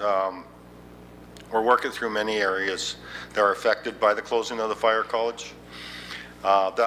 Such things would be like looking at increasing in-house training, and that's our goal for the long term. But with resources a little shy at that time, we're also looking what outside agencies can assist us with some of that training that we used to get at the fire college. And we'll utilize those as we build our in-house over the next few years.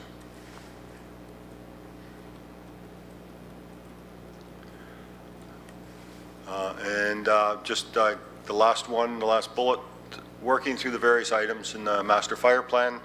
As you saw in our capital submissions, and you'll see coming forward in operating submissions and also in the future capital submissions, we're going to be working through those various items that were listed in the fire master plan to ensure that the next fire plan, master plan in the future shows a lot of these things completed.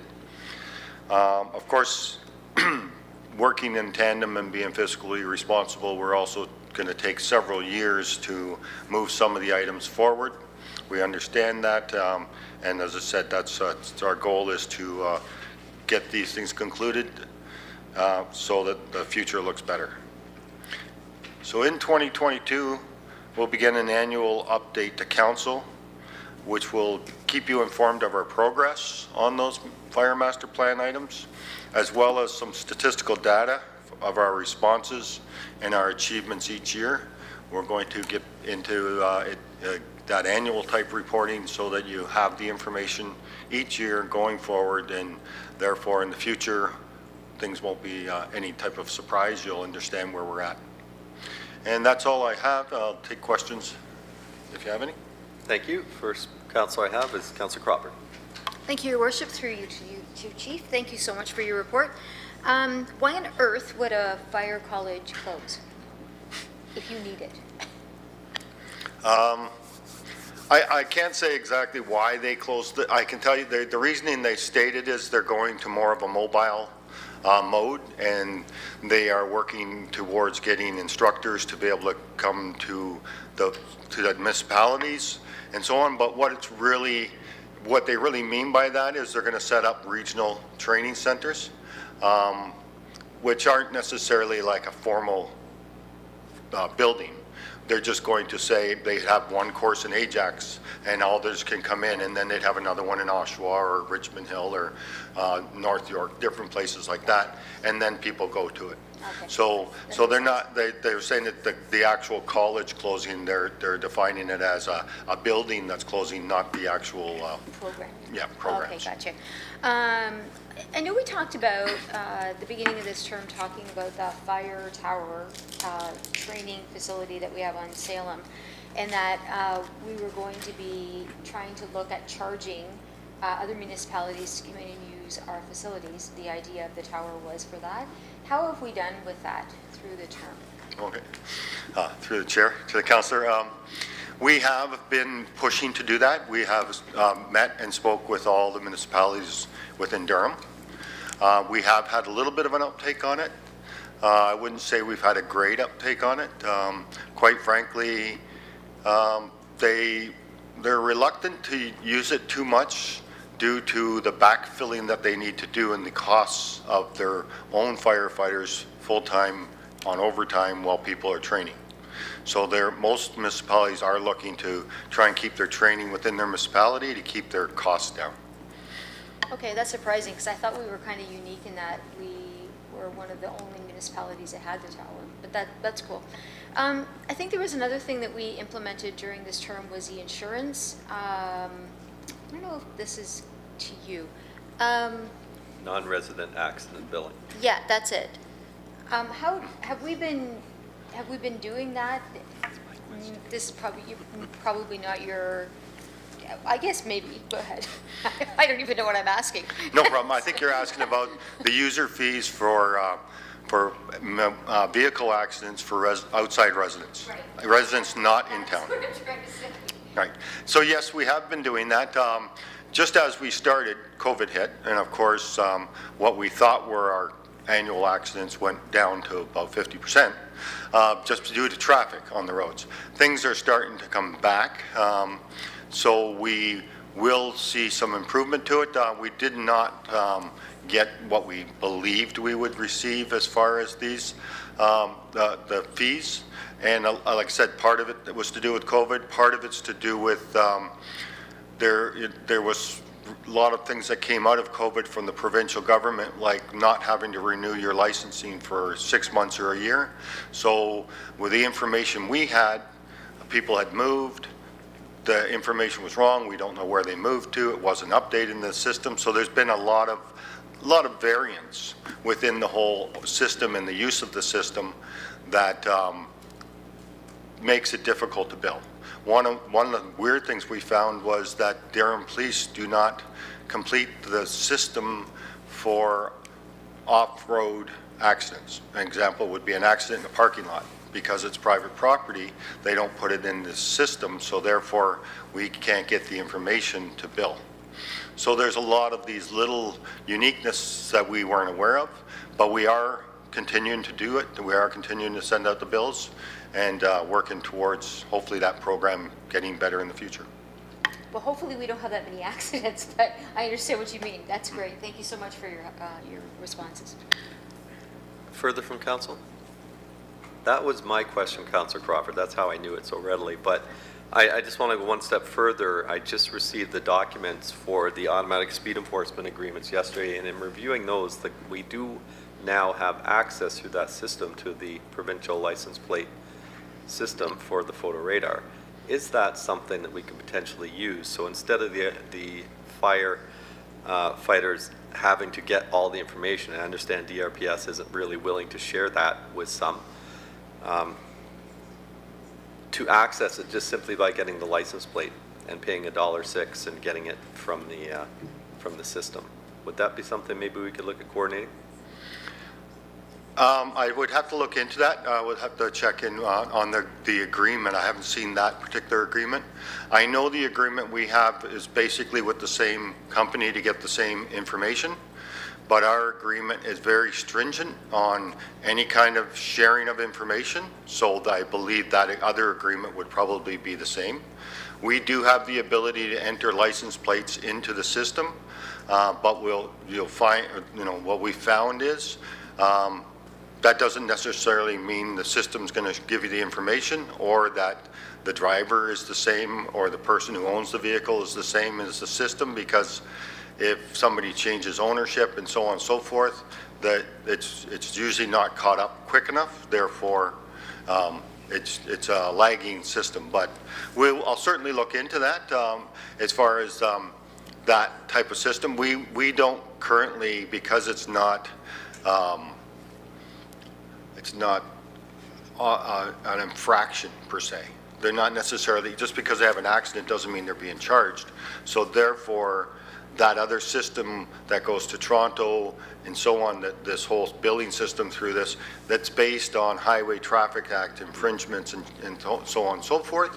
Ours isn't necessarily set up that way, but I said we will check into it and we'll see if there's any way we can utilize some of that information or not, and move this in a better place. Well, I think our policy is just on if you are out of non-resident at fault, which means you need to be charged to be at fault. So if that's the case, I don't know, I'm just trying to think of a different way, and I think it has to be the driver, not necessarily the vehicle owner. But I want to make sure, or see if there's anything we can do to increase that percentage of data collection, because we do budget based on that, and if we come in under budget, in the bad way, under revenue, that's not the way we want to go. So if we can improve, that would be great. Thank you very much for your presentation today. Thank you very much for everybody in your department and what they do to help keep us safe in our community. Appreciate it. Thank you. And we are still behind a little bit. It is break time. Communication staff have let me know we would like to do a group photo outside. So if, now we're saying no. Up here? Oh, okay. Maybe we'll do the group photo at the end when Councillor Lee comes back. So we'll have our break now, and we'll get back here at 2:49, please.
Okay, folks, gonna get started again soon.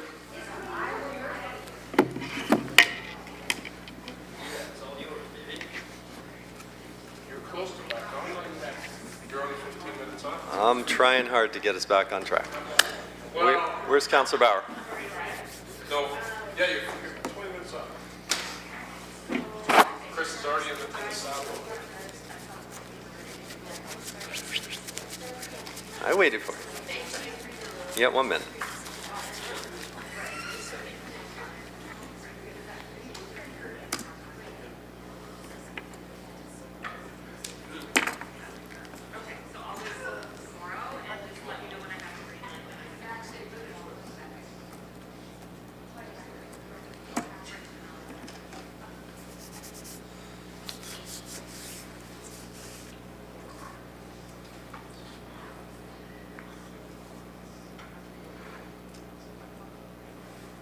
There we go, 2:50. All right, call this meeting back to order. Councillor Lee had to step out for a minute. He'll be back by 3:15, he says. We're going to proceed. We are getting close to being back on schedule. Our next presentation is Acting Director Vita for Recreation and Culture. Whenever you're ready, please go ahead.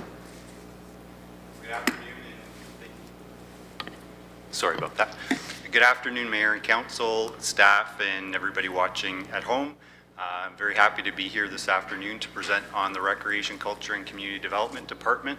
I might say it's been great to see many of you face-to-face for the first time since fall of 2020 when I moved into this role, and first time in an official capacity sitting up here in Council Chambers. So very much appreciate that, and thank you for your time today. So in order to realize the worth of the anchor, we need to feel the stress of the storm. I find this quote to be exceptionally meaningful for us, not only as a town and our connection to our nautical history. I'm sure many of us feel this way about life in general over the last 3 years through COVID, and for us in recreation, I think this very succinctly encapsulates the experiences and perception of recreation staff who have truly weathered the storm of COVID-19 most directly and impactfully. With that, I would like to take the opportunity to acknowledge and thank the staff in recreation for all that they do each and every day, coming into work during COVID, working our front lines, enforcing screening, vaccinations, managing and dealing with all the customer interactions and frustrations stemming from COVID-19 requirements and protocols, and all of the other COVID-related pieces that staff have had to deal with over the last nearly 2 years. Something that I like to remind our staff of, and particularly during 2021, which has really been exemplified through COVID, is that recreation staff are some of the most resilient, flexible, skilled, and accommodating staff that you will ever meet. If you look around the town in a variety of different departments, you'll see staff from recreation who are working in a number of different roles in different areas. And this is, in discussing COVID-19 and impacts from recreation with my counterparts in the other municipalities, this is something that we hear across the board from recreation staff. As many of you know, staff in recreation have been redeployed, have worked in vaccination sites. Some of my counterparts with different municipal setups have had recreation staff, basically running vaccination sites, doing every part of the administration coordination of these other than jabbing needles in people's arms. Though I will say, if it were the case that recreation staff were the ones administering the vaccinations, we would get positive feedback, smiling faces, and very positive experiences by anybody from that regard. So for the purposes of today's presentation, we're going to be focusing really on what recreation has been experiencing over the past couple of years, particularly from a COVID perspective. I'm going to talk about some of the particular impacts and challenges that we've experienced. I want to talk about some of the highlights from 2021 and where we go into 2022. I believe that Council is, for the most part, very familiar with the programs and service offerings from recreation. And for the purpose of the presentation, I will be reviewing our particular issues and accomplishments by individual section, specifically our recreation programs and active living section, our community, culture, and special events, as it will soon be known, section, our administration section, as well as facilities. So administration. So during COVID, we experienced a lot of challenges in terms of communicating with customers and users of recreation services. We had to pivot our outreach methods and focus on targeted e-blast to continue outreach to schools. We're no longer accepting printed flyers and things like that. We created and implemented online COVID health screening tools for patrons to help expedite their process entering recreation facilities. We developed and implemented new online registration processes for skating at Pat Bailey Square. This included program content, web design, staffing, and capability to withdraw online. I want to talk about that registration piece a little bit further, and I know for many of our users and residents, it's been a point of frustration.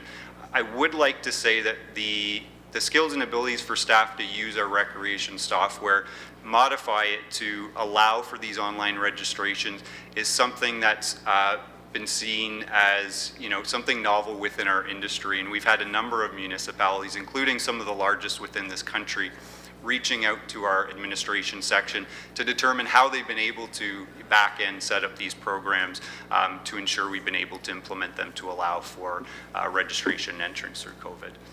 We've also enabled customers to pre-register for zone swims at the Audley Recreation Center and Ajax Memorial Outdoor Pool, and created and managed weekly release of registration zones for all of our swimming programs, amongst other programs as well. Our community and cultural development program, due to COVID, we required changes to structure to many of our events. We've had to deliver modified and virtual events for a number of items, including Winterfest, Canada Day, and our Merry and Bright, which was introduced in 2020 and will be moving forward with again in 2021 this year. We've had modified events such as drive-in and drive-through Pumpkinvilles, movies, and concerts. We've also delivered virtual versions of our annual volunteer appreciation events. From a program and active living perspective, some of the challenges we faced initially through COVID, we're pivoting our traditional in-person programs to more virtual platforms. We pivoted seniors programming to our Senior Center Without Walls, phone-based programming, which include topics in partnership with the Ajax Public Library, and then eventually evolved into Zoom-based programs so that seniors could meet face-to-face each day. We provided school break camps virtually at the onset of COVID as well, for preschoolers to youth leadership classes. From a facilities perspective in recreation, our facilities closed due to COVID orders March 13th, 2020. While this significantly disrupted our operations and facilities, it did allow the opportunity for completion of many overdue facility maintenance projects, painting, wood finishing, floors, bench repairs. As we have begun welcoming customers back into recreation this year, one of the pieces of feedback we hear time and time again from customers is they're very impressed with the state of repair of many of our facilities, which due to the shutdown allowed us to get to a lot of these maintenance projects we may not otherwise have got a chance to get to. Our facility section was also probably hit the hardest with transitioning many of our full-time facility staff to other areas, particularly in operations as they were redeployed, picking litter, driving grass machines, as well as a number of other departments within town. Facilities also partnered with the Durham Region and VHA to provide support for hygiene hubs within recreation facilities. This included providing security, cleaning and disinfection protocols, creating signage, and financial tracking of everything related to supporting these programs. From a 2021 highlight perspective, a few things I just wanted to focus on a little bit. So pivoting our outreach methods, focusing on targeted e-blast to connect with customers. This was in lieu of things like our traditional recreation guide, which was put on hold during COVID, and provided us a way to continue to communicate with our users and our residents in order to ensure they are up to date with our offerings from a recreation perspective and to stay informed of further reopenings on programs as they were communicated. We've seen increased web presence with the creation of microsites for many of the program pieces we oversee within recreation. We've advanced efforts to embed closed captioning within our videos. We developed a new age-friendly Ajax web portal and online age-friendly community resource guide, which is accessible for screen readers and approved by our accessibility committee.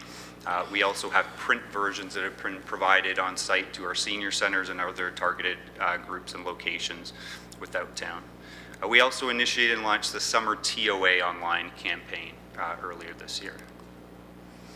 Our Community and Cultural Development section partnered with Ontario Musicians Cooperative Inc., OMCI, to provide pop-up youth musical performances throughout the summer.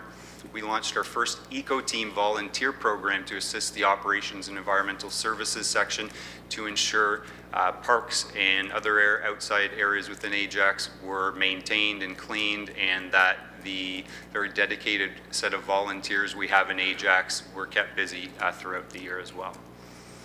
We've also installed some new equipment at our St. Francis Centre. That includes a new projector, custom designed bike racks outside of the building. For anyone who hasn't driven by recently, they've recently been installed and are looking fantastic and are a great addition to the facility, and obviously allow greater accessibility from a transportation perspective as well.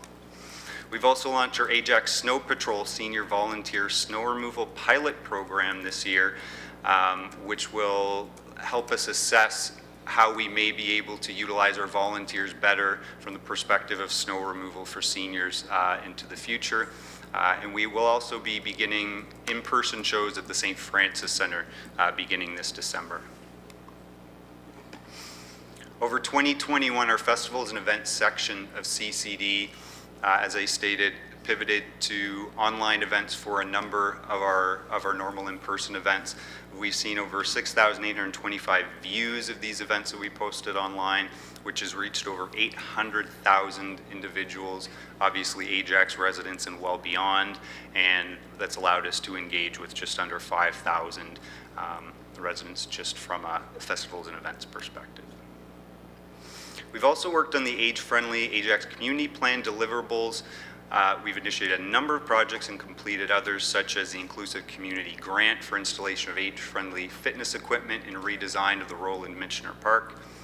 We've integrated 211 Durham within our communications to allow for better communication of recreation programs and amenity openings.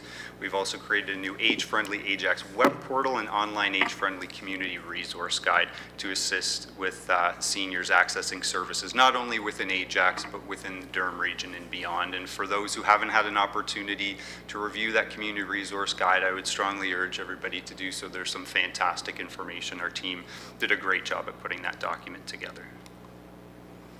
From a programs and active living perspective, we streamed live QuizWiz weekly through COVID to keep families and individuals engaged in trivia with interactive prizes. We've delivered Ajax on Stage 2 years in a row now as a pre-recorded event that was streamed on Facebook and YouTube. We've reopened the MCC and the ACC fitness centers. We've successfully offered in-person summer camp and playgrounds from preschoolers to youth, and we've opened additional pools at ACC and MCC. All three of our pools within Ajax are, from an indoor perspective, are now open and operating. We've also offered sessions for aquatic leadership classes to respond to the shortage of qualified lifeguards. For those who are new, our aquatic leadership programs are the ones that train those who have come up through our aquatics program to become lifeguards and swim instructors for us, essentially replenishing our pool, no pun intended, of staff for our aquatic section. We provided outdoor fitness, and we've been able to transfer back to indoor and in-person group fitness this past fall. We've offered fall registered programs and drop-in sports as well. We've also provided virtual fitness classes and the continuation of fitness on demand. We developed weekly social media posts as well to encourage residents to keep moving, to keep staying healthy while many were prevented from getting out and actively participating in fitness centers as they were more accustomed to previous. From a facilities perspective, we've continued operation of hygiene hubs, both at the ACC and at the McLean Community Center. We have supported the food box program efforts at ARC. We've opened Pat Bailey Square with modified entrance protocols this past season and other COVID-related skate time pre-booking. We expect that Pat Bailey Square will be opening soon, and we do expect that those protocols in place last year will be removed, allowing for greater usage of the Pat Bailey Square by Ajax residents. We've opened the ACC ice pads for community use, private rentals, as well as town programming, and something we'll look to continue to expand as we move into 2022 and beyond. We've also operated and maintained outdoor ice pads at the MCC and ARC this past winter, which was certainly outside of our normal scope of operations from an ice arena standpoint. We also assisted and supported opening the mass immunization clinic at the Audley Recreation Center, which still continues to operate through to the end of 2021. We support a number of pop-up vaccination clinics and pop-up testing for COVID, both at the ACC, at MCC, and some other outside locations where recreation staff have assisted in the facilitation and support for those clinics. We've worked in conjunction with our administration staff on signage for opening of all these facilities. Of course, we cleaned and disinfected splash pads in addition to the regular facility cleaning and disinfection that's done on a daily basis. And we've supported other town departments by providing and maintaining lunch break spaces to assist with social distancing protocols that were required for much of 2021 as well. From a 2022 priorities standpoint, for recreation, 2022 is going to be all about continued recovery from COVID. And as we continue to recover and as we continue to open further services and amenities within Ajax, we're really going to be constrained as we move forward by staffing resources. It's not something we've specifically identified as we reviewed each section of this presentation, but it is important that Council understand that there continues to be significant staffing gaps within recreation, and particularly gaps within our part-time staffing contingent.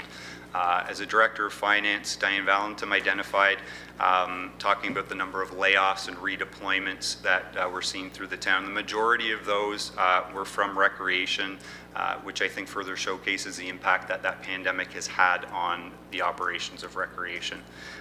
While many of our part-time staff have returned as we've reopened and implemented programming, many have chosen otherwise as they've moved on within life, completed school, and moved on to other jobs and things like that. So we continue to be pressured from a staffing perspective that way. And that's another area we're going to be taking a closer look at in 2022 and beyond, is training within recreation. As there exist opportunities for staff to enhance and refine their skills, learn new skills and processes in order for our staffing contingent to be even more prepared and more resilient for whatever the pandemic or anything else the future has in store for us. As the CAO identified earlier today, culture and leadership within recreation are themes that are stemming from the core services review. And as the interim director, and prior to that serving as a long-serving manager within recreation, I would echo those comments in that those are themes that have been sentiment of staff in recreation for some time. On leadership in particular, this is something that's of the utmost importance to myself as a senior leader within this organization. And in fact, one of the first training components implemented with our rec manager group when I took this role was sending our managers to professional leadership training for that management team. Over the last year, we've had all but one of our recreation managers attend leadership training to better enhance their skills, to better understand their roles as it relates to leadership within their particular section, as well as within our department as a whole, and further to ensure leadership is a mindset that is passed along to our supervisors or coordinators, as well as our frontline staff in recreation. Also, as the CEO identified, 2022 will begin to see the department work towards implementation of all of the recommendations, the identified priorities of both the Recreation and Parks Master Plan, as well as the Recreation Core Services Review, and that includes staffing realignments and further review of our existing portfolios. I did want to touch on one piece that came up earlier with the discussion of one positional transfer stemming from the recommendations of our Core Services Review. And I just wanted to add to the CEO's comment and to clarify the responsibility for overseeing areas of sport development. I do want to make the point that that position will be overseeing sport development policy, but policy as a whole within recreation, which also includes seniors, sports, facility usage and allocation. So I hope that may further address some of the questions that did come up earlier. Seniors programming will continue to be at the forefront of what we do within recreation. And as we move forward with the changes from the core services review, we'll be taking a closer look at portfolios to ensure that they're balanced, efficient, and ensuring the department is running as effective as it possibly can overall. So specifically from a sectional standpoint, in 2022, our administration section is going to be evaluating the printed guide that we've typically produced in recreation to promote recreation programming, camps, and our other service offerings and events, to see whether that makes sense for us moving forward, and if not, what other alternatives that might be available for us. As I alluded to earlier, rebuilding our staffing complement, not only in the front desk, but in a number of areas. We'll be exploring alternate opportunities to promote our services and offerings and generate greater revenue, potentially from advertising, optimizing our recreation software system and researching new customer user interfaces within our public site, touchless pin pads within all of our community centers for customer use for greater levels of safety and cleanliness, and to develop new opportunities to increase access to programming for our financial assistance customers. From a community and cultural development standpoint, fingers crossed, we do hope to return to in-person community festivals and events, including our National Volunteer Week events and in-person shows at the St. Francis Center. We'll continue working with economic development to solicit business and community sponsorship for the Ajax 3D illuminated letter project that was discussed on Monday during our capital budget discussions. We'll be releasing the Age-Friendly Community Plan 2nd edition in 2022. We hope to return to regular volunteering shifts to support various areas of the departments, particularly our special events, which rely very heavily on our volunteers within Ajax. And further, we'll be exploring longer-term options for arts, culture, and events planning within recreation. From a programs and active living standpoint, again, as we continue to see staffing levels and capacity return, along with fewer COVID impacts, we hope to see further in-person programming and amenity offerings will continue to expand. We'll be reopening youth spaces in all 3 major community centers. We hope to have a more fulsome school break camp offerings, both March and summer this year, and transferring back to in-person events such as Lunch and Learn's Youth Week Wellness Fair and Ajax on Stage. We're also in the process of reconnecting with the school boards to reopen youth hub spaces and programs within school facilities.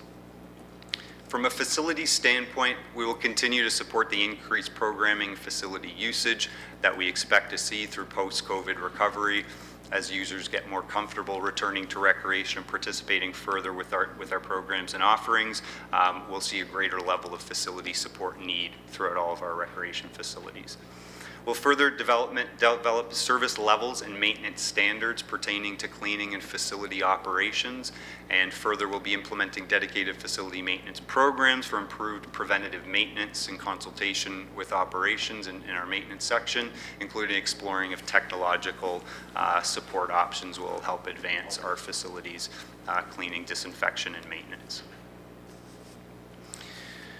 That concludes my presentation. I just wanted to say thank you to all of the rec managers who helped provide the data and information that we put together to put the presentation forward, as well as a special thanks to our graphic designer in recreation, Grant Telk, who not only assisted with many of the graphics that you see within our presentation, but the graphic representations of all the items that he supports throughout recreation on a normal basis, which were encapsulated through a variety of ways throughout the presentation.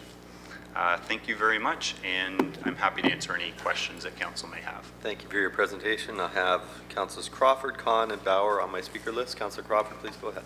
Thank you, Your Worship, and through you to Director Vita, thank you very much for your report. Thank you very much for everything that you have had to pivot and going both online And right up until last weekend with our drive-by Santa Claus parade, it was fantastic. I once again would like to thank you for the fire pits. It was a very cold evening. My question is in regards to the reopening of our facilities. Do we align our policies with other municipalities as far as proof of vaccination goes?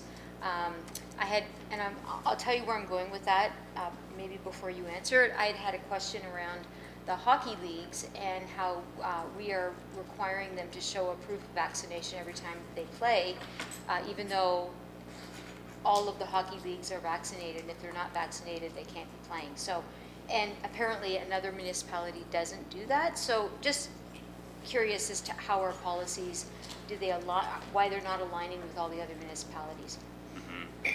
In terms of how we've come to the point of putting our protocols and policies in place, we liaise with not only with our municipal counterparts, with the Region of Durham's Health Department, as well as best practices throughout the industry, as well as staying up to date on what any particular sport organizations have put together from a vaccination requirement perspective. We hear the same things that you hear, where there may be some gyms out there, some facilities who may be taking a slightly different approach in terms of how they're validating vaccinations. What I can tell you is that the protocols that we've put in place have been vetted through the Region of Durham countless times to ensure they're comfortable with them, to ensure we're doing all we can to meet the requirements of those protocols. I will add further that we've heard that the region is considering implementing a 12+ vaccination requirement within all recreation facilities within the Region of Durham, and this was something that we implemented from the get-go from a vaccination policy perspective, knowing that it was also supporting the policies of a number of our sports organizations such as hockey and ringette and things like that. So as the region is recognizing the increase to COVID numbers that we're also seeing, we're already positioned and prepared for that. So hope that answers your question. Yeah, thank you very much. That's all. Thank you. Next, I have Councillor Khan. Thank you, Mr. Mayor. Thank you, Mr. Director Vita, for, I want to commend you on taking on the mammoth of responsibility of a job that you have, especially with the sensitivity around diversity and inclusion. You've done a great job. My question is quick. I just want to know what's the situation with the reopening of the Audley Recreation facilities for the fitness department. We've spoken a few times this week, but for my colleagues, and if you have any more updates, why we're not opening, and especially for anybody else from our residents who are listening to this today. Can you kindly update us on that? Sure, and through the chair to Councillor Khan. The ARC Fitness Center, we do hope to open that in early 2022, ideally in January. The reason that fitness center hasn't opened yet is due to staffing. We don't have the staffing resources to open the doors to that fitness center. The two fitness centers that we do have open now, while we have expanded hours, they continue to be limited compared to our normal service offerings for hours. So as we continue to recruit some additional staff, which we're currently in the process of doing, we'll look to be staffing the ARC Fitness Center and open that early 2022 as well. And I think I did ask you that in private, that was there a possibility of having some of the staff from the other existing facilities share with the Audley Rec so our residents can also have access to our facilities? Yes, and that's something we've considered. I will say that the staff within fitness are stretched quite thin. We've actually lost a few additional staff, and as I look in my inbox right now, I see requests from the manager of that section for additional recruitment and of staff in fitness. So in terms of spreading those staff out further to another facility, some of the options we did discuss but didn't move forward with was whether we would open, certain fitness centers on certain days. From a customer perspective, we wanted to ensure, that a customer is coming in, they have access to a particular site each and every day, not trying to coordinate individual days per week at one center versus another. So those are some of the things we've discussed as we've made those decisions. That's great. Thank you so much. Thank you. Thank you, Mr. Mayor. Thank you. Next, I have Councillor Bauer. Thank you, Mayor. Thank you, Director Rita. Interesting report. Thank you for all the hard work. The hard work that you and your team do to make everything look so fun for our residents. Appreciate that. Please tell us, or tell me about the pilot, the Ajax Snow Patrol Seniors Volunteer Snow Removal Pilot Program. I don't remember hearing about it, and it sounds pretty good, I think. This is through the chair to Councillor Bauer. This is a very small pilot program that our CCD team has implemented, really to a very finite and small group of individuals that we've contacted through our senior centers.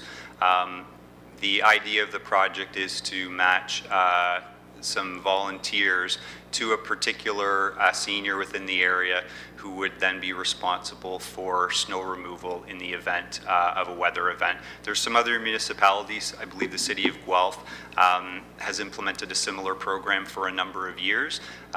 We're not fully sure at this point whether it will work for Ajax, but we are implementing a small pilot this year to test and see, and we hope to be able to then report back to senior management and council on whether that may move forward or not. Okay, thank you very much. So there was likely an eligibility requirement in choosing the number of residents for this pilot, and also this will supplement this. There's still the existing seniors program, right? Yes, the pilot I do not believe has had any impact specifically on the senior snow removal program. In terms of the specific eligibility requirements, I would need to get back to you, but I can follow up with you separately to let you know how staff made that determination. Okay, thank you very much. That's my question, Mayor. Thank you. Any other members of council have questions, Mr. Vida? I just have, oh, sorry, Councillor Tyler Moore. Sorry, I wasn't forthright in my request. Thank you, Your Worship. Mr. Vida, just to follow up on what Councillor Bauer was saying. So once you have the clarity, maybe you could send it out to council, like overall, because we're going to need that in the coming weeks and months, because the senior snow program works pretty well with at operations, and if anybody gets a hold of this, they're going to probably say, "Oh, do I?" So if you could send it to all of us, that would be great. I anticipate we'll all want that information. Thank you. Thank you. No problem. Anybody else? Nope. Okay. Just want to ask you quickly, Mr. Vida, about the vaccination clinic at the Audley Rec Center in our banquet hall. With the region, I understand you're in talks with the region about relocating that come the new year. Can you just touch on that, please? How is that going and what's the schedule? Yeah. To you, Mr. Mayor, at this point in time, the region is planned to vacate the Audley Recreation Center as of December 31st. We have toured some vacant areas that we have available within recreation, particularly the Village Arena. At this point, I do not believe the region is going to be moving forward with setting up their site there, or instead looking at some other locations within Ajax. I'm not privy to the specific sites they're considering right now, but the last information I had was that Village wouldn't be working for them. Okay. And moving forward, starting January 3rd or 4th, whenever we reopen, after New Year's, will that space now be open for booking once again? Yes, to you, Mr. Mayor, that is the intent. That room will be available for bookings. We've already begun receiving considerable interest in renting the Audley Community Hall, and we will be moving forward with renting that in the new year, yes. Excellent. I know it's a premium space, and I know a lot of people are waiting for it to become available, so good to hear. Thank you very much. That concludes this part of the presentation. Thank you very much, Mr. Vida. Again, you've had a lot of challenges as well in your department, and opening, closing, and ice in and ice out, and all these things. So we do appreciate you rising to those challenges and the great job you and your team have done. Thank you. Thank you very much. That concludes our presentations from department heads. Next, we have the Strategic Plan Progress Report Year 3 from Ms. Christie. Ms. McClarty. Ms. Christy McClarty Christie.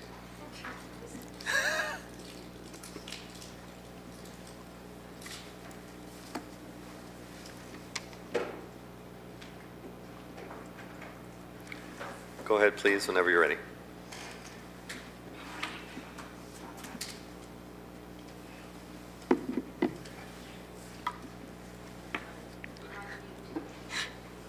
Test, test.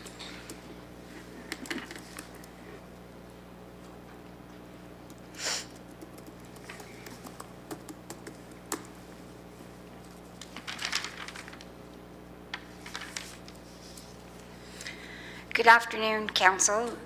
Through the Chair, my name is Christy McClarty, and I'm the Manager of Public and Strategic Affairs. The last one for today. There's no formal presentation. I'll just be delivering a quick overview of where we are today. I'm here to provide you with our Year 3 Strategic Plan update and a high-level summary of where we stand leading into our last year of the plan. You have heard from department heads and the CAO today about our achievements together over the past 3 years. I am in awe of the work completed to date. The directors are amazing partners in realizing the strategic plan, as you have seen through the presentations today. I manage and support the process, but the departments do the heavy lifting by ensuring the actions in the plan get initiated and eventually completed. I get to report on the good news, which, makes it more comfortable being in front of you this afternoon. To complement the presentations, I am pleased to share that out of the 126 actions in our strategic plan, 123 have been initiated or have been completed, representing 98% of the plan. This is about a 10% increase from when I reported in March 2021, earlier this year. 43 of the actions have been completed and 55 have been initiated, with the remaining 2% of the initiatives not being completed at this time. There are about approximately 3 outstanding initiatives. Out of our top 22 by 2022, 7 of the 22 have been completed, and the remaining 15 have been initiated or are ongoing projects. As you will note in the report, we've engaged the public throughout the process, most recently through our Stronger Together crossword challenge, where we did engage the Stronger Together champions on the program and receive their feedback. Where the winner, and each there was a winner out of each of the wards. So that was fun, and I know the winners were very excited about that. And overall, there is a great response to the crossword challenge. Additionally, the updated charts presented today, and I've counted the pages, there's about 50 pages of achievements listed in those action charts. We will be updating and posting the the charts and posting them on the IMO page, which has seen over 4,000 visits since the initiation of the strategic plan process. We have much to be proud of, and staff are confident that the town is well positioned to complete the plan by the end of 2022. I'm happy to take any questions you may have at this time. Excellent. First one I have on my list is Councillor Lee. Thank you, Chair. In terms of success percentage, how do we rank to previous councils? At this point in the term, very high, very high. So what you'll see in the next year is a lot of those pieces, the ones that are in progress, they continue throughout the term, but those will close, right? Because the idea is that the intent of the action has been initiated and or complete. So at this point, leading into the remaining, I would say, 8 months, we're looking very good to, potentially be at around 100%. And it is typical that there's 1 or 2 that will move over to the next council term. And depending on the council of the next council, there may be a desire to continue with the themes of the current strategic plan, and we just add on what's relevant at the time. But we can continue that. We can have further discussions in the next term. And in terms of strategic plans in general, I mean, loud and clear, this council heard we legislated too much with 110 motions. But at the same time, though, as I said to CAO Baker, we need the mechanism in place to be able to do that, as that is also part of our job. And priorities change throughout a term. So forming the next strategic plan, do you envision a process that balances both. So, for example, lighter on the long-term plans in lieu of giving us space to maneuver motions each month, each quarter, et cetera.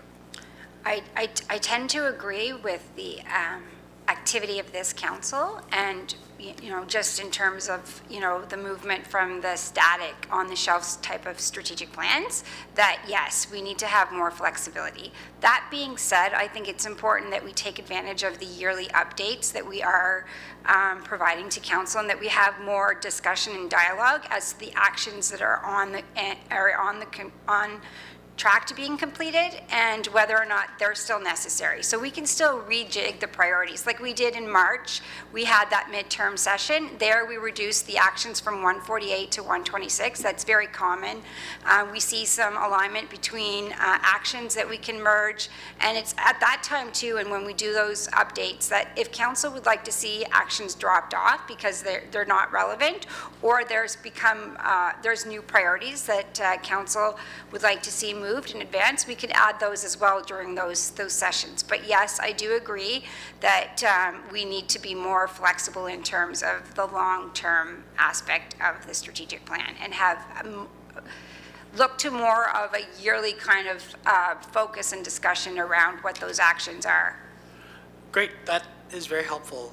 Should any or all of us come back next year, I personally think that's great news. My last question is, I think we had a citizen group monitoring our strategic plan, and I think you started it literally the day before COVID was announced. Did that follow through during the pandemic, or did we ultimately put that on hold for the rest of the term? So we put it on hold throughout the pandemic. However, I mean, we're still in the pandemic, but when we went out with the challenge, we did re-engage all participants, and all of the participants participated in the development of the crossword puzzle. So they were all of them provided their feedback, and we did get a good reaction from the group. And so when it did go out, we knew that we had the support of those champions as well. And is the goal for next term then, to kind of start a lot of this earlier? So, have the strategic plan locked and loaded by month 3, 4, for example, have the citizen advisory group by month 6. Like, I assume because we did all the work this time around, the next time should be a bit easier and more streamlined. Is that correct? Or You are 100% correct. With the turnover that we saw on this council and the learning curve at the beginning, we did take the time to go through a lot of different, past strategic plans and documents, and more of an exercise, but that might not be required depending on the council of the day. Right. Perfect. Those are all my questions. Thank you very much. Thank you, Chair. Any other member of council have questions, Ms. McClarty? I just have a couple, and I'm pretty impressed with the number. 96% is, I think, very, very good. And I guess my first question is, are there any of the two, what are the two actions that have not been initiated? Sorry, through the chair, it's 2% that are not initiated, so 3 in total that are still outstanding. And I do have those, if you'll just entertain me for 1 second here while I bring up the email.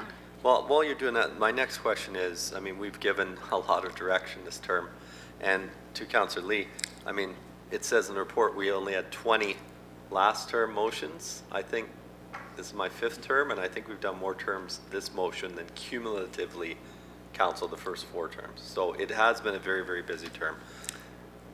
But I wonder if some of those that haven't been started are due to some of the direction that council has given, changing priorities, things like that.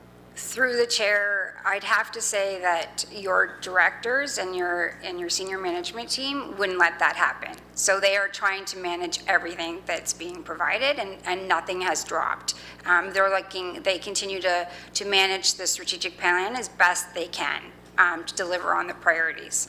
I have not heard from any of them that anything has had to drop. And so the 3 that are outstanding is an IT and in the investigation of a mobile application for the trail experiences. And that could be just going through the IT process, and depending on the priority of that, it'll be identified. The next one is the development of an inclusive language guide. That is out of my department and is on the works to be completed in 2022, so that is on the work plan. And the remaining one is undertake a corporate customer service strategy, which we know was deferred and now is coming back in 2022. So all of the entire plan will be initiated for sure. Thank you, and I'm glad to hear that. However, what I meant was not due to volume that we overwork staff and they couldn't get to them, just some of the decisions that we've made, did that affect the plan and change our focus on any of these? Through the chair. I don't think it did.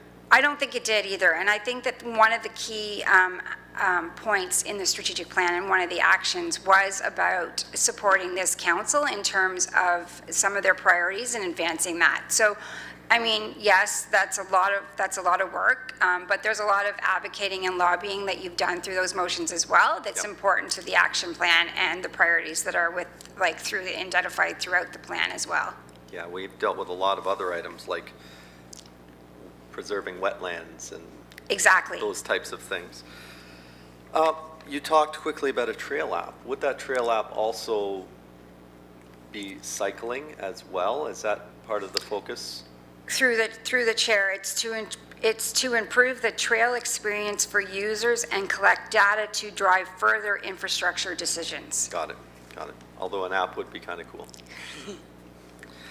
Just finally, I wonder, do we have an employee suggestion program or policy where we encourage, we have this at the region has this, where they encourage employees to come forward with areas where we can have cost-saving measures. I know CAO Baker reached out to staff at the start of the term looking for efficiencies and asking for feedback from staff. Is this something that we have on an ongoing basis? Yes, we do. That is through the innovation team that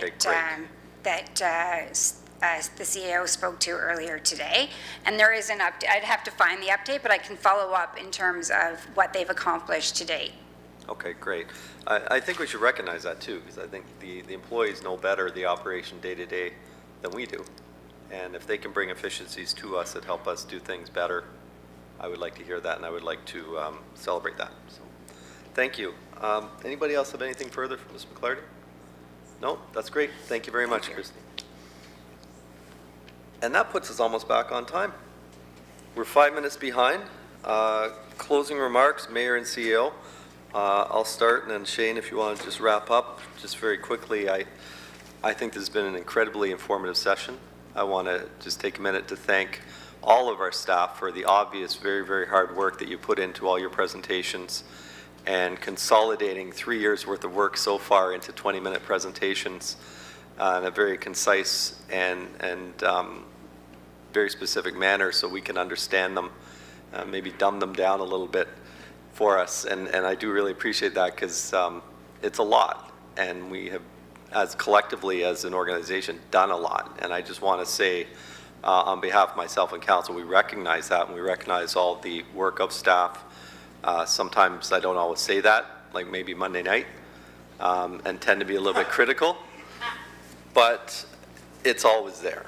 And we do recognize that we have really challenged staff this term with those 110 motions and with all the direction and with a very aggressive strategic plan.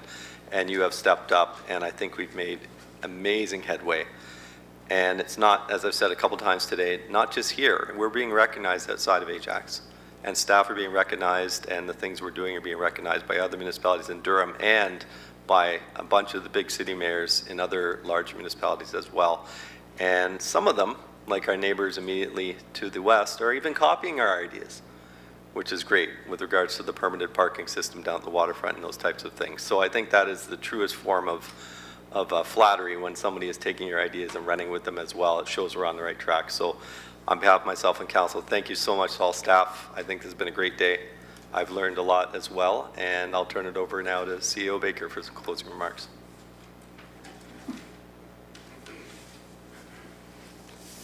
Thank you, Mr. Mayor. I just wanted to take this opportunity to thank council for coming in today and for this special council meeting doing it in person.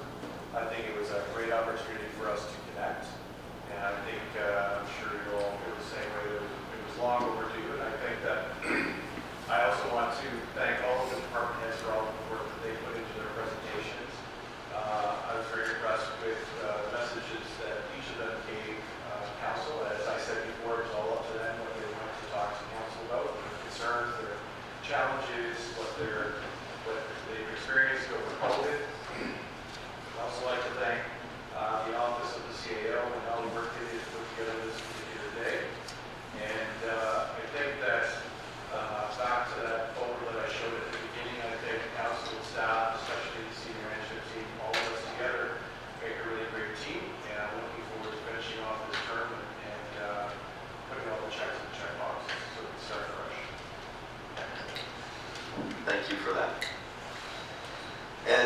text from our clerk, but I don't need to read it. I know that I missed the special council resolution. So the departmental report CAO 2021-13 to the 2018-2022 strategic plan, 3-year update from Ms. McClarty, moved by Councillor Tyler Moore and seconded by Councillor Crawford, that the 2018 to 2022 strategic plan year 3 update be received for information. Those in favor?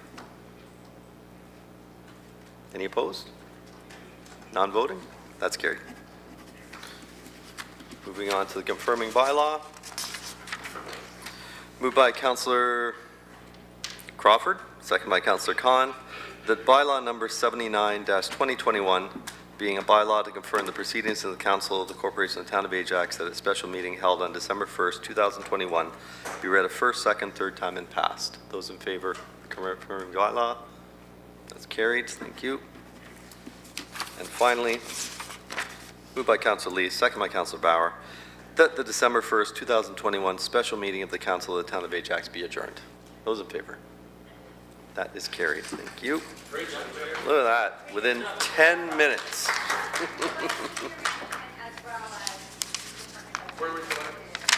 Oh, and that's right, they would like to do a picture now that Councillor Lee is back.